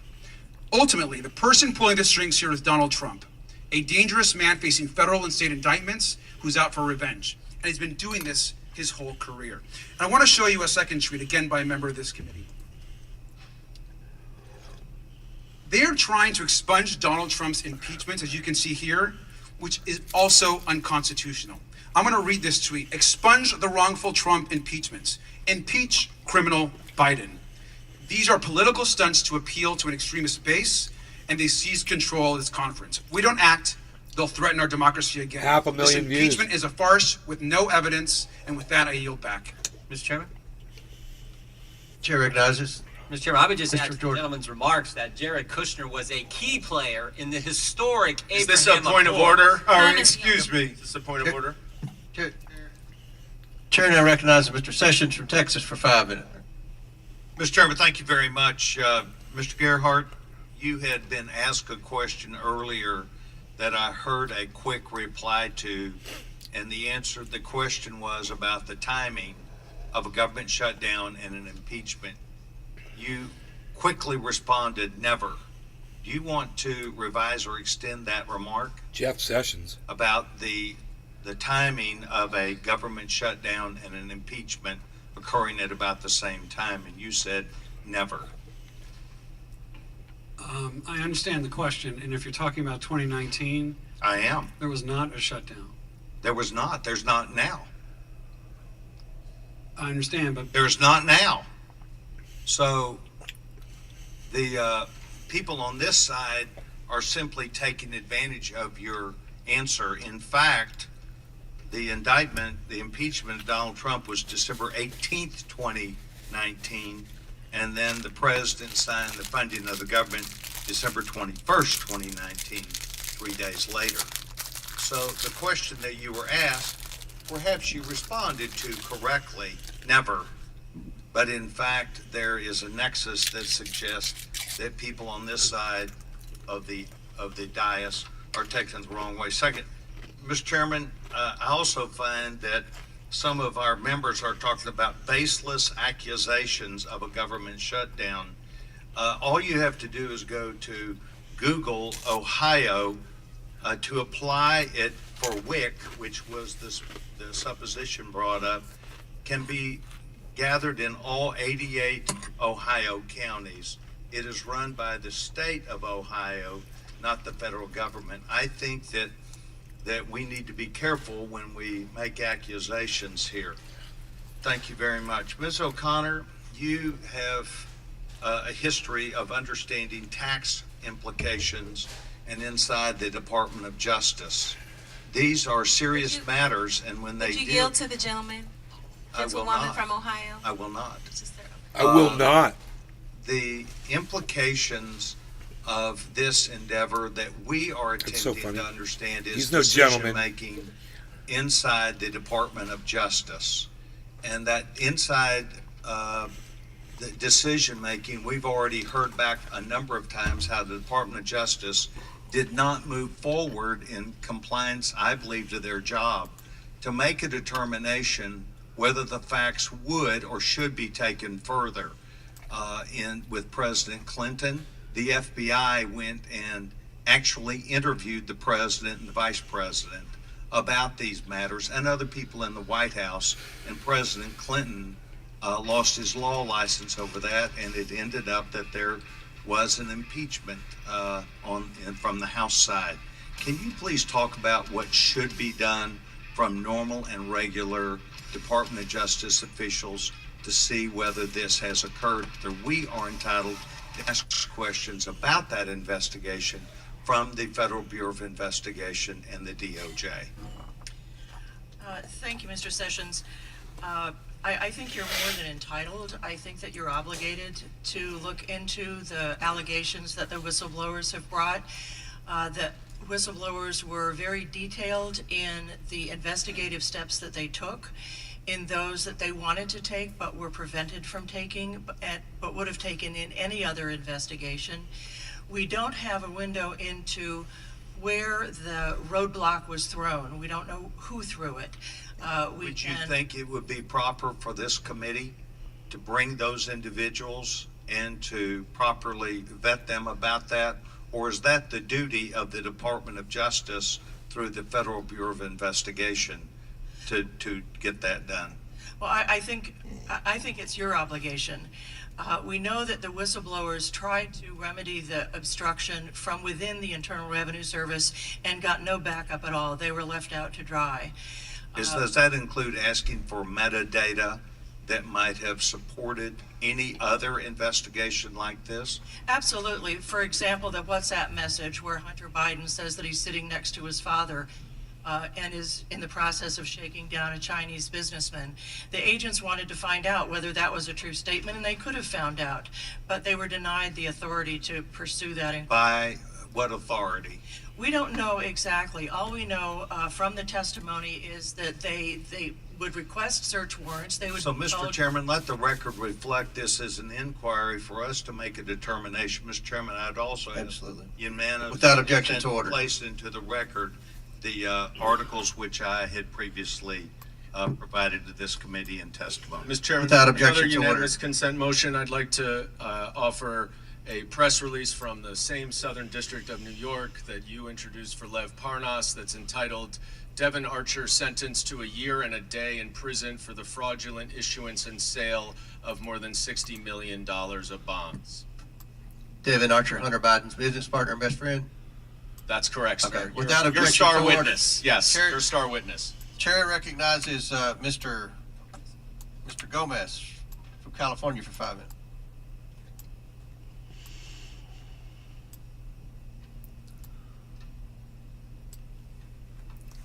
All right, thank you so much, Mr. Chairman. So, one of the things I want to kind of stress is that from the very beginning of this Congress, the Republicans had one thing in mind. Let's get Joe Biden, right? Let's get Joe Biden, and let's Who fucking cares? find the evidence that showed he did something. God, man, you guys But when sound the evidence didn't exist, they would make up facts or they so would exaggerate stupid. to an extent that it was like, honestly, Yeah, well, mind-boggling. now they got evidence, so And, let's talk about the evidence. I know. I want to fucking focus idiot. on one part first. Okay. The Republicans keep pointing out 20 shell companies of the Biden family. These are Okay. actually 20 shell companies of Hunter Biden. Okay, so anytime they say the Biden family, they're really saying Hunter Biden, because there hasn't been a connection between Joe Biden and these companies. To an extent, do we have the slides up? Go. First slide is, that's not the slide, but I'll show it. So there's an article from Washington Post, August 17, 2023, and it says how Republicans overhype the findings of the Hunter Biden probe. And it's specifically when it comes to these 20 shell companies, as they call them. They were actually, they were overhyped, and they gave them 3 Pinocchios. Mr. Chairman, I would like to unanimous consent to enter this into the record. Without objection, so ordered. Great. Next, so they keep focusing on these 20 companies, and then the Ways and Means reveals 700 pages yesterday. It was really dramatic, right? They used Section 6103 to get these returns, and they say, "Hey, we're gonna show that they did something wrong." The chairman of the Ways and Means Committee, Mr. Adrian Smith, who also serves on this committee or sits on this committee, when asked a simple question, they pointed out that this actually the WhatsApp message of Hunter Biden allegedly was sent in 2017 when Joe Biden wasn't even president. Dude, when Joe Biden wasn't even running when he for pointed president. out all those So, businesses, unanimous Biden's name wasn't on, but Hunter's was. Dude, you dumbass. The whole point of money laundering is to have the recipient off the goddamn bankroll list, you idiot. Thank you so much. So let's dig into these 20 businesses. 20 companies. That's a lot of companies for an average American like myself. You know, I got a W-2. I file my income taxes. My wife and I have simple returns. But when it came to President Trump, how many companies did he have? Anybody want to take a guess? Ms. O'Connor, how many companies did Mr. Trump have? I have no idea the number, but I know Okay, they all stop. did something. I They reclaim built I reclaim my things, time. they sold Thank things, you. they I provided reclaim services. my time. Reclaim my time. See, you can't even answer a simple question, right? He had over 500 Will the gentleman yield? companies. No, I will not. Oh. He also had over 500 companies. Over 500 companies. I looked at the tax returns. Why? Because I was on the Ways and Means Committee and I got to actually dig into it. Over 500 companies, actually between 517 to 543 companies. What's your point? And Republicans had no concern about that. When Why it was- should they? They were structured in a way, they were almost like a set of Russian nesting dolls. Oh, God. Each one Russian. hiding the existence and who I controlled love the others. these guys are idiots. But did the Republicans bring it up? No. Did they have any concerns? No.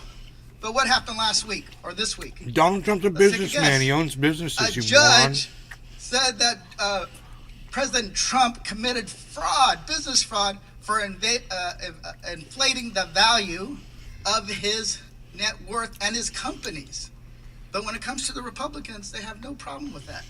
Right? They don't have no problem. They don't want to dig into that. When Trump controlled these 517 companies, when it came to He got charged, man. Hunter Biden controlling 20, we see a direct line to Joe Biden. They just finished that So case that's on what him. the problem is that they're cherry picking facts to connect it to Joe Biden, and when they don't have facts, they make it up, as they did earlier today when they put up tweets or text messages that were not connected. So the point is, everything they're doing is to muddy the waters, and I think it's disgraceful. Because when it comes to a president that committed fraud, a president that caused an insurrection, a president that was also sold our government's national interest to the highest bidder, silence. With that, I yield back my time. Would the gentleman yield a quick question about the president's son's 20 companies? I yield back my time, Mr. Chairman. Chair now recognizes Mr. Biggs from Arizona for 5 minutes. Thank you, Mr. Chairman. I'm going to put up on the board in just a second, but this is the entire transcript of the Devin Archer testimony I submitted to the record. Without objection, so ordered. Thank you very much. So His name's Mr. in this Biggs. particular colloquy that's going on, highlighted up there, you'll see that Mr. Archer says, let's start at the beginning. Let's go somewhere else. He says, the question is, did Hunter talk about how bringing his dad, Joe Biden, either to Ukraine or using his dad as vice president would add value in the eyes of Burisma officials? Answer, yes. How did it come up? As well, we were business partners. It just came up. We're business partners. We're business partners. Okay. What kind of leverage was Hunter trying to get by using his dad? Answer by Devin. I think it's more defensive. Defensive leverage, that the value is there in his work. Also in this same document, I asked him, I said, the brand, he said, what is it? You keep talking about the Biden brand. I said, is it Dr. Jill? Brother Jim?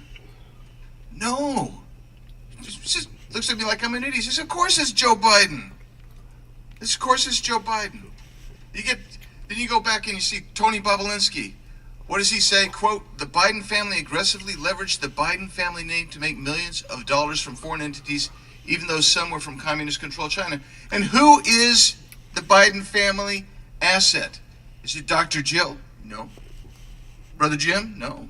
Any of the grandkids that got money from foreign companies? No. None of those folks. None of those folks. Then you get the stuff released from Ways and Means yesterday.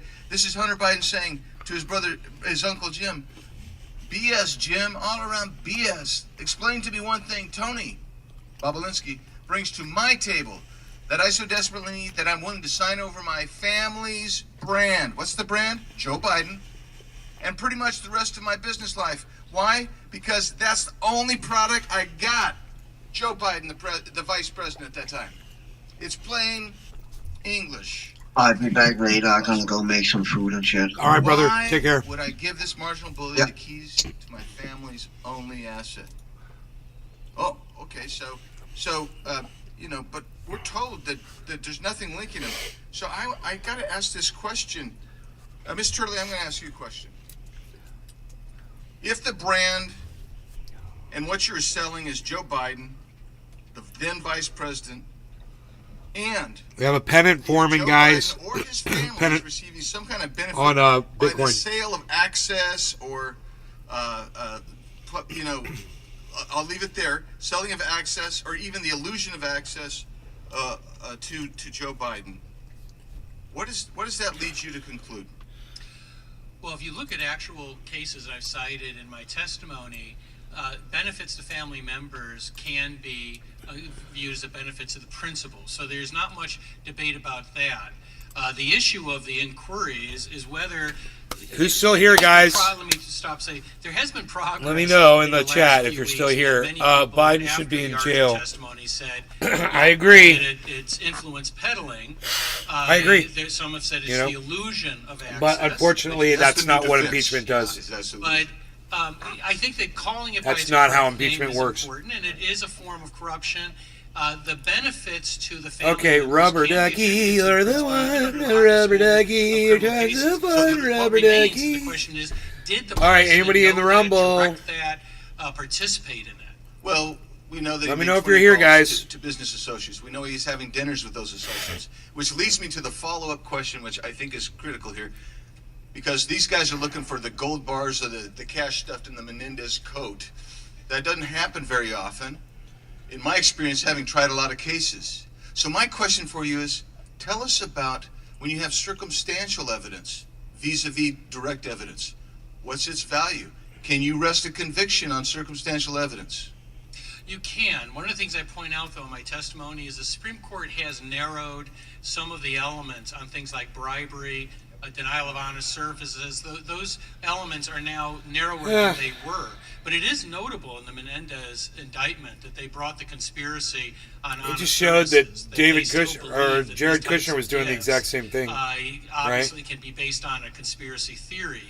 But you're clearly correct. I mean, if the allegations against So Senator the Menendez are Repubs true, and the that's Dems, really rubber ducky. bribery, not You know, since Jefferson. you need to and give his- fucking credit where his credit is freezer due. Have we seen that type of raw Camel toe. evidence? Today it's a lot more Yeah, sophisticated. I I like think that, everyone in this camel room toe. has to acknowledge that influence peddling is the favorite She's an form idiot. of corruption in Washington. I think And that's she's not black. unassailable. She And ain't it's black. much more sophisticated, And neither was Barack Obama. He ain't black handing either. over gold bars or whatever is alleged in this case. Mr. Chairman, I have a document I'd like to get in. This is That's I becoming the appreciate more that my popular colleague opinion trusts because the it's American true. people. And the CNN poll that says the majority of Americans believe Joe Biden as vice president was involved with his son's business dealings. Submit that for the record. Without objection, so Mr. ordered. Chairman, I have another unanimous consent motion. I'd move with unanimous consent to introduce an order from the Supreme Court of the State of New York from Tuesday where the Trump Organization was found liable for fraud. Right. And it's specifically on page 28 where there's a paragraph entitled, quote, "The Trump brand premium that was increased the value of Trump assets by 15 or 30% according to the Trump Organization." Without objection, so ordered. Chair now recognizes Mr. Frost from Florida for 5 minutes. Thank you, Mr. Chairman. An impeachment inquiry is a grave undertaking that is supposed to be in response to evidence of a crime. Mr. Chairman, you have questions. Many of my colleagues on the other side of the aisle in this hearing have questions, but questions are not the basis for an impeachment. Evidence is. Mr. Turley, on September 1st, Speaker Kevin McCarthy said that he would not launch a fake impeachment inquiry, a sham impeachment inquiry. But then on September 12th, just 12 days later, he completely changed his mind. My question is why? In those 12 days, did hard evidence appear that clearly and directly links the President of the United States, Joe Biden, to a crime? I can't answer as to what was it that pushed the speaker to make the decision. The courts have said you don't have to have that vote on the floor. I'm watching a hawk right outside. But I'm very interested in those 12 days. And we know you're not a fact witness, and you're talking about things that are already public. But is there anything that came up in those 12 days that linked the President of the United States to a crime? Yes or no? I don't have any recollection of those 12 days. Yeah, nothing. I can tell you it's nothing. And we've heard even from you that this is why we have this impeachment inquiry. But let's be clear, this inquiry has been going on since the day we got here. Since the day I was sworn in at 2 a.m. on a Saturday night, this impeachment inquiry started. Let's pull back the curtain on what's really going on. There's no evidence of crime, only desperation and political pressure. This is what's going on. The far right called for the sham impeachment hearing with no evidence at the beginning. It's a meme. They made a meme, guys. This impeachment inquiry has been going on. He fucking made a meme we've had in relation to this. Oh On my September God. 1st, the Speaker of the House, Kevin McCarthy, says, no, we're not going to do that. We don't have the evidence. We don't have the votes for it to pass on the House floor. We're not going to do it. A good decision, in my opinion. But then just 12 days later, 12 precious days later, something happens. I'm not sure what, but something happens, because then the Speaker of the House, Kevin McCarthy, comes out and says, yes, we will do an impeachment inquiry. So what happened? You're a fucking idiot, Rubber Ducky. You're a moron. Welcome to my block list. 3 threats from members of his own caucus at the direction of former You're a fucking cartoon, dude. changed his mind. Number one, the you. threat to force a vote on impeachment, which would lose on the House floor and be another embarrassment in the long list of embarrassments this Congress for the Speaker of the House. Number two, they would threat to shut down the government, something that will happen. Go watch some in Crowder, just 2 motherfucker. days.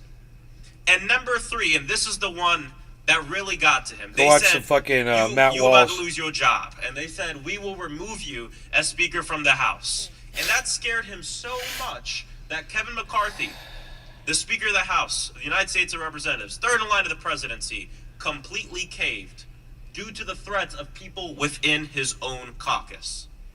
This fake impeachment is based on desperate political calculation, not any evidence. And Mr. Chairman, you say this hearing is to establish. Doesn't he the represent basis them, you for idiot? This fake sham impeachment hearing. This whole but these meme was so witnesses are not dumb. Giving us any So basis, dumb. giving us any evidence. That's what Kevin McCarthy's job is to do, is to represent those people. I have to stop because that's not my a time. true statement. I reclaim my time. He's These a moron. These witnesses are with not this, giving any answers. with They're this just asking more bullshit questions. fucking meme. We have one witness who has hilarious. A lot of questions, Ms. O'Connor.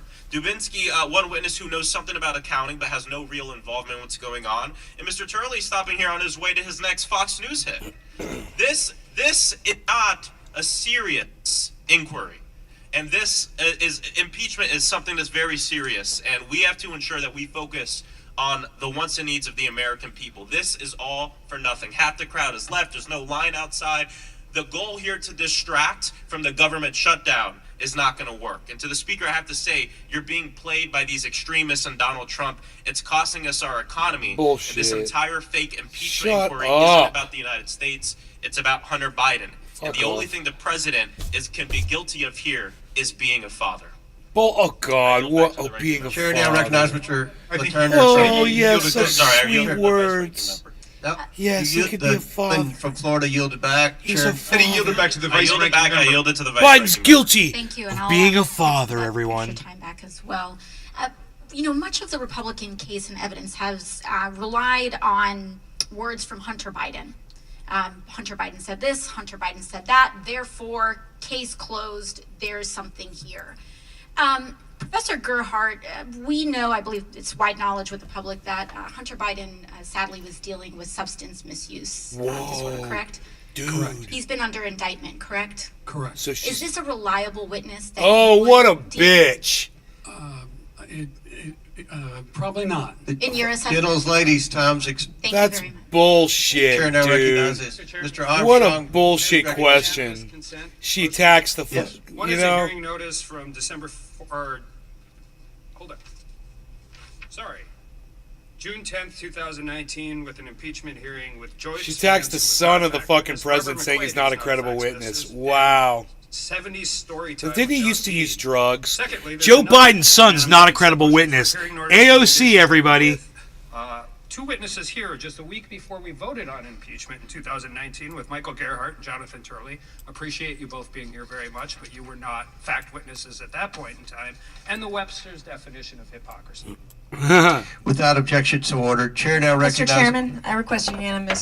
Chair recognizes Ms. Mace. Mr. Chairman, I request unanimous consent to enter an article into the record dated January 6, 2019. A member of this own committee, the day after she was sworn in, came into Congress, and this article says, Dem split in response to her words, impeach the mother effer, the day after she was sworn in. Some might even say these kinds of I comments, think that's Rashida not only are they Tlaib. hypocritical by the left in their arguments I today, think that was the Rashida but that this is Tlaib. an embarrassment to the time and people of this country. Thank you, Mr. Chairman. Without objection, so ordered. Mr. Chairman, I'm afraid my friend, the gentlelady from South Carolina, just engaged in personalities against a fellow member of the committee. Well, which she entered in the record was, I believe it was Ms. Tlaib's. Well, it was the word. commentary that accompanied It it was that an I'm referring to. article from January 6, what she 2018. said. Dem Right. split in response to impeach Yeah. Said the it. mother effer comment by a member of this committee. Right, it was the commentary, and in any event, it doesn't make any No, difference. she said it. She actually said it. No, but Rule 17 She said impeach the mother The effer. commentary of what she's presented. The article Her- title is the Dem gentlelady's split in response commentary to All right, impeach guys, the mother effer let's get on with it. I mean, That's the the title government's of the about to article. shut Mother down. effer, mother Chair- effer. Order. She Chair wants to keep now saying it. recognize Mr. Turner from Kansas for 5 minutes. Thank you, Mr. Chairman. The mischaracterization of what this hearing is about by my colleagues on the other side is astounding. Throughout the presidency of Joe Biden, the White House has attempted to claim that the president did not talk to Hunter about his business dealings. Joe Biden even said during the 2020 presidential debate that no members of his family received money from China. He said, and I quote, "My son has not made money in terms of this thing about China. Nobody else has made money from China," end quote. The White House strategy has been deny, deny, deny, lie, and then counterattack, but the evidence and the facts have forced the White House to change its story time and time again. The White House handlers continue to shift the goalposts, and President Biden continues to lie. How can President Biden continue to maintain that Hunter's private business, simply that, private, when it's clear from bank records, emails, and testimony that Joe Biden was intimately involved in Wolfie, Hunter's what's pay-to-play up? schemes and crooked foreign business dealings? This image shows an email between Hunter Biden and his business associates stating the setup of equity in a Chinese-owned energy venture. This particular business deal was It with doesn't plug into the CEFC, wall. a Chinese-owned energy conglomerate. This email lays out the payment structure for equity in the company, It doesn't which was plug known in. to be It's- tied to the Chinese Communist It just Party. plugs right into through the its USB owner, Chairman port. Yi Jingming. The committee's investigation into the Biden family, including evidence turned over through various document productions, has shown that these men were all in business with Hunter Biden at one time or another. James Gillier, Tony Bobulinski, and Rob Bobulinski. Walker on separate occasions, Bobaloo, along with other Bobulinski. Hunter business partners have confirmed what this email Did the government said, there finally that they look were into all Biden? getting a cut. That's what they're doing right now. Who else? They're was doing an getting a cut? investigation. What is the date of that email, sir? They're This doing is my time. An impeachment. I'm just hearing. asking the date. This is You're my, entering something This is into my the time. It- Mr. Chairman, I ask that my time be restored. Please restore Mr. Turner's time. Thank you. Who else was getting a cut? According to this email, 10% was going to the big guy. What I'm sure my colleagues on the other side are asking themselves is, who's the big guy? Well, let me tell you. We learned in the FBI's FD 1023 that Zlochevsky called Joe Biden the big guy. Tony Bobolinsky also has corroborated that Joe Biden is the big guy. Rob Walker, an IRS whistleblower, say that Joe Biden is the big guy. And finally, the Justice Department obstructed investigators in Delaware who wanted to look into the committee don't have shit. Guy. These fuckers don't know what they're talking about. Folks, it is we have better conversation with the USB hub. You want active power, not passive power, USB. We have the president saying restore my erection. That Hunter Biden and no one in the family profited from China. And we have evidence here that the big guy was getting 10%. Let me read you a definition of a trendy word here lately. Gaslighting. It's a form of psychological manipulation in which an abuser attempts to gain power and control over the other person by distorting reality and forcing them to question their own judgment and intuition. I would say to the American people, look at the evidence before you and make a judgment, and do not allow the White House or our colleagues on the other side of the aisle try to convince you that what you're seeing isn't the truth, trying to convince you that you're crazy. Mr. Dubinsky, you have extensive experience as an expert witness and consultant in the areas of white-collar crime, financial fraud, and corruption. Is it characteristic of these types of crimes that actors hide behind nicknames or other pseudonyms to mask their identity? It's very common. What about this first email image is characteristic of financial crimes that you have investigated or provided expert testimony on in the past? Well, typically you'll see code names used and money is being paid to somebody under that code name, and that's how these processes work. Let me ask you something. You're very experienced. When conducting an investigation, if your boss prevented you from taking investigative steps, how would you react? How would it affect your findings? First, it would be extremely troubling.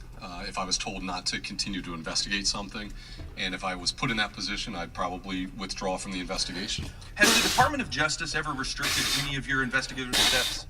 No, they have not. That's amazing. Mr. Chairman, I yield back my time. It's amazing. Gentleman yields back. Chair now recognizes Ms. Lee from Pennsylvania for 5 minutes. Thank you, Mr. Chairman. 3 hours and 45 or so minutes into this, the Republicans' own witnesses have confirmed that they have seen no evidence of any evidence. I think that if my Republican colleagues had a so-called smoking gun, they would have presented it by now and would have talked about it non-stop. Can the gentlelady read a bank statement, an email, a text message? Are you asking her to yield, Mr. Chairman? Thank you.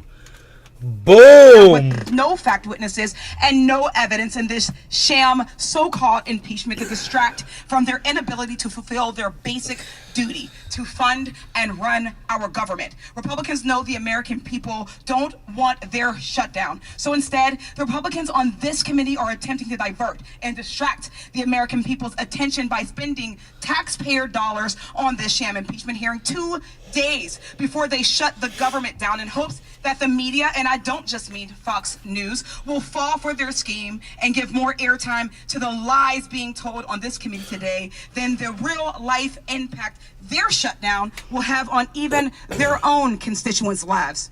In fact, in Chairman Comer's district, Republicans' shutdown will cost 8,937 of his constituents their paychecks.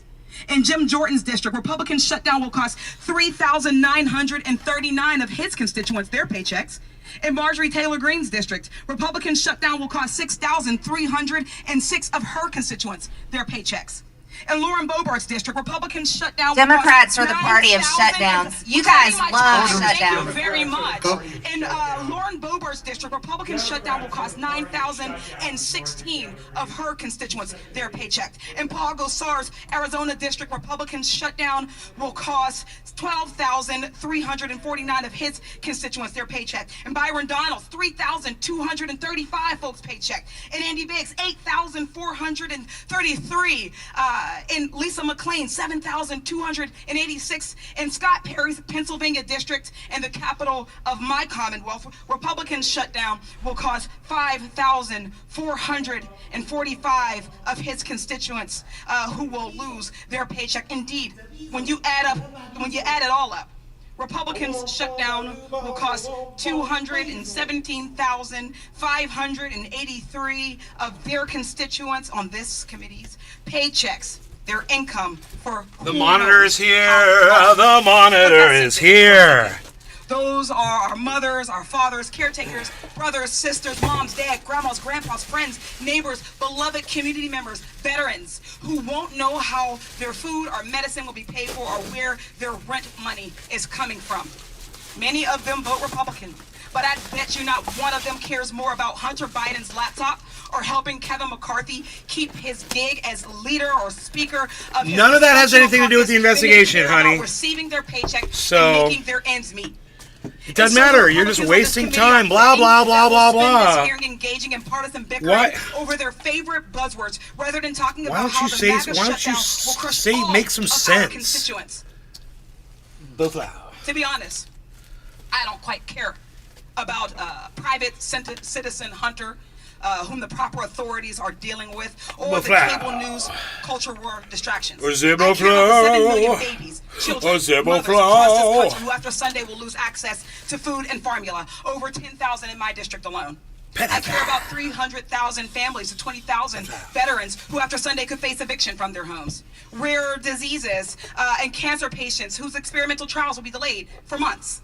And I care about our seniors unable to get help with Social Security and Medicare. And make no mistake, their attacks are targeted, both in who's behind them and who are going to be hurt most. The most marginalized folks bear the brunt of these MAGA Republicans' attacks. Black folks, brown folks, trans folks, poor folks, disabled folks. Keeping that struggle in mind, we had 2 hearings on the infant formula shortage on the subcommittee chaired by Congresswoman McClain. Yet with the 320,000 babies, women, and children in her home state of Michigan about to go hungry due to her party's shutdown, it seems like my Republican colleagues only care about an issue when they can point the finger in another direction. Much like what's going on in this embarrassment of a hearing today. Mr. Gerhardt, in one of your recent op-eds, and you have repeated it here, you mentioned that a good test for assessing the constitutionality of a governmental action is to switch the names of the political parties and the actors involved. If the outcome is the same, it's a good sign of neutrality. If the outcome is not the same, then there's a good chance that partisanship is the driving force. I think we can safely say that this inquiry would fail that neutrality test. And since I don't have time, I think we can say that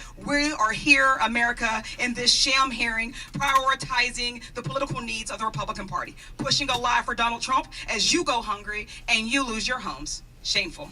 At the request of the witnesses, we're going to take a 10-minute recess. Nice. Recession. Well, my gaming monitor has arrived, everybody. I'm very excited about this. I'm attempting to tear into it as we speak.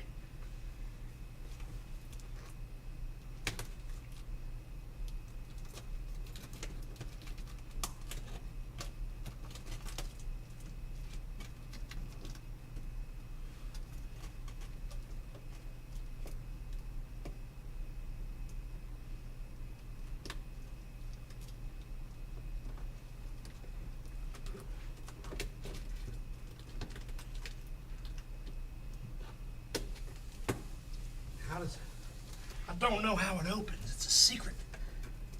It's a secret method.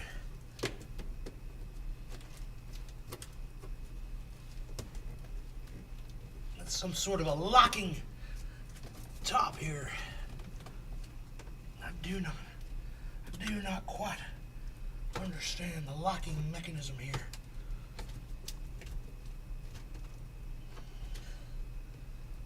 So weird. I mean, I'm sure this box opens up, like, in a really cool way. I have yet to figure this box out. It is quite a weird, wow, this is really weird. This box needs instructions, man. Okay, there's a tab. Here's a tab. Oh, there we go. I got it. Ah! Woohoo! Okay, there we go. Tis very nice. Tis very nice. We have these years ahead.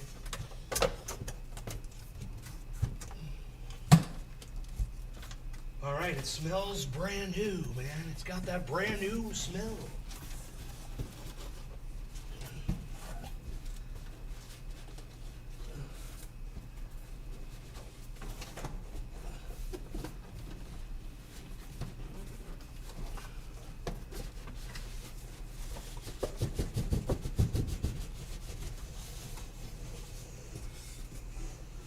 Okay.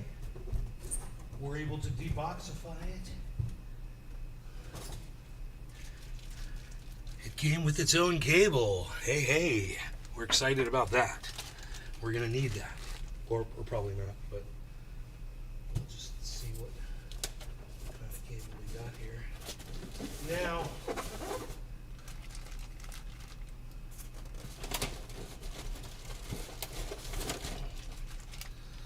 this is the stand. See, tomorrow I'm getting a pivot stand it'll clip on the desk, and then I'll be able to swing the monitor.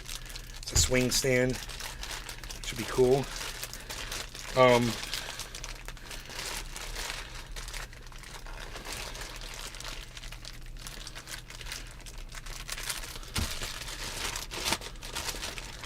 This thing's like a boomerang.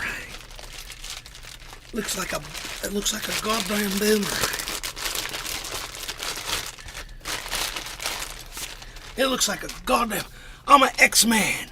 I'm an X-Man, and this is my weapon. I'm the X-Man. I got a weapon here.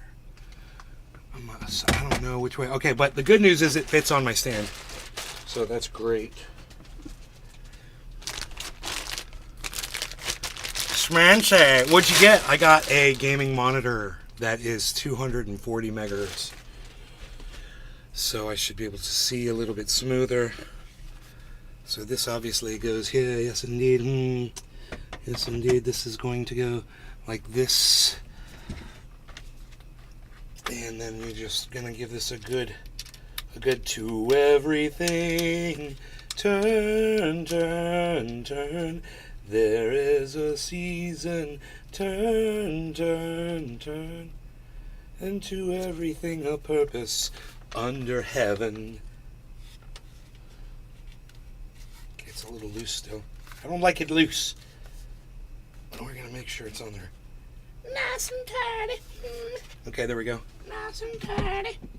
That fits on there actually quite nice. Okay. For now, for what I'm going to be doing. I mean, you know, for now, right? Because it's only going to be for a day. And then I've got a power cable, which is great because, you know, I actually have another 6-way. I knew I was going to need that. So I've got the 6-way. I've got another, one of these is going to be a monitor cable. The other one's going to be an HDMI, I think. Yeah. Got a monitor and an HDMI, so it came with 2 cables, which is great, man. And we got a nice long power cable here, which will work.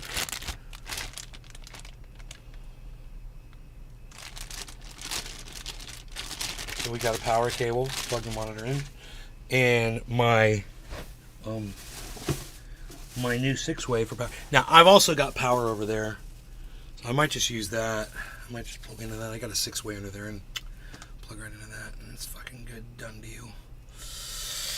But I've got a 6-way here too. I got a new 6-way, and this thing has spaces for bigger things in it. My other one is not as nice as this.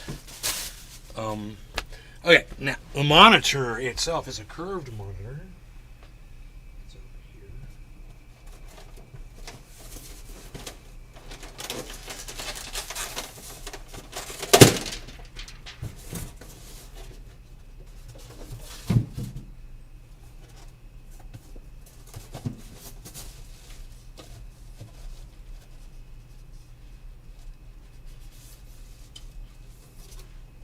Okay, here's the monitor. Let's unbox it. This should be fun. We can go large screen here. Okay, and I'll just for now I can move that, and then we're gonna have to move the camera, huh? How are we doing on the Bitcoin the crypto stuff here? Yes, we're looking at the cryptos.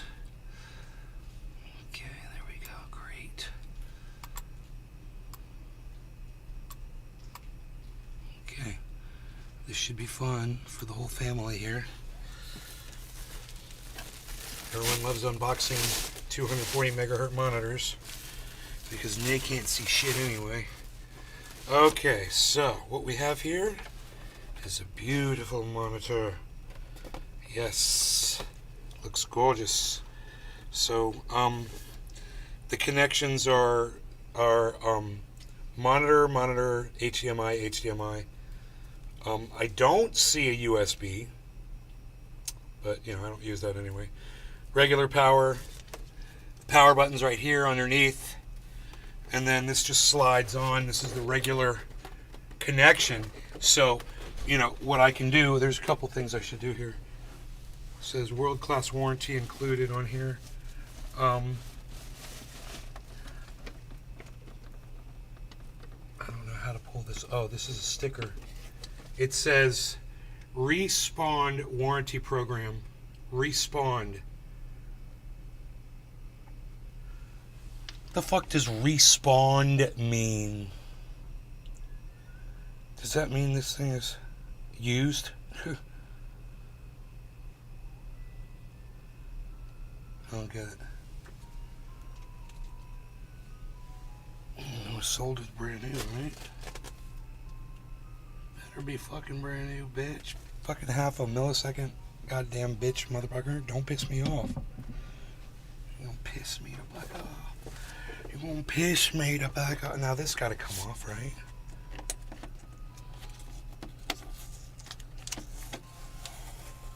Okay, cool. Take that sticker out of there. And now, I'll just turn this sideways so we can see what it is we're doing here. Right? And then this is just gonna go blanc blanc. What? Wow, it just clicks in. Are you kidding me? That really? What is that? Just release with a button? It does. That's nice. I like that. I don't have to screw it in. Okay, so now my next question is, does this lower? Yes. But how? It does lower. I can see it's on a track. There must be a button, right? Or do you just do it? Yeah, you just do it. There we go. Cool. So it is to lower the monitor. Okay, fantastic. And I'll put the monitor right here. And as far as camera goes here, man, this is going to be interesting. Right?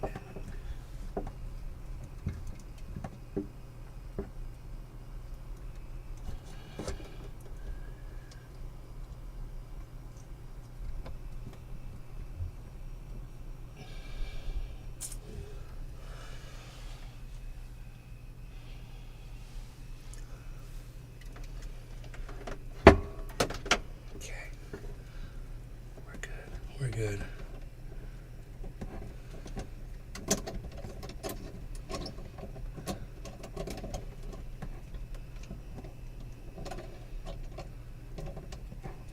There we go.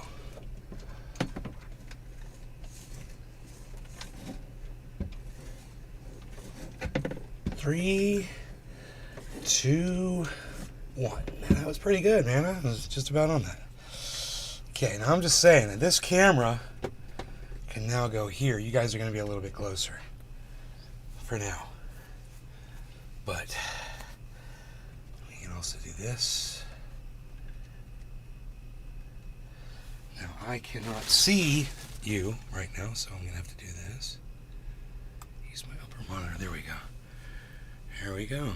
All right. So you're zoomed in just a little bit more. Center place would be right about there, but I could just, well, I can just move that probably.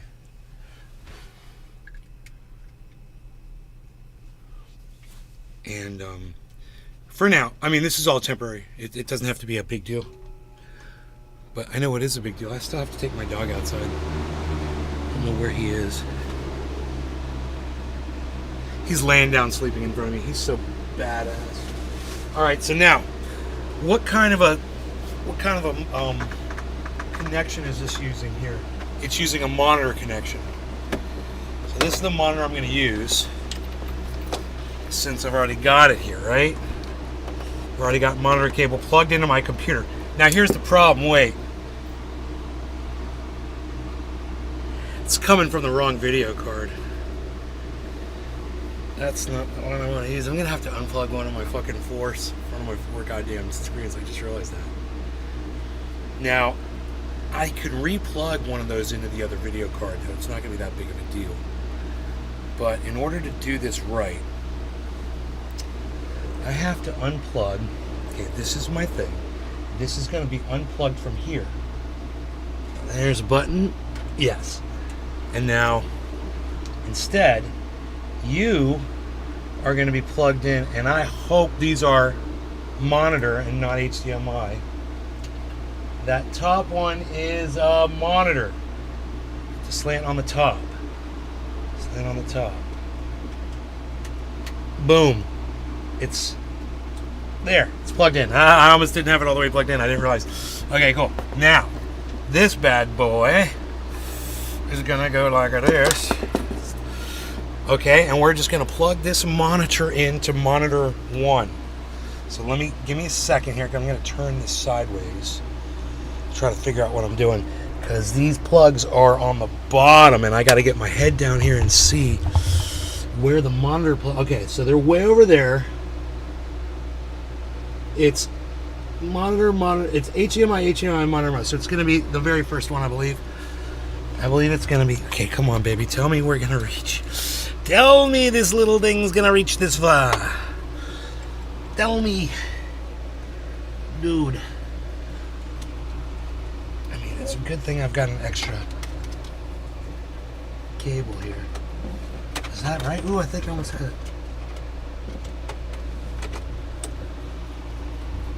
Okay. But, how much slack oh, okay, I got plenty of slack there. I'm good. I didn't realize that. Okay, all I gotta do is untie this.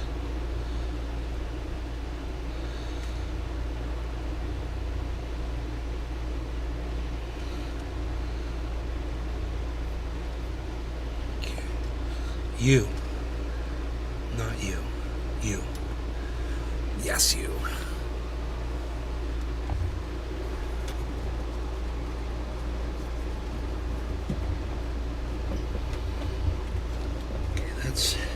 It. Now, if I wanted to get more,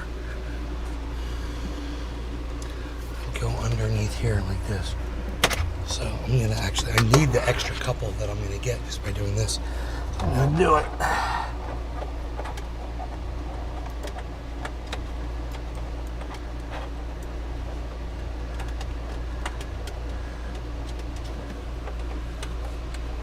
Got it. Okay, now power.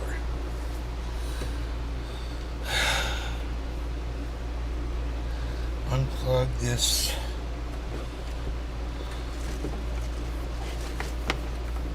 Where are you coming from, dude? Okay, so, I mean, I don't need, because it's on this side, I don't need any more slack, per se. Because I got, oh, this is coming all the way from the wall? Holy shit, that's awesome. Okay, cool. All right. I didn't know, but this thing can go all the way around this way, and I could take this like this. All right, now we're gonna fire this monitor up. So that was the monitor I unplugged. I'm gonna have to deal with that.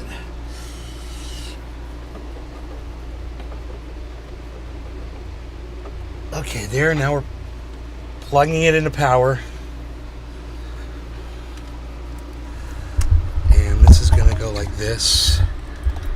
This, and this should go like that's perfect. Okay, great. And now, okay, don't want to do that. I want to do this. Great. Okay, the power button is right there. Okay, all my monitors just blinked. It is. We'll see if it recognizes. Oh, it recognizes the monitor instantly. It says DP1. It's a good looking monitor, huh? You guys, I could put you on a tripod. I don't have to have this monitor sitting here anymore. Because that's going to be my 6th monitor now. This monitor can totally go away.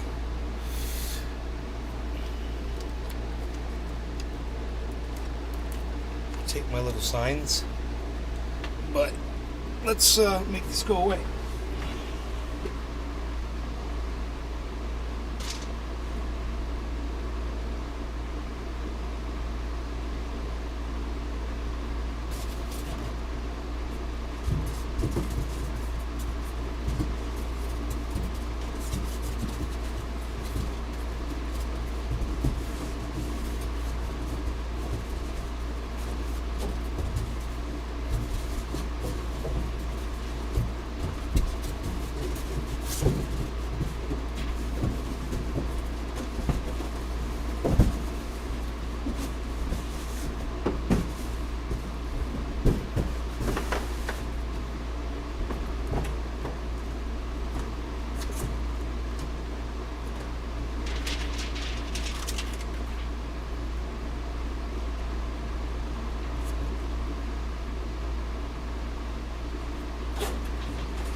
Alright, I think we're all good. Oh, this plastic, all this plastic. Here, all this plastic.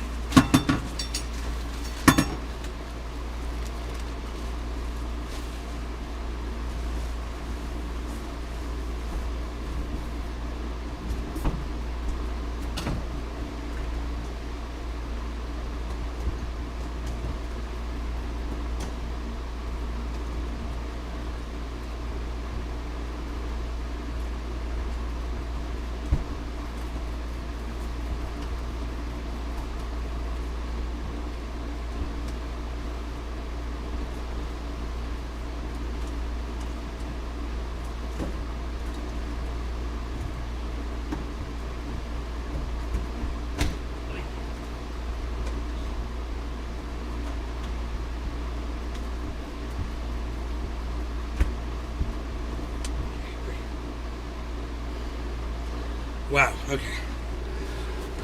So, the House will come back to here order. we go. Wow. And we will resume the 5-minute question and answer period. I've got to try to get this other monitor plugged in. I'd like to ask unanimous consent to enter into the record a statement from Secretary Vilsack from September 25th stating that the WIC program, which is a federally funded program administered by the states, will expire for 7 million moms and children if the government shuts down.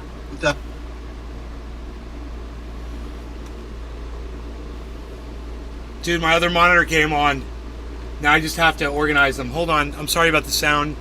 Let me get my mouse over here because the monitors all just changed position on me. I have to figure out how to get my mouse over here. I'm sorry, guys. Just give me a second. Checking my audio properties. Okay, I can't get the mouse. There it is. There it is. The volume's on it. Okay. I don't know what got tripped here. Everything is on. Weird.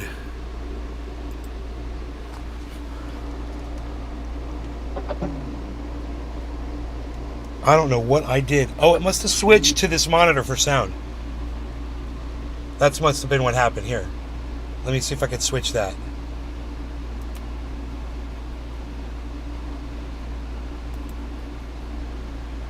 Yeah, it changed to the new monitor. That's so funny that I knew that. Gave them White House tours. He wrote letters of recommendation for their Okay. children and shared fancy dinners as well. So let's also talk about patterns. Yuri Luzkov and Yelena Baturina. They are Russian. They're married. They were married. Russian oligarch billionaires. Michael McFaul, the U.S. ambassador to Russia, ID'd Luzkov as being corrupt. Yelena Baturina wires $3.5 million to Hunter Biden. Soon thereafter, who does she have dinner with? Then Vice President Joe Biden. Kenez Rashkov Rakishev, and Karim Mazimov, Kazakhstani nationals. Okay, Mazimov let's used to be the arrange Prime Minister, is now in prison. Rakishev wires all the monitors now. $142,300 to Hunter Biden. Very next day, Hunter Biden buys a Porsche for $142,300. And then soon after, who do you think Keniz Rakishev has dinner with? Say it with me. Then Vice President Joe Adam Pazarski and Mykola Zolchevsky, the CEO and CFO of Burisma. U.S. Ambassador to Ukraine, Jeffrey Just applied my monitor settings. Zolchevsky, a poster child of corruption. Those two fellas paid Hunter Biden's shell companies a total of $3.3 million. And who do you think Everything's working. that Pazarski had dinner with? Okay, Again, now. say it with me all at once. Then Vice President Joe Biden. So here's a pattern. You have crooked foreigners I could that put deliver pallets 6 of cash down to here. the Bidens, and then they have dinner with Joe. And apparently Joe Biden is one hell of an expensive dinner date. And if that's not selling Could just come political off of access, that. I don't know what is. My Democratic colleagues report ad nauseum when they talk to the media that there's no direct evidence linking Joe Biden to his son's crimes. Really? This is a FD 1023, which is used by the FBI when confidential informants give them information. Okay, the mouse is This all set up. 1023 is only as good as the source. It could be garbage or it could be gold. The FBI describes this source as somebody that is highly reliable and very trustworthy. In fact, they've worked with him for over a decade and paid him well over $100,000. What he has given to them is always checked out. This, ladies and gentlemen, is gold. Consider this with weight and gravity. So what does this say? I don't know what the confidential informant's name is, so I'm going to call him Ivan. Ivan is not his real name, but Ivan describes Vadam Pazarski directly admitting to him in a confidential conversation that they hired a not-so-smart Hunter Biden to protect us, quote, through his dad from all kinds of problems. Then Ivan speaks directly to CEO Zolchevsky, and Zolchevsky confides that Hunter Biden will take care of those corruption issues through his dad. Zolchevsky is being investigated by Viktor Shokin, a Ukrainian prosecutor. 240 hertz, Joe Biden active suddenly signal begins to mode. call for Shokin's It's running removal. 240. Now, Ivan is also told by Zolchevsky that it cost him $5 million to pay one Biden and $5 million to pay the other. This is direct evidence of naked corruption and bribery. Zolchevsky also admitted to Ivan that both Bidens pushed him to pay them and to keep HDR. Hunter Biden on the board. Please keep in mind, these were confidential conversations. Also interesting that Zolchevsky referred to Biden as the big guy, and I doubt he knows Tony Bobulinski. Shokin seized 2 homes, land, and a Rolls Royce from Zolchevsky. When he was fired, the Ukrainian president admitted in a phone call to none other than Joe Biden that Shokin didn't do anything wrong, but at your behest, we fired him. And then $1 billion of aid that was being withheld was given to Ukraine. And lastly, after Shokin was fired, Hunter Biden and the other members of the Burisma board wrote a letter to the new prosecutor demanding that the investigation into Zolchevsky ended. And you know what? Shockingly, it did. The message was sent and the Bidens delivered. Mr. Dubinsky, in your experience in financial investigations, you follow, quote unquote, you follow the money. If you were investigating this and looking at $5 million payment from Burisma to Joe Biden, what kinds of information or patterns would you be looking for? Well, I'd want to know who, what, when, where, and why. What's going on? Why is the money moving? What's it for? What's the substance behind it? And talk to people. Look at documents and talk to people. That's what we do in investigations. I would venture to say everybody in this chamber, if they were the CEO of a company and they saw money moving like that within their own company, they'd want to get to the truth. They'd want to find out, why is that money moving? Why is somebody paying that money out? Those are the questions that need to be asked and get to the bottom of. Mr. Chairman, I have another unanimous consent request. I'd like to enter into the record a July 9th, 2016 letter from 3 Burisma board members, including Hunter Biden, to Yuri Lutsenko, who replaced Shokin as the prosecutor general, expressing concern that Mr. Lutsenko had initiated an investigation into Burisma. Without objection, so ordered. Chair recognizes Mr. Kassar from Texas. Mr. Chairman, I'd like to begin with a quote. The people of America elected all 435 of us to do the things they expect Congress to do. Real business, not theater. Try to have some type of prescription drug reform. Oh God! All these guys are saying, man, I'm so sick of the Democrats. Party is conducting it's all baseless. It's all baseless. It's all baseless. Whatever. Get on with it. Said They're just Was it wasting our Nancy time, Pelosi? man. Maybe Ranking Member Jamie Raskin? Hey, Mr. do you guys Chairman, care what you this might moron has to recognize say? that quote because you said I really don't. I don't want to hear what he has to say. Fuck that guy. Sorry if you really want to hear that guy, but I don't want to hear him. So, let's see. What am I doing here?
Frames per second, 40.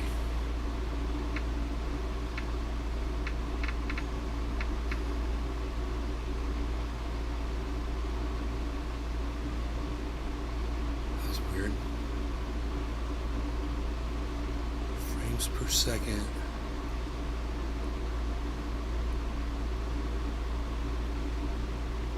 $60. Okay, I have to go to graphics.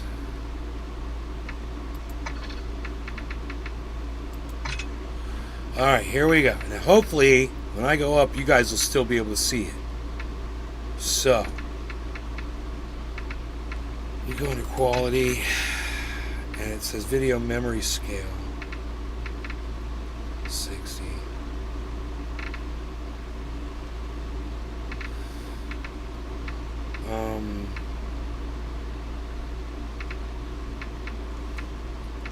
Maybe it's display, my bad. Display. Dynamic resolution. Here we go. Screen refresh rate. Here we go.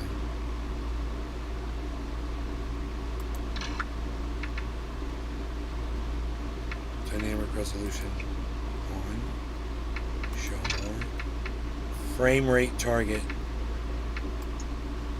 240.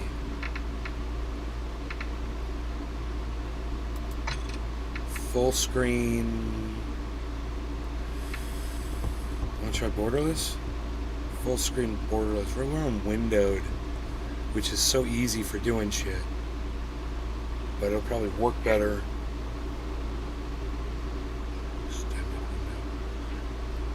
Borderless. Borderless.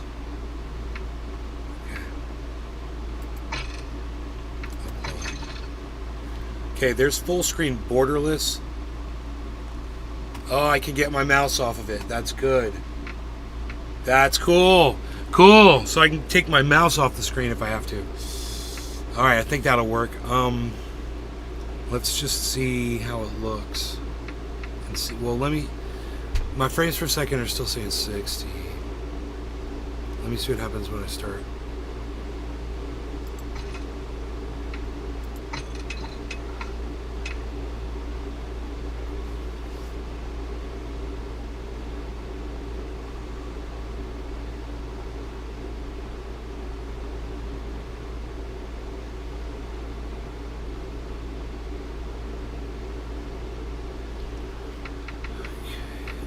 Still says 60 on the menu. I wonder if it should be higher for the menu.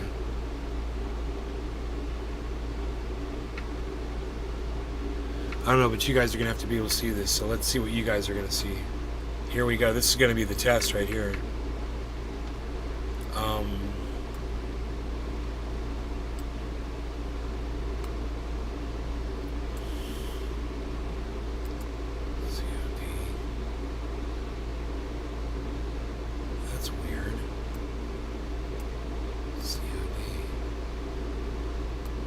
Oh, there it is. All right.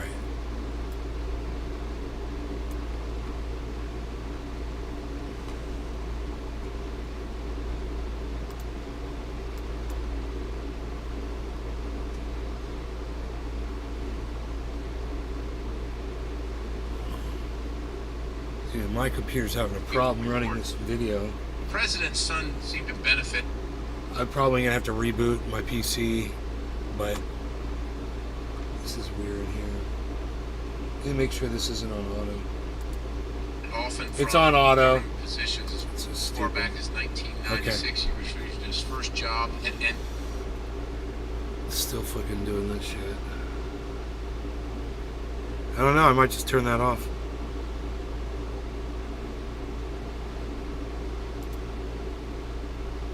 DNA. Then Senator Joe Biden had supported the. Let's close that. Fuck that shit. Dude, what the fuck is wrong with you?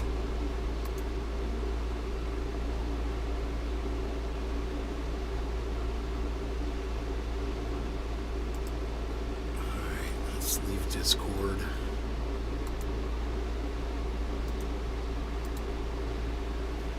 Having all kinds of issues right now. I don't know what the fuck is going on. Oh. That was on my screen. Okay, that's weird. Oh, okay, I see. Alright. Alright, let me just see if the frames per second kicks in. FPS 60. No, it's capping at 60. Oh, these are menus. It could be menus capped at 60, so I just have to wait to get in the game, I guess.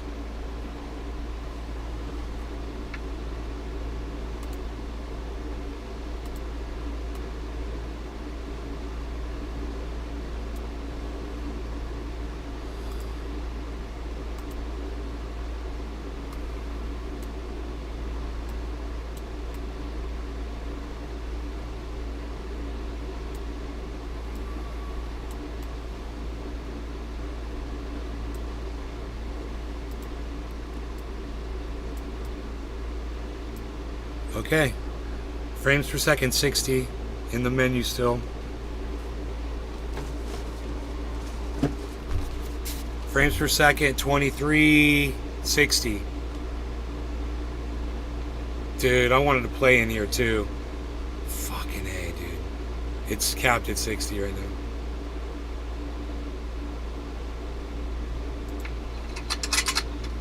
Still want to see what you guys are seeing.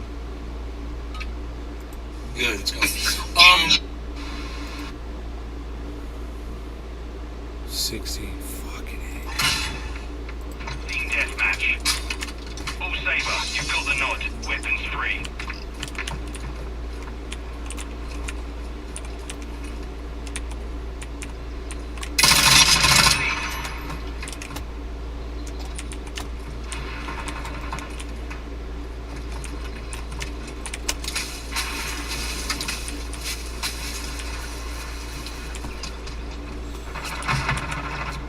We've lost the lead.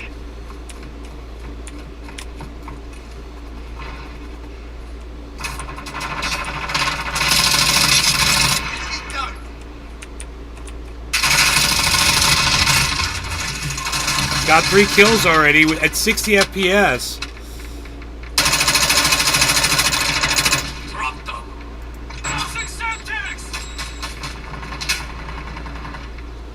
It's back to auto. What, did I not hit save?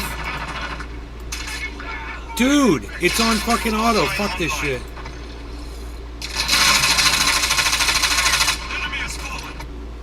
That's bullshit, dude.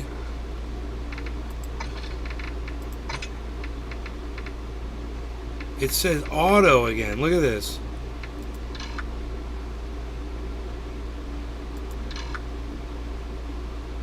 Dude, what is going on, man?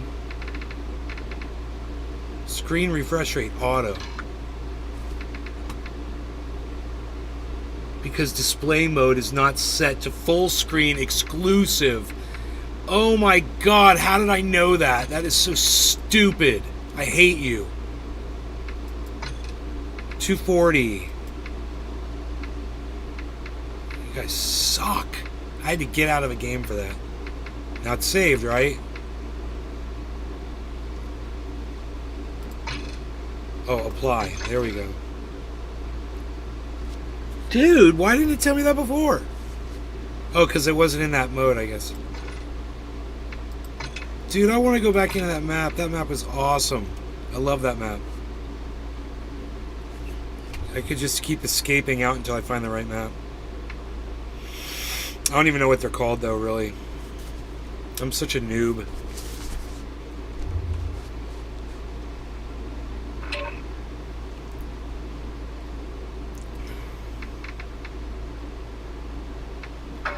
Marksman, crouched,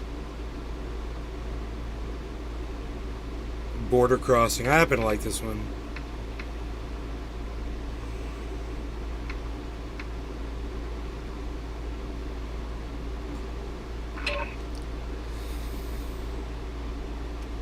All right, let's see. Now it says still frame per second 60.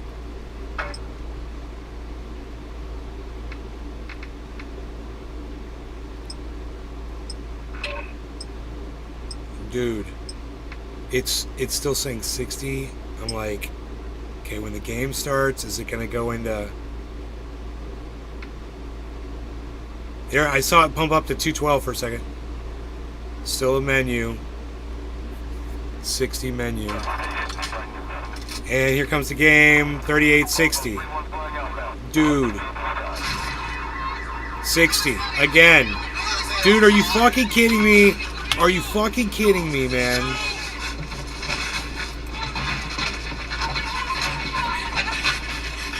Full screen exclusive. 240. Custom frame rate. Custom. Unlimited. Apply. There it goes. There it goes.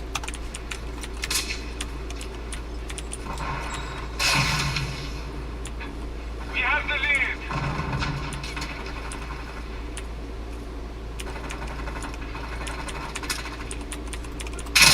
God bless America. I saw that guy from like a mile away. Oh man, it is so smooth though. Holy shit.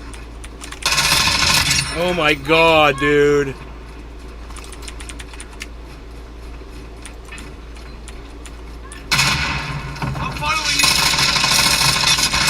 Dead.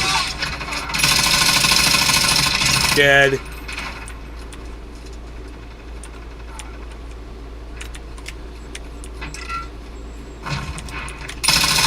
Dead. UAV.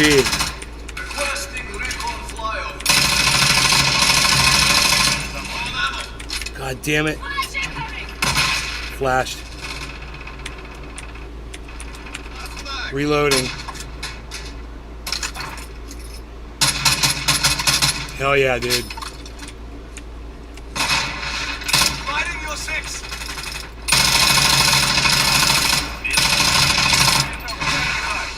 Cruise missile.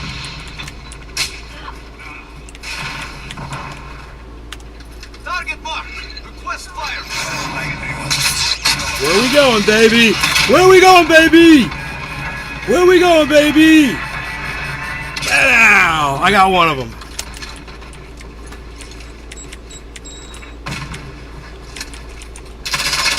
Shit! Fuck yeah, dude. I got a jet flyover.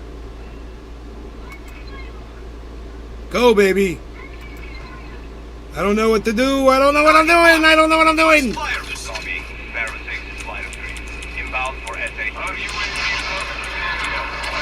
My planes! My planes! My planes! They didn't hit anybody. No effect. Zero effect.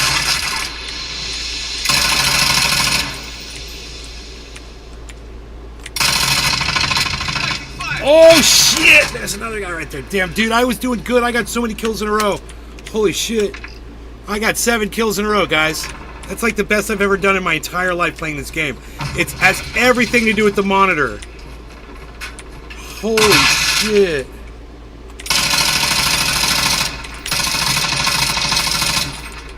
Come on.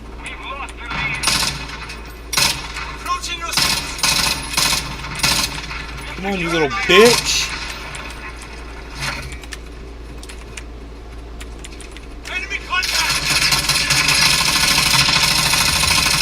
I see you. God bless America.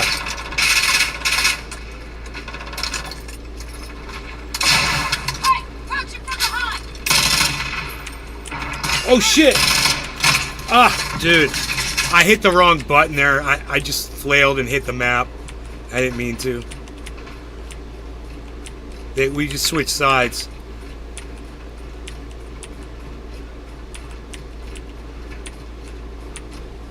Overclock online.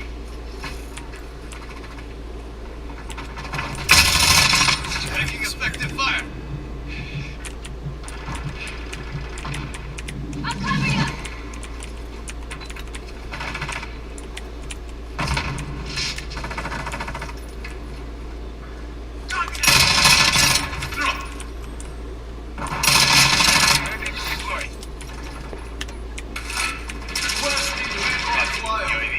Shit.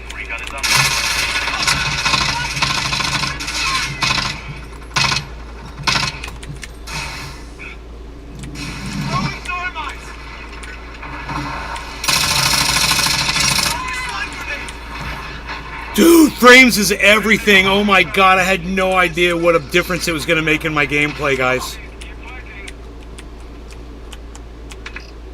11 kills, guys.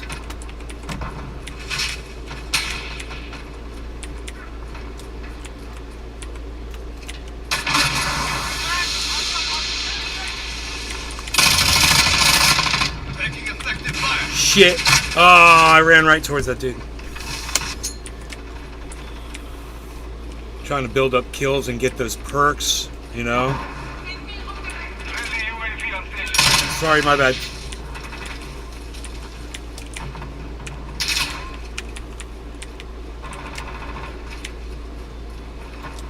Hey, crouching from behind.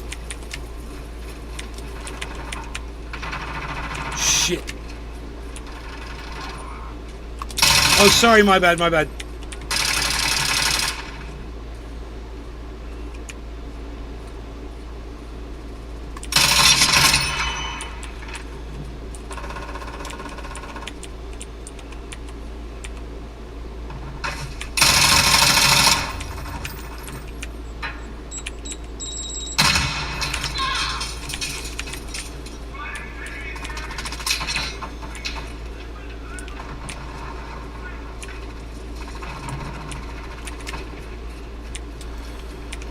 Dude.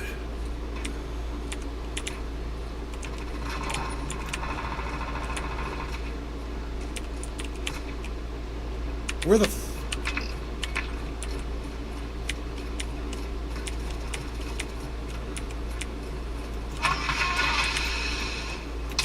Damn. They're in the middle. Great. We were doing so good. Taking fire.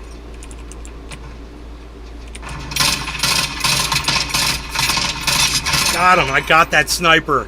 Yes. And he was trying to snipe me. That was great. Dude, I'm telling you, this monitor makes all the difference.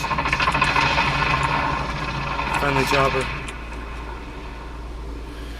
I gotta rest a little bit. Enemy chopper. Enemy chopper. Where's that enemy chopper at? Hostiles deployed a counter UAV.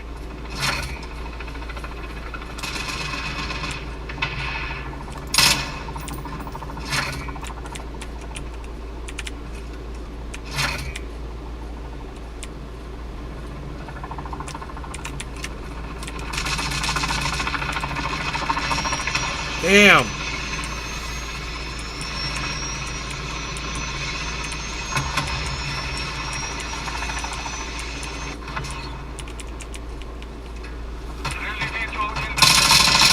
Get him, get him, get him. My bad, my bad.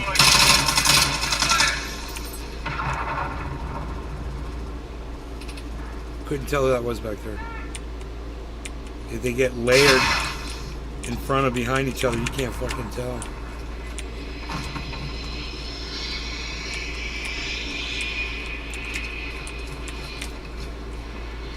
It sounds like a jet's up there. Like a bad jet.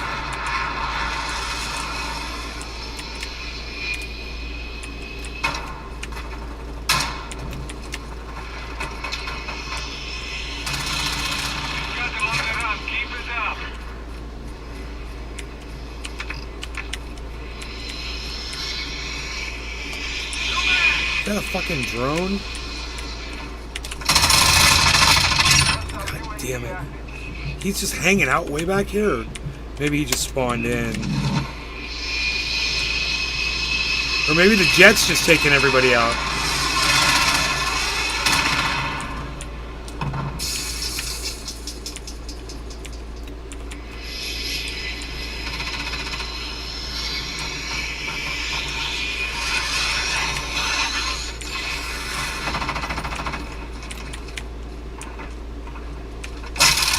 Where is he? Oh my god! Where did he come up on me at? Oh, behind me. Just walked right up behind me. God damn it. Oh my god. Nice. Oh dude, that guy had 49 kills. He was in that plane just killing everybody. But I did good, dude. I did really good.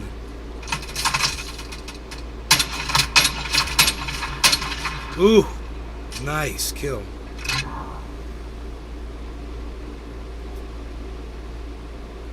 I wonder. Oh, kill death ratio 2.33, guys.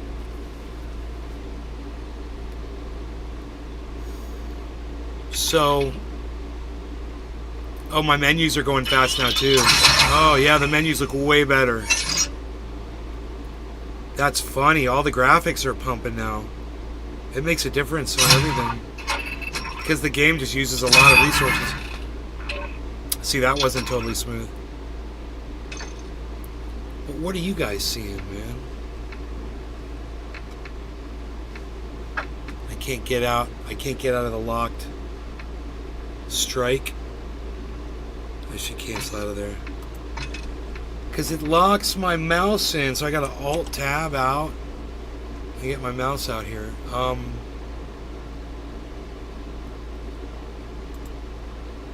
I wanted to be monitoring the rumble to see how smooth it would look for you guys.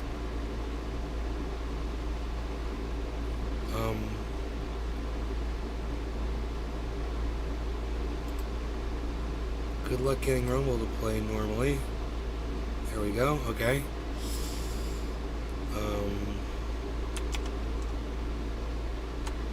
Okay, back in the game. There it is. Okay, wow.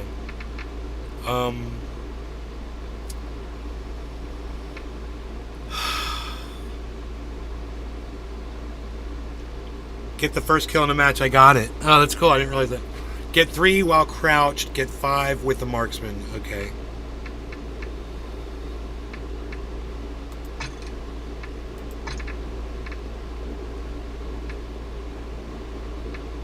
Marksman is custom loadout 3. Or a custom loadout 4. Okay, let's do custom loadout 4. Custom loadout 4.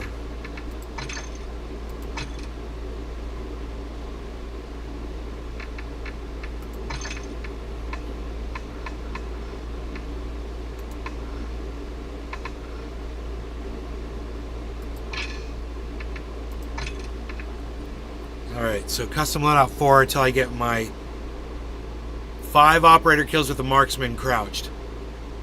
So I gotta be crouched. I gotta remember that. Crouch kill with the marksman, which is 4.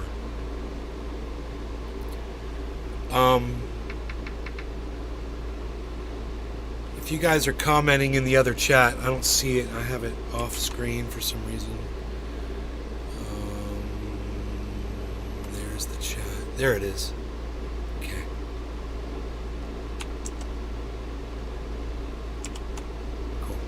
I got to alt tab. Now I'll be alt tabbing in and out, which kind of sucks, but you know that I have to, in order to play this at these frames per second, I have to be in this certain mode. You're just watching Hoot and Hell? Okay, cool. Well, my gameplay has improved so much. Now I got to get used to playing in these crazy graphics. I got the light shining in my eyes. I didn't realize it. I got light shining right in my face. I usually have that turned off. It's funny. But the screen is just so amazing.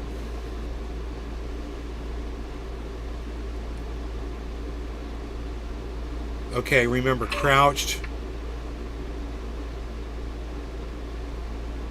with number 4.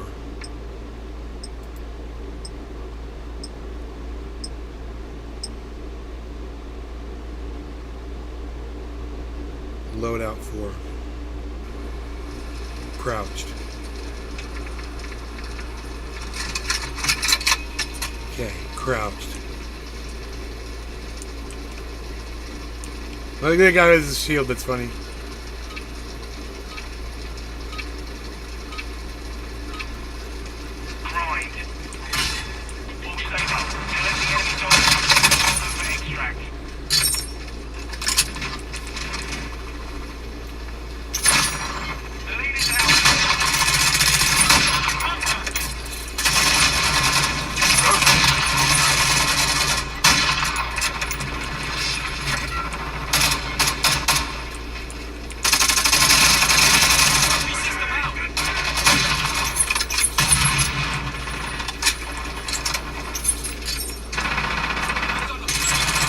I haven't got a single kill yet.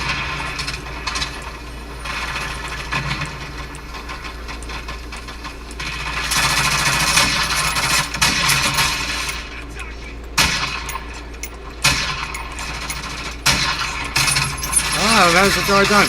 I can't get a single kill this way. Oh my god.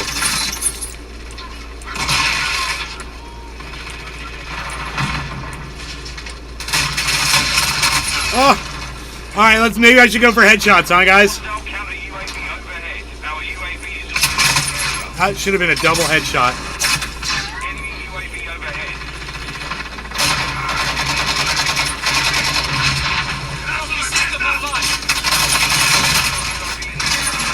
Dude, come on, dude. You can do this. Oh.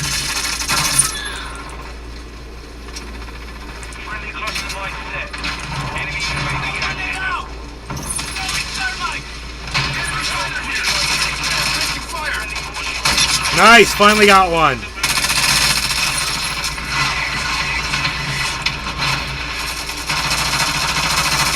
Two.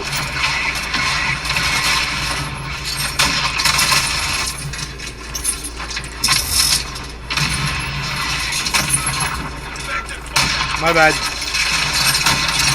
3. One more. Watch your fire.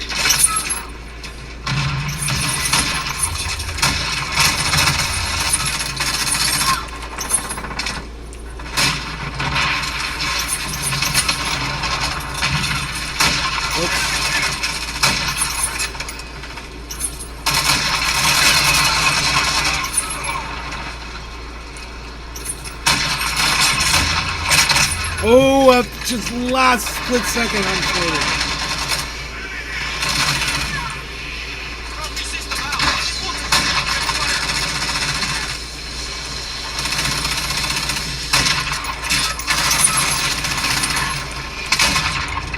Ah.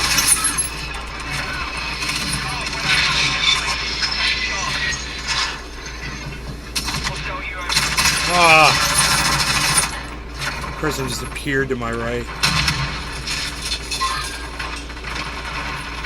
One more kill like this. Boom, that's it. I think that's all of my, Oh, wait, I gotta get another kill with this gun now. Nice.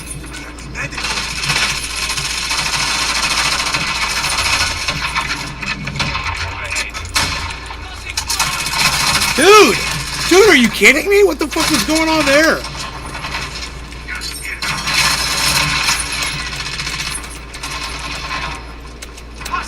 Bullshit. Come on.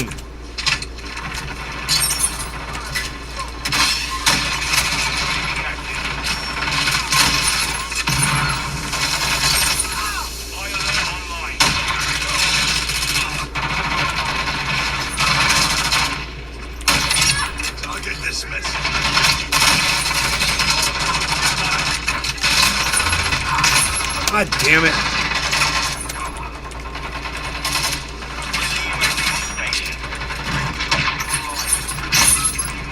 I think I need one more kill with that fucking this gun.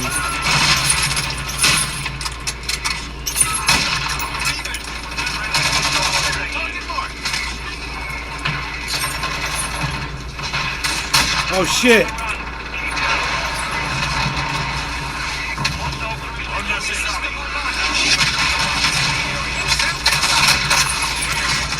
Come on, baby. One more kill with this thing. I think I've already got it, but... Yes! Kingslayer kill. Now I have to have had 5 kills with that thing. It says 7 kills. Okay, so... Yeah, I'm the worst on the server, but it's because I was using a stupid gun for this kind of a thing. But let's see if I leveled everything up. And now I get my next...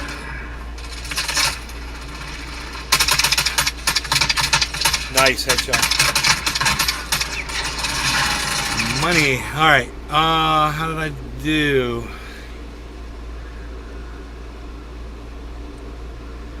How did I do? I don't want to anything.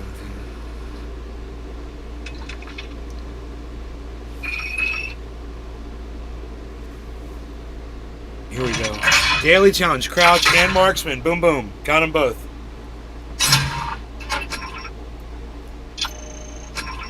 Dude, if I switch to a... Ooh, I got an optic for my shoddy.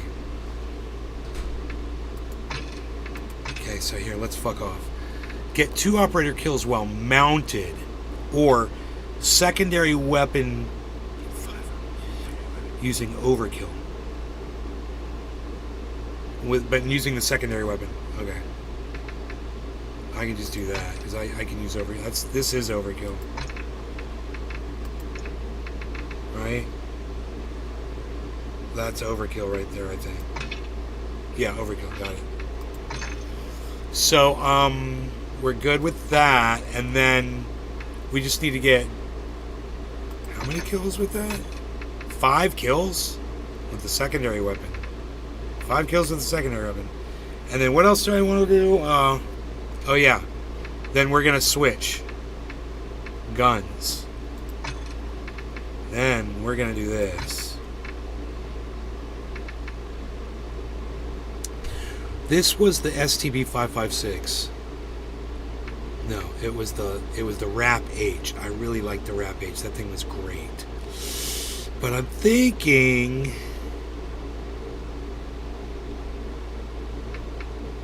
That's the assault rifle, the STB. That's the assault rifle, FJ Singer. That's the FJ Imperium. That's a sniper rifle. That's an assault rifle, the M4. And that's the M4 assault rifle.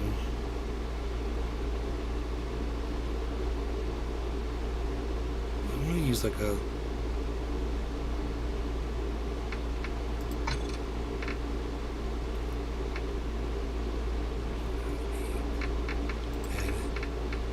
It's going to be an assault rifle. We don't want an assault rifle. We want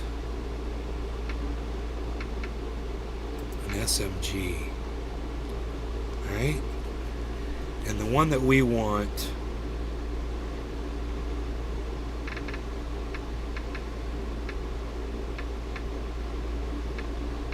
fire rate. I like the fire rate, dude.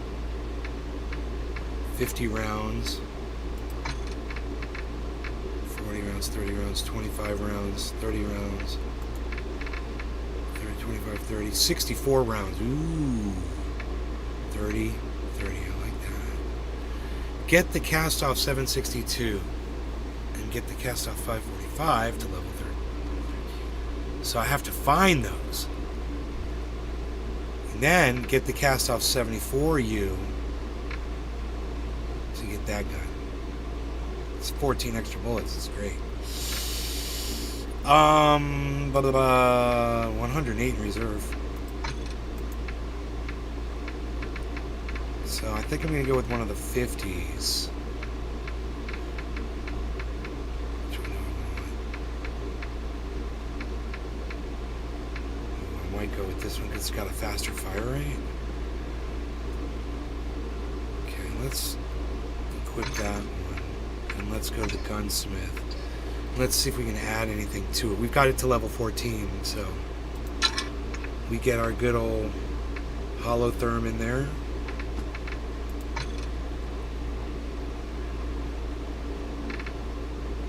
That's the 9.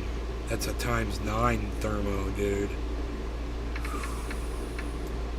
Okay, but we want to go with the holotherm. I'm really comfortable with that. And my barrel...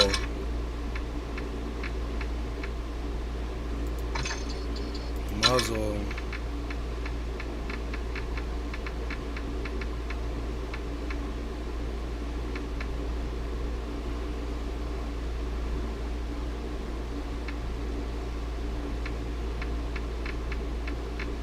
I don't know, this one looks good. Ammunition. Armor piercing. Rail.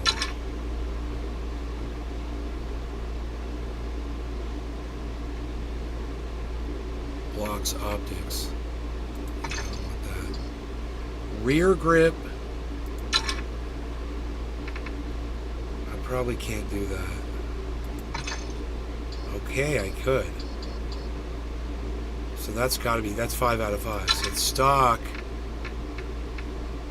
Improves accuracy. I like that. Okay, now.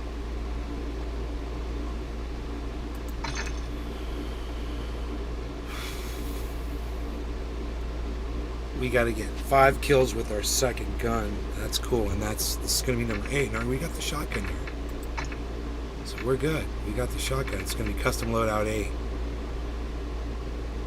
We're going to start with that submachine gun and see how the PDSW 528 and see how good we are with it. Custom loadout 8.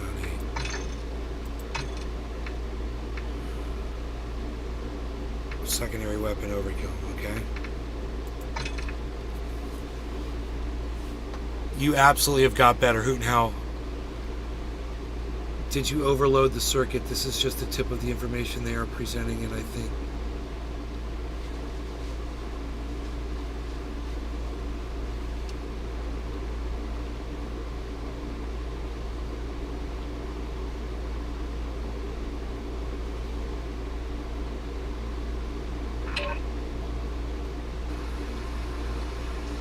Okay, cool. I think we're good. Team deathmatch. Hold Strasser. Your task is to destroy all threat. Oh. Enemy has the lead.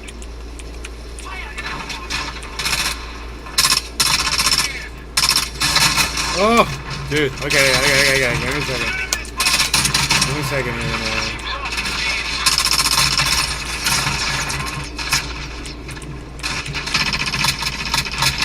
Got another one. That's good. That's good. Still alive? Oh, now I'm dead.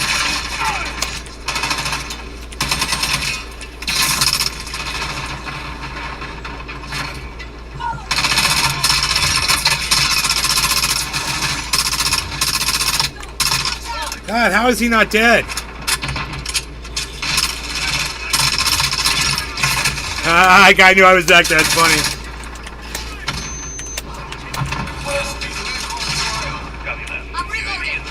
Come through.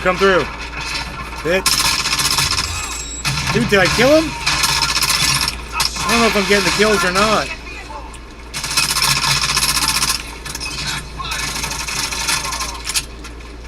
I need my secondary weapon.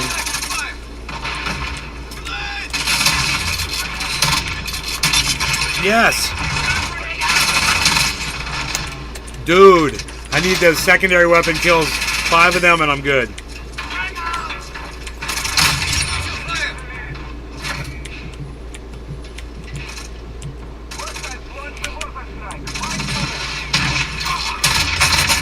Oh, dude, I can't wait to switch to slugs. I don't think I'm using slugs.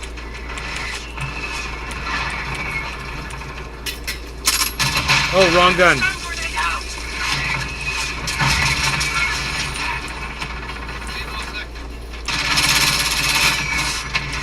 Where's their team at? Oh my god. Oh, hiding. That's so funny. They're hiding like little bitches. Alright, alright, alright, alright. We're good, we're good. Holy shit.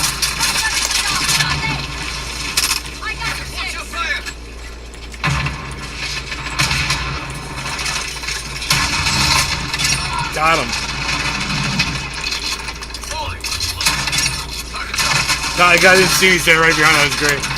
Okay, secondary weapon kills. I got it. I got it. Boom. Bamboo unlocked. Yes. Yes. Yes, yes, yes. Kill, kill, kill. Rank up. Yes. Things are going better for me.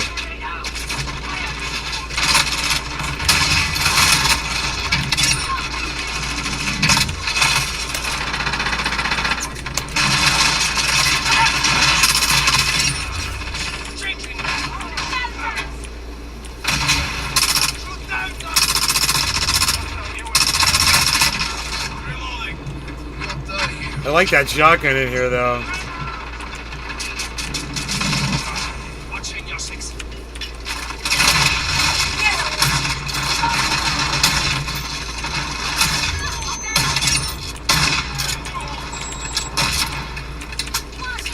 Kill, kill, kill.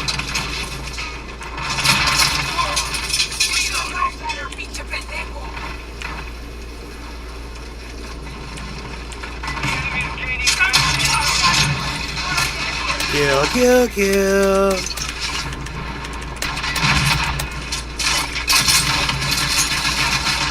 Dude, it wouldn't. Oh, that's so funny.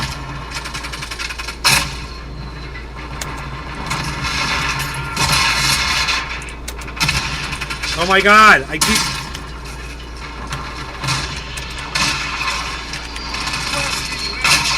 God bless America!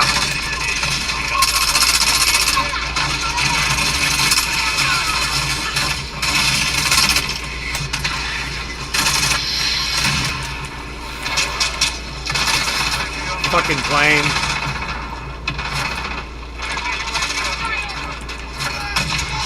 Ah!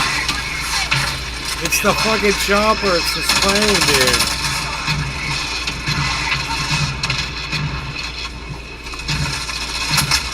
I don't know if my shotgun's doing anything to it.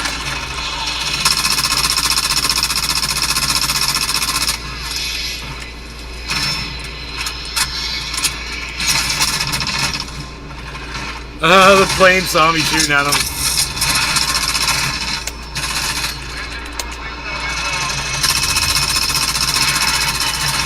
I think we got the plane.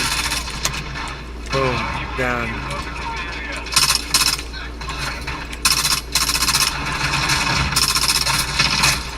Holy shit. Shoddy.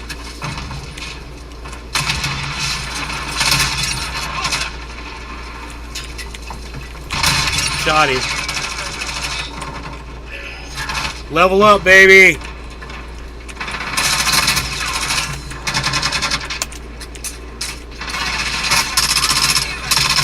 God bless America.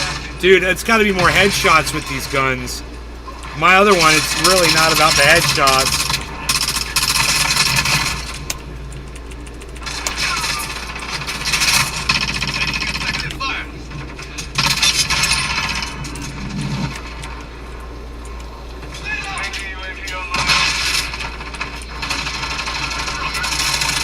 Oh shit! A fucking auto gun.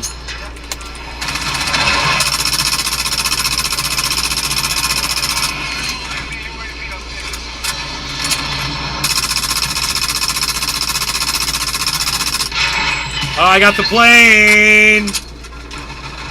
Nice. All right. Can't see.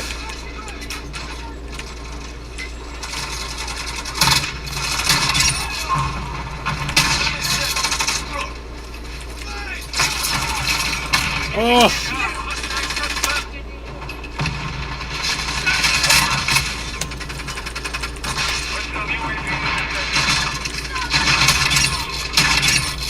Double kill.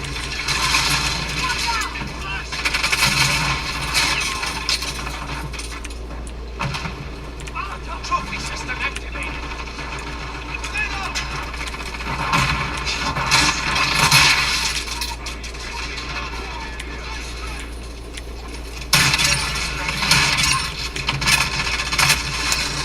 Doing good, man.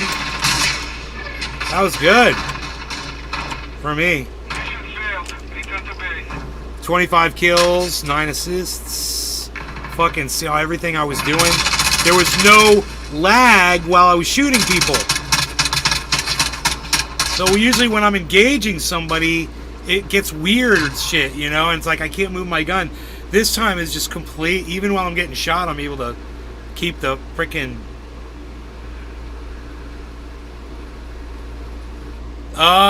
you're on Discord? You were gone, bro.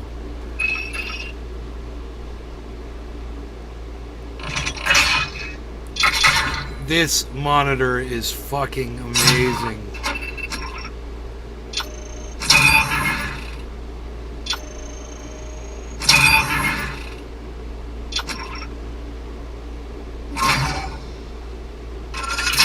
I still haven't been able to monitor what it looks like on... Does it look smooth on YouTube? Completed all my challenges. Psst.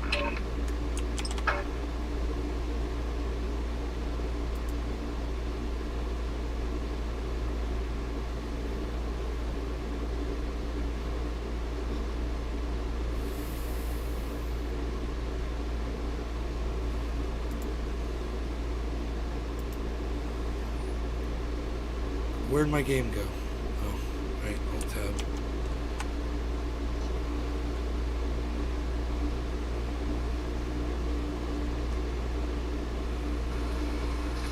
You're not gonna join Discord, I guess. What's that? You're not gonna join Discord, I guess. What do you mean I'm not gonna join Discord? How am I talking to you if I'm not gonna join Discord? Hello? Because I'm talking in game Discord, bro. Why the fuck do you think I talk to you? You're not in Discord. I'm in Discord. Yes, I am. No, you're not. Yes, I am. I'm in Discord, bro. Look, go look. You'll see me in Discord. While I protect you. You were not in here when I started off. You left. You fucking left Discord. Well, I left Discord when I was having issues with my computer not working right.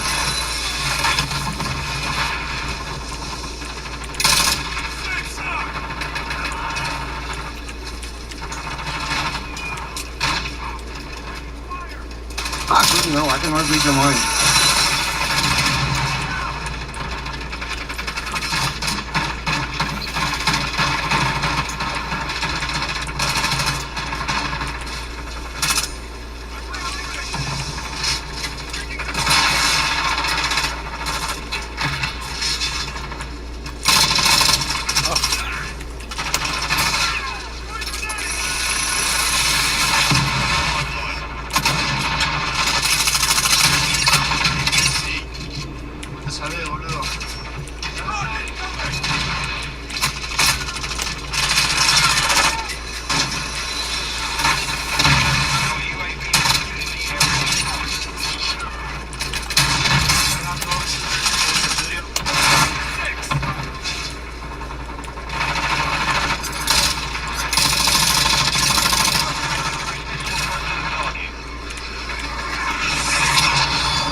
Jesus fucking Christ.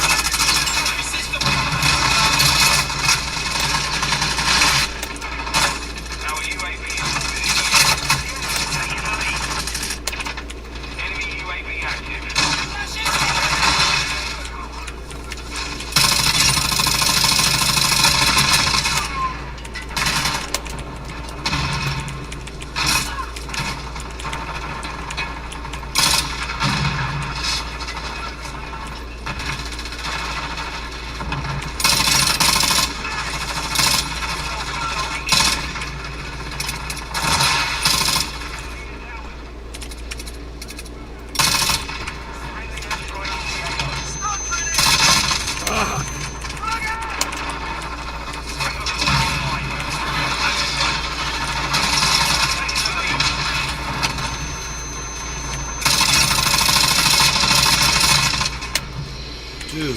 Oh, I got that kill. Cool.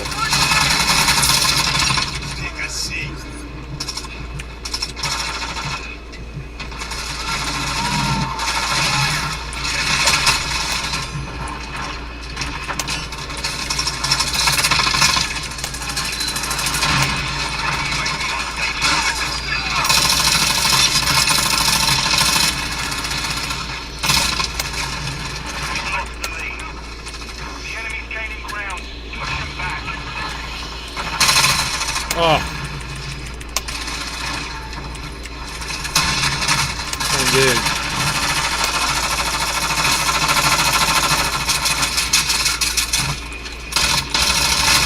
Oh.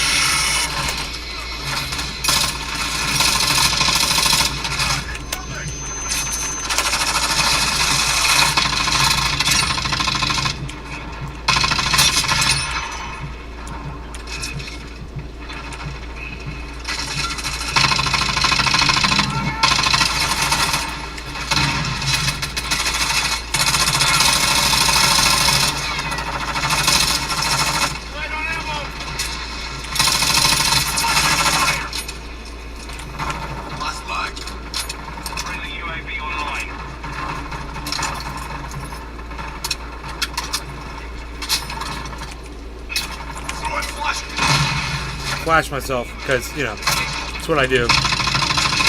Fuck.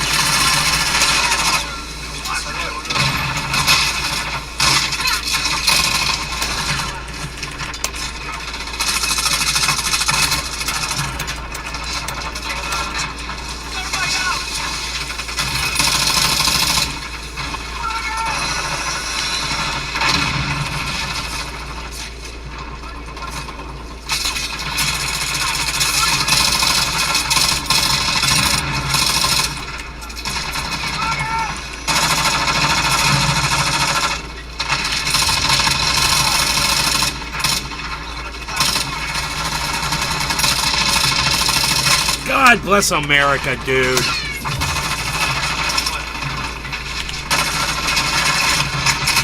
God, really?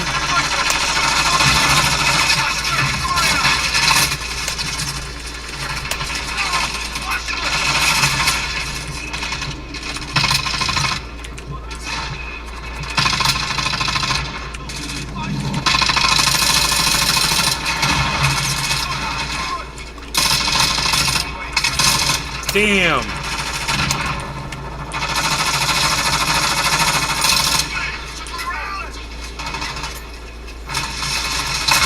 Oh.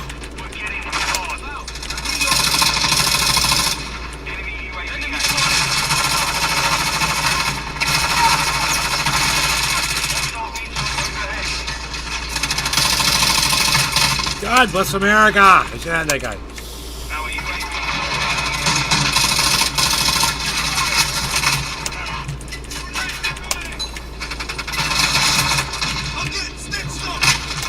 Oh my God! Oh, dude. Return to base. Ah, nobody really did that good on our team. Oh.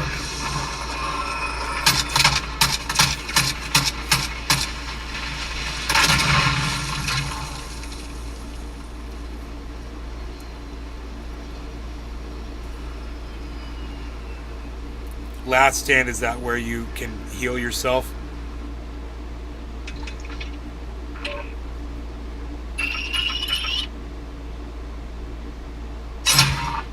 Yeah.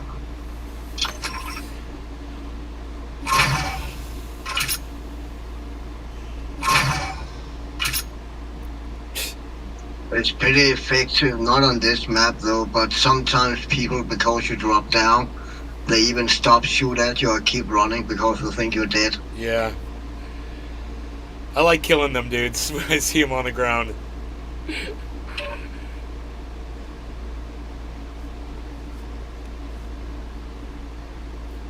I wish I knew how to do the finishing move, but you could probably do that on them.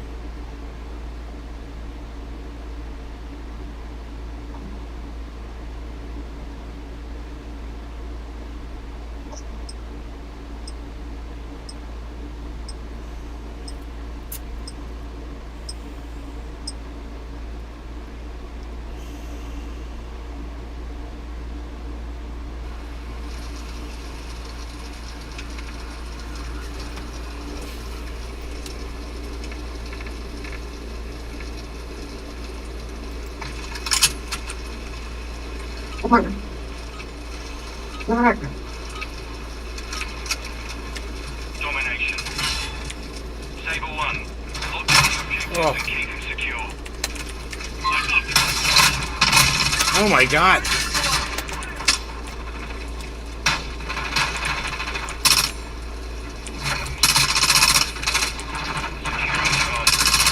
Jesus Christ.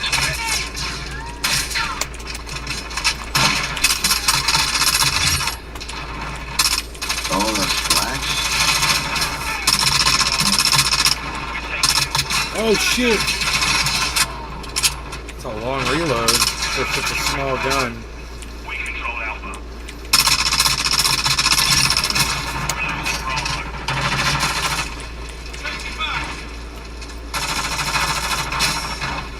Enemy taking Bravo. UAV online. The enemy took. Ha ha ha ha ha. I knew that guy was coming back. See ya. Securing objective.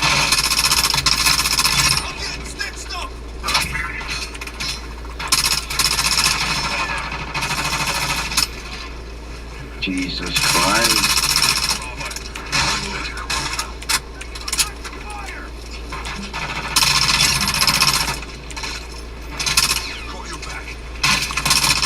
Alright, I'm going fucking shotgun.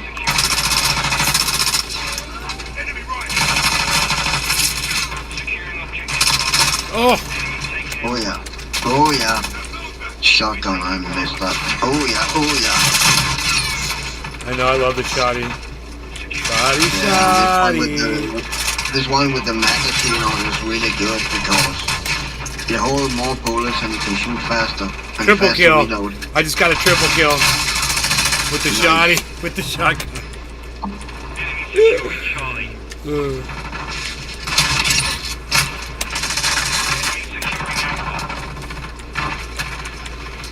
Oh. Oh, there's another guy in there. Son of a bitch. I'm going for it.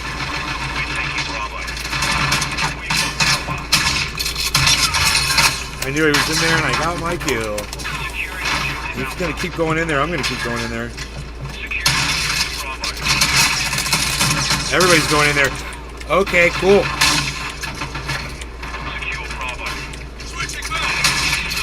Now that's cool. Let's hold this.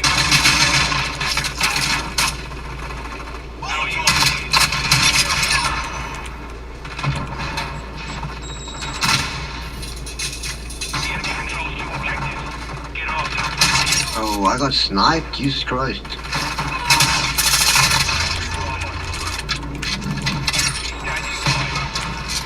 UAV.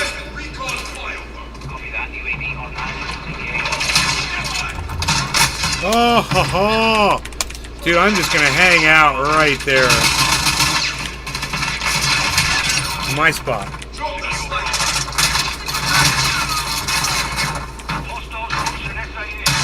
My bad. No problem.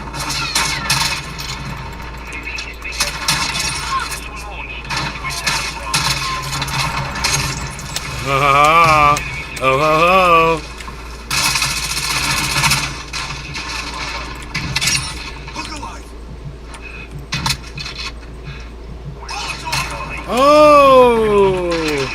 No fucking way, dude.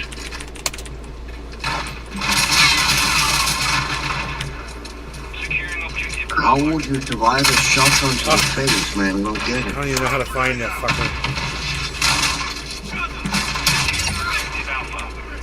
Oops.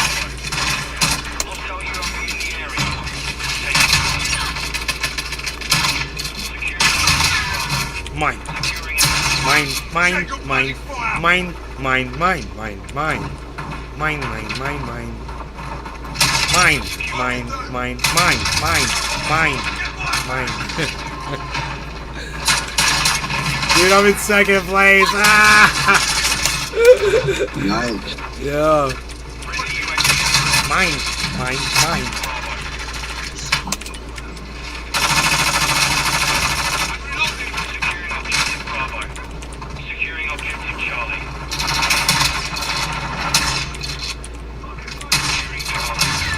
Oh, my bad. Oh.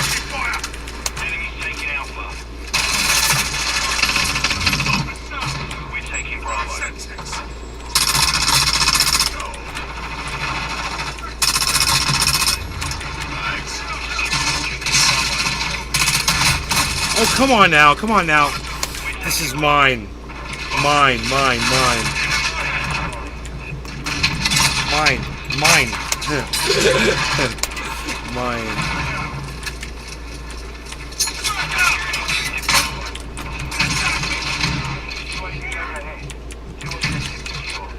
Uh-huh. Oh!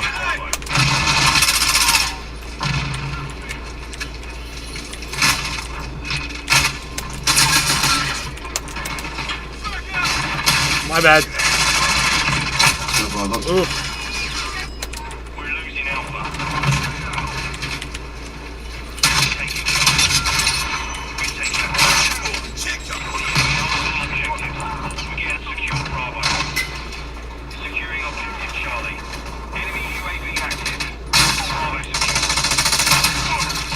I don't see it.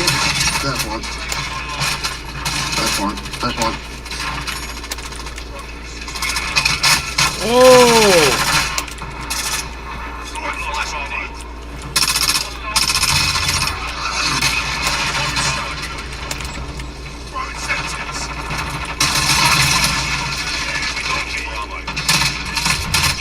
Oh, come on now. Bitch is hurt. Come on, dude. I was on that. Bullshit again.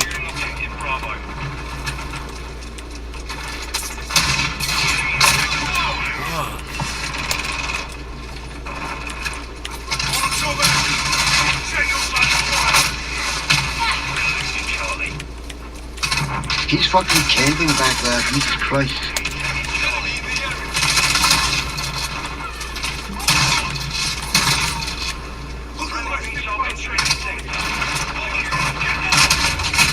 Fucking shit.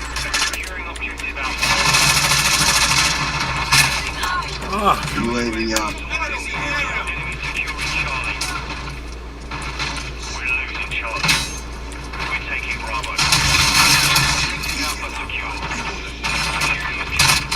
God damn, I cannot kill that motherfucker.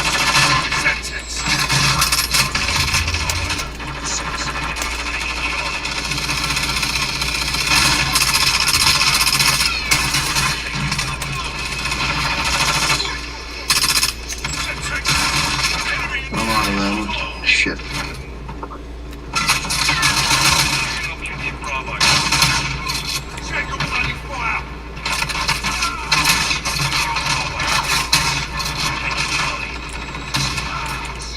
Shit. Shit.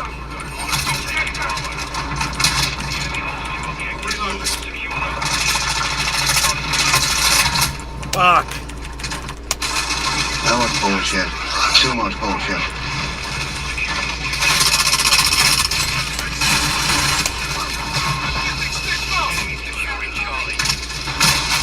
Oh!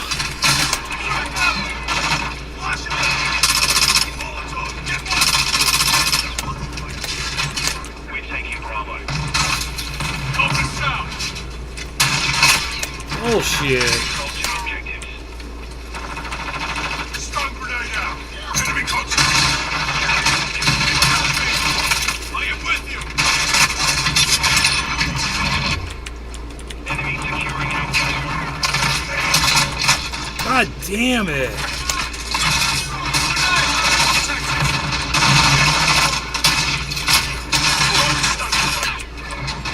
Fuck. Nice.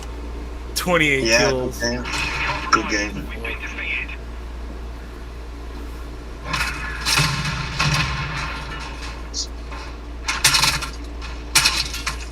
That is exactly what I was doing the whole game. Running in there and waiting for them to come running in there and shotting at them. Whole time. So funny.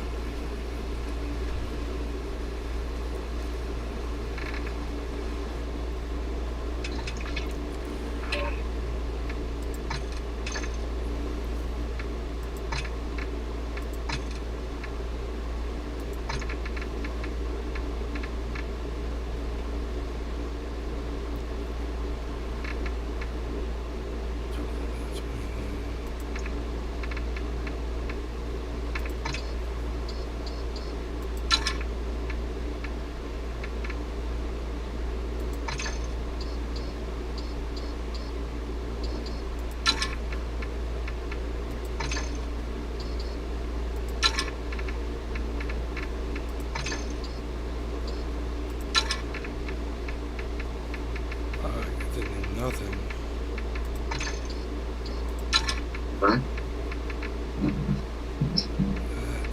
There we go. That does. Making my gun deadlier.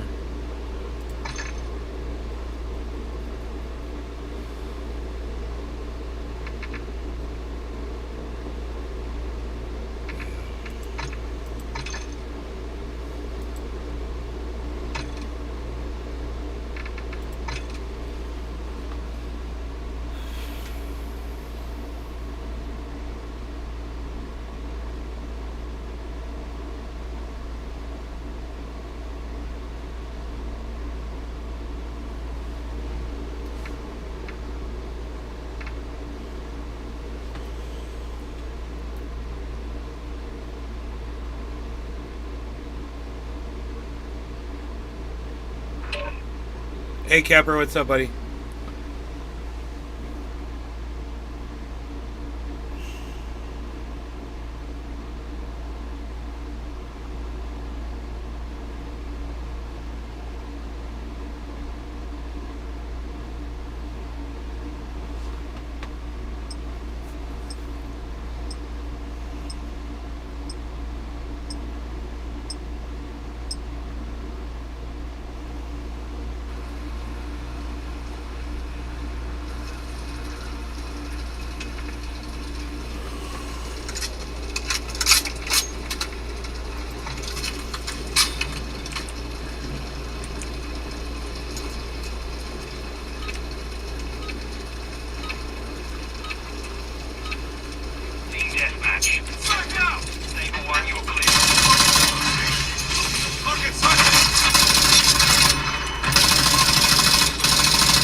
Yeah.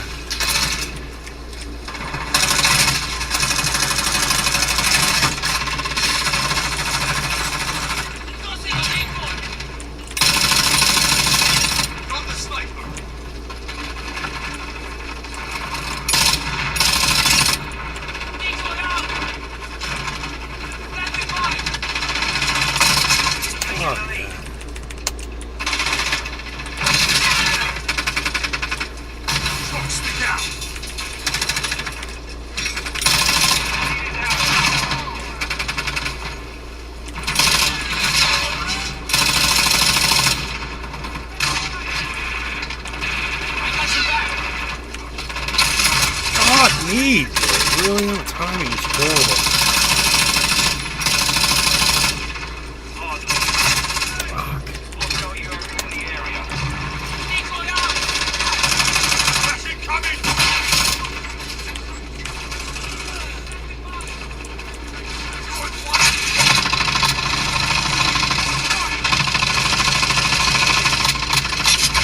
Dude, how headshots this big.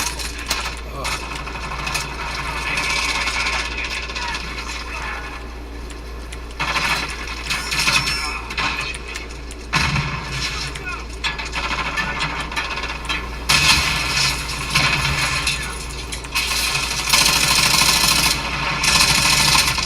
Ugh.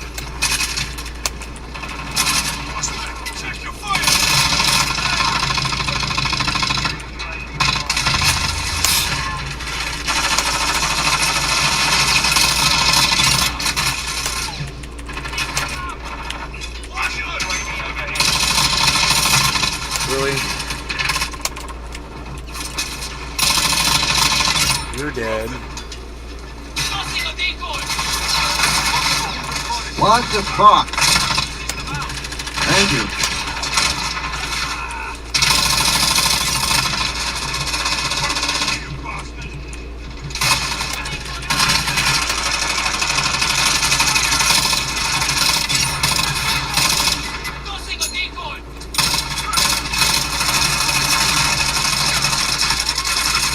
God damn.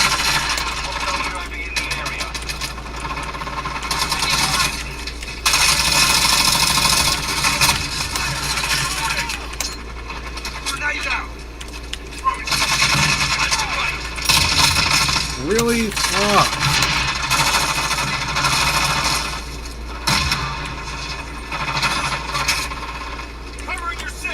UAV.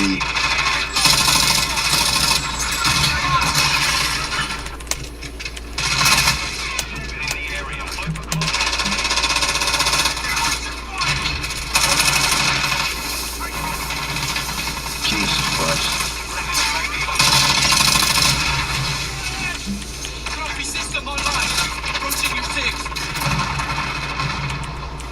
Yes.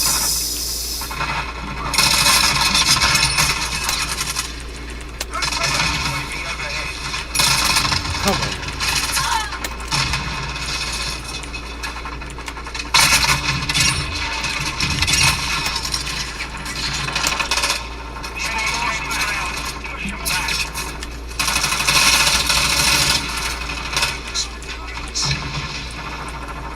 Enemy UAV active.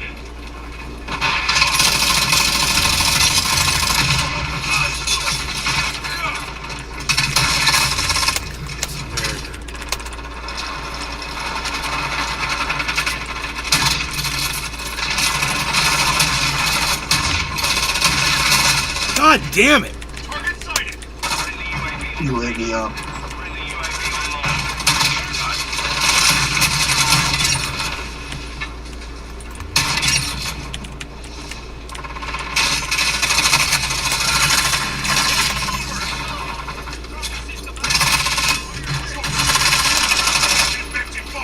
I love this shotgun. Jesus Christ. It's awesome.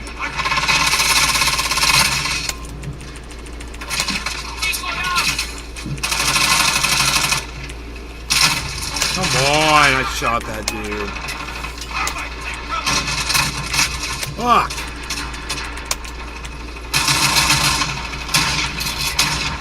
How do you survive a fucking shotgun in the face, dude?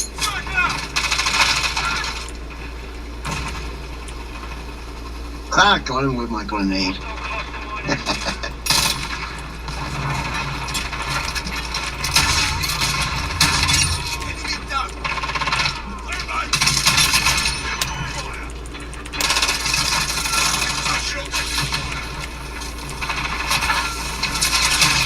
Oh, laying standing there. Jesus Christ. Enemy UAV overhead. Our UAV is orbiting the area.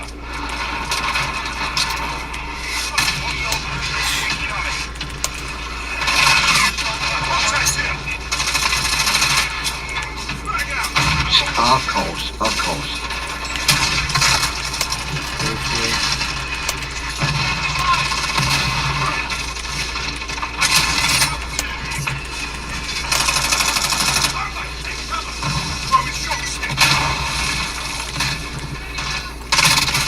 Oh.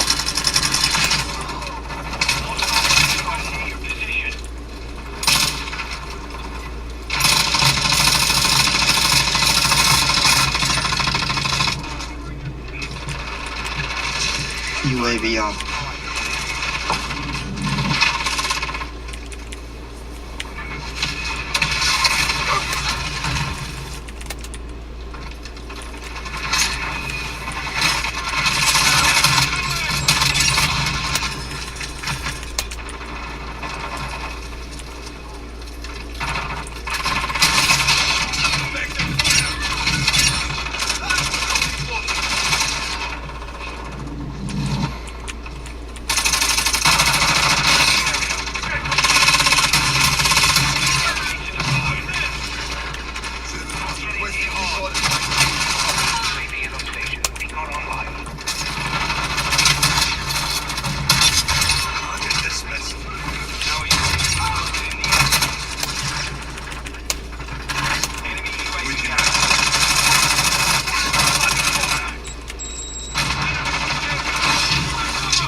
Cool game.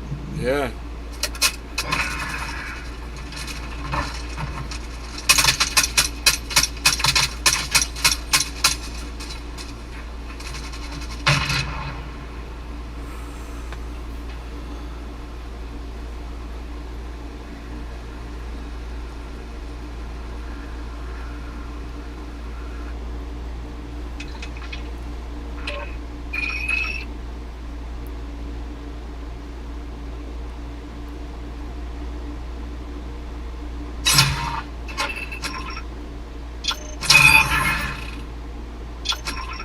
Oh, yeah. Unlock here.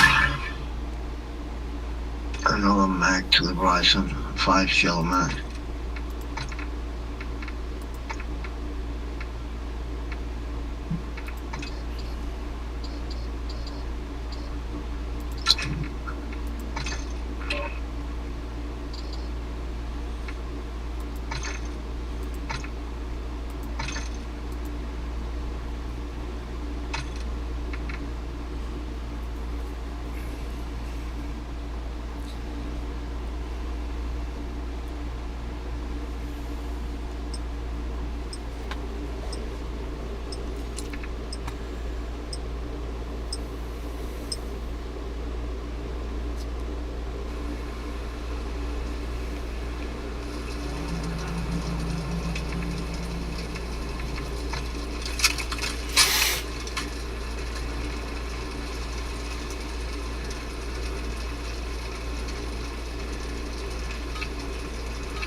Jesus Christ, there are 4 guys standing inside the container that just spawned in.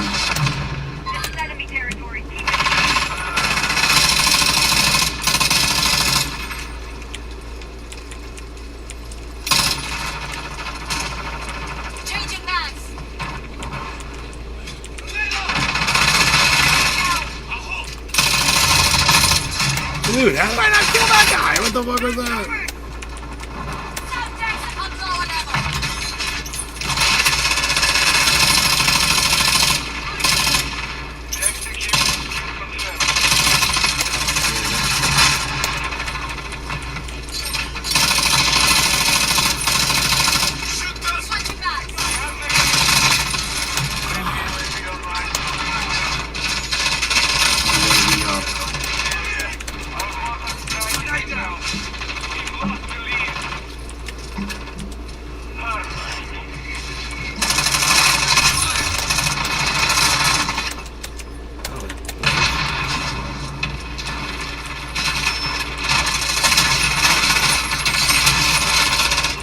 Two guys in the container.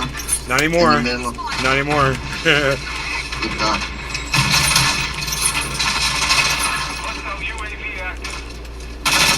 Oh.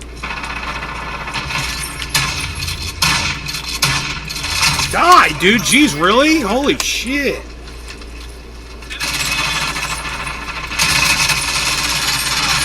UAV up. I'm not using the UAV. You don't have to tell me, but thanks.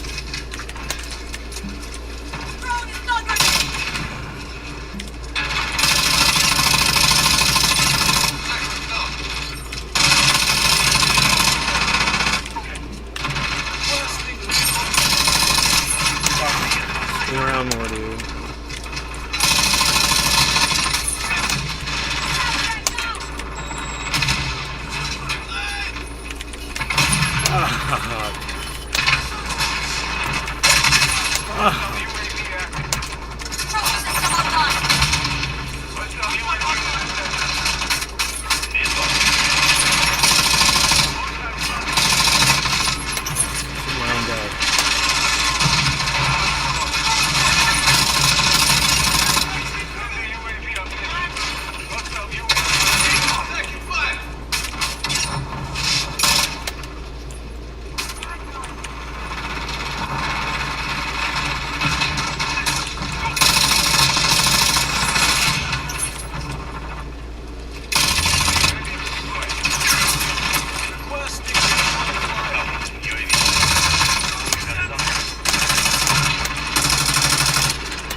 Really?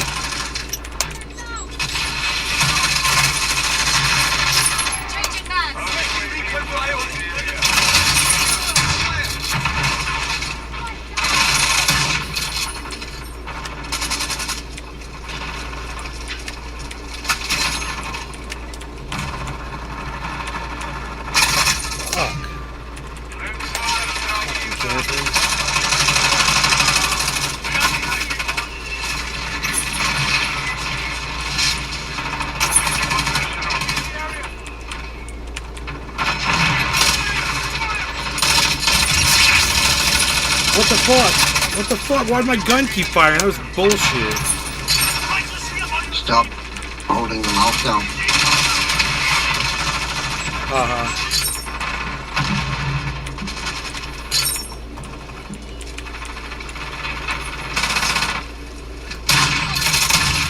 Dude! Die! Weird.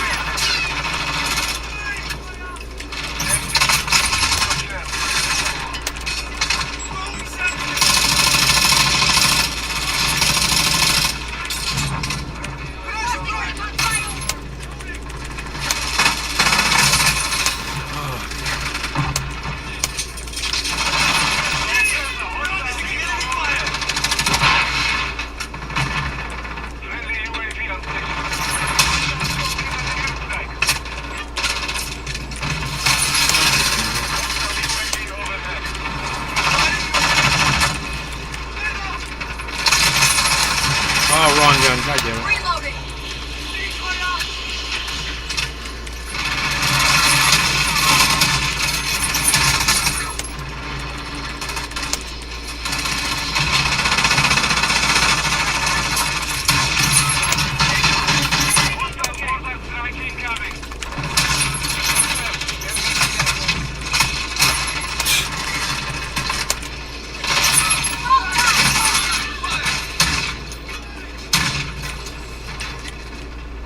What is going on in here?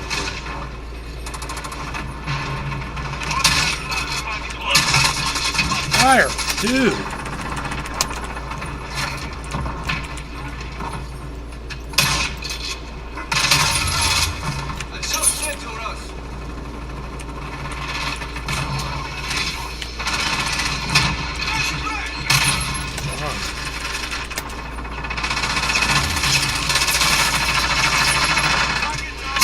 Come on, I was on that dude.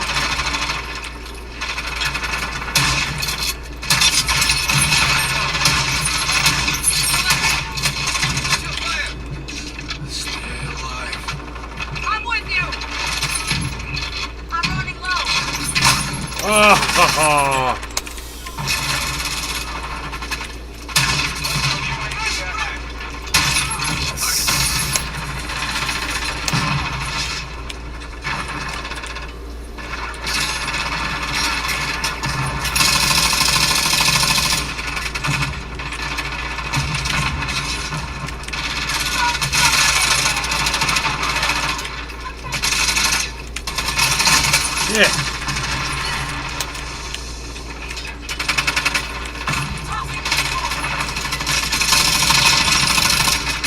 Double kill.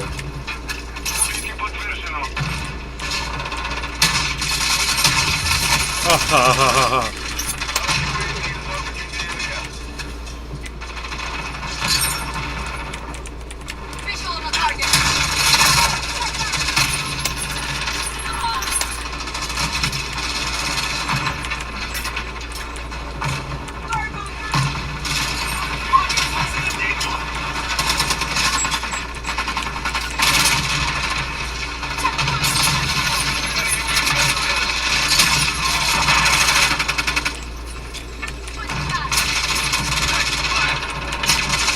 Oh, I was going the wrong way.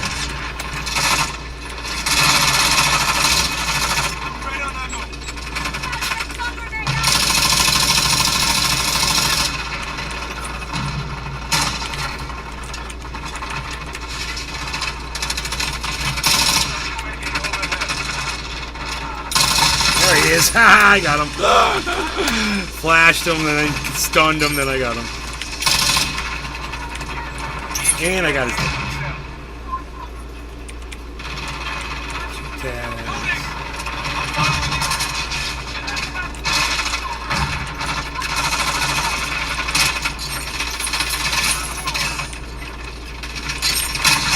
Come on, gunfire.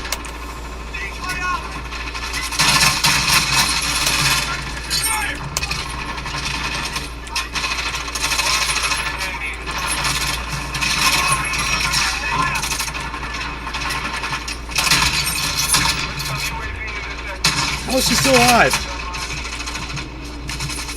God damn, I shot that guy 3 times.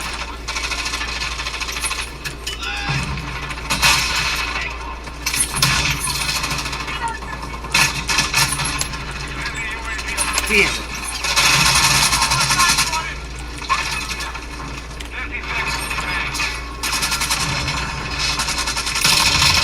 Yes.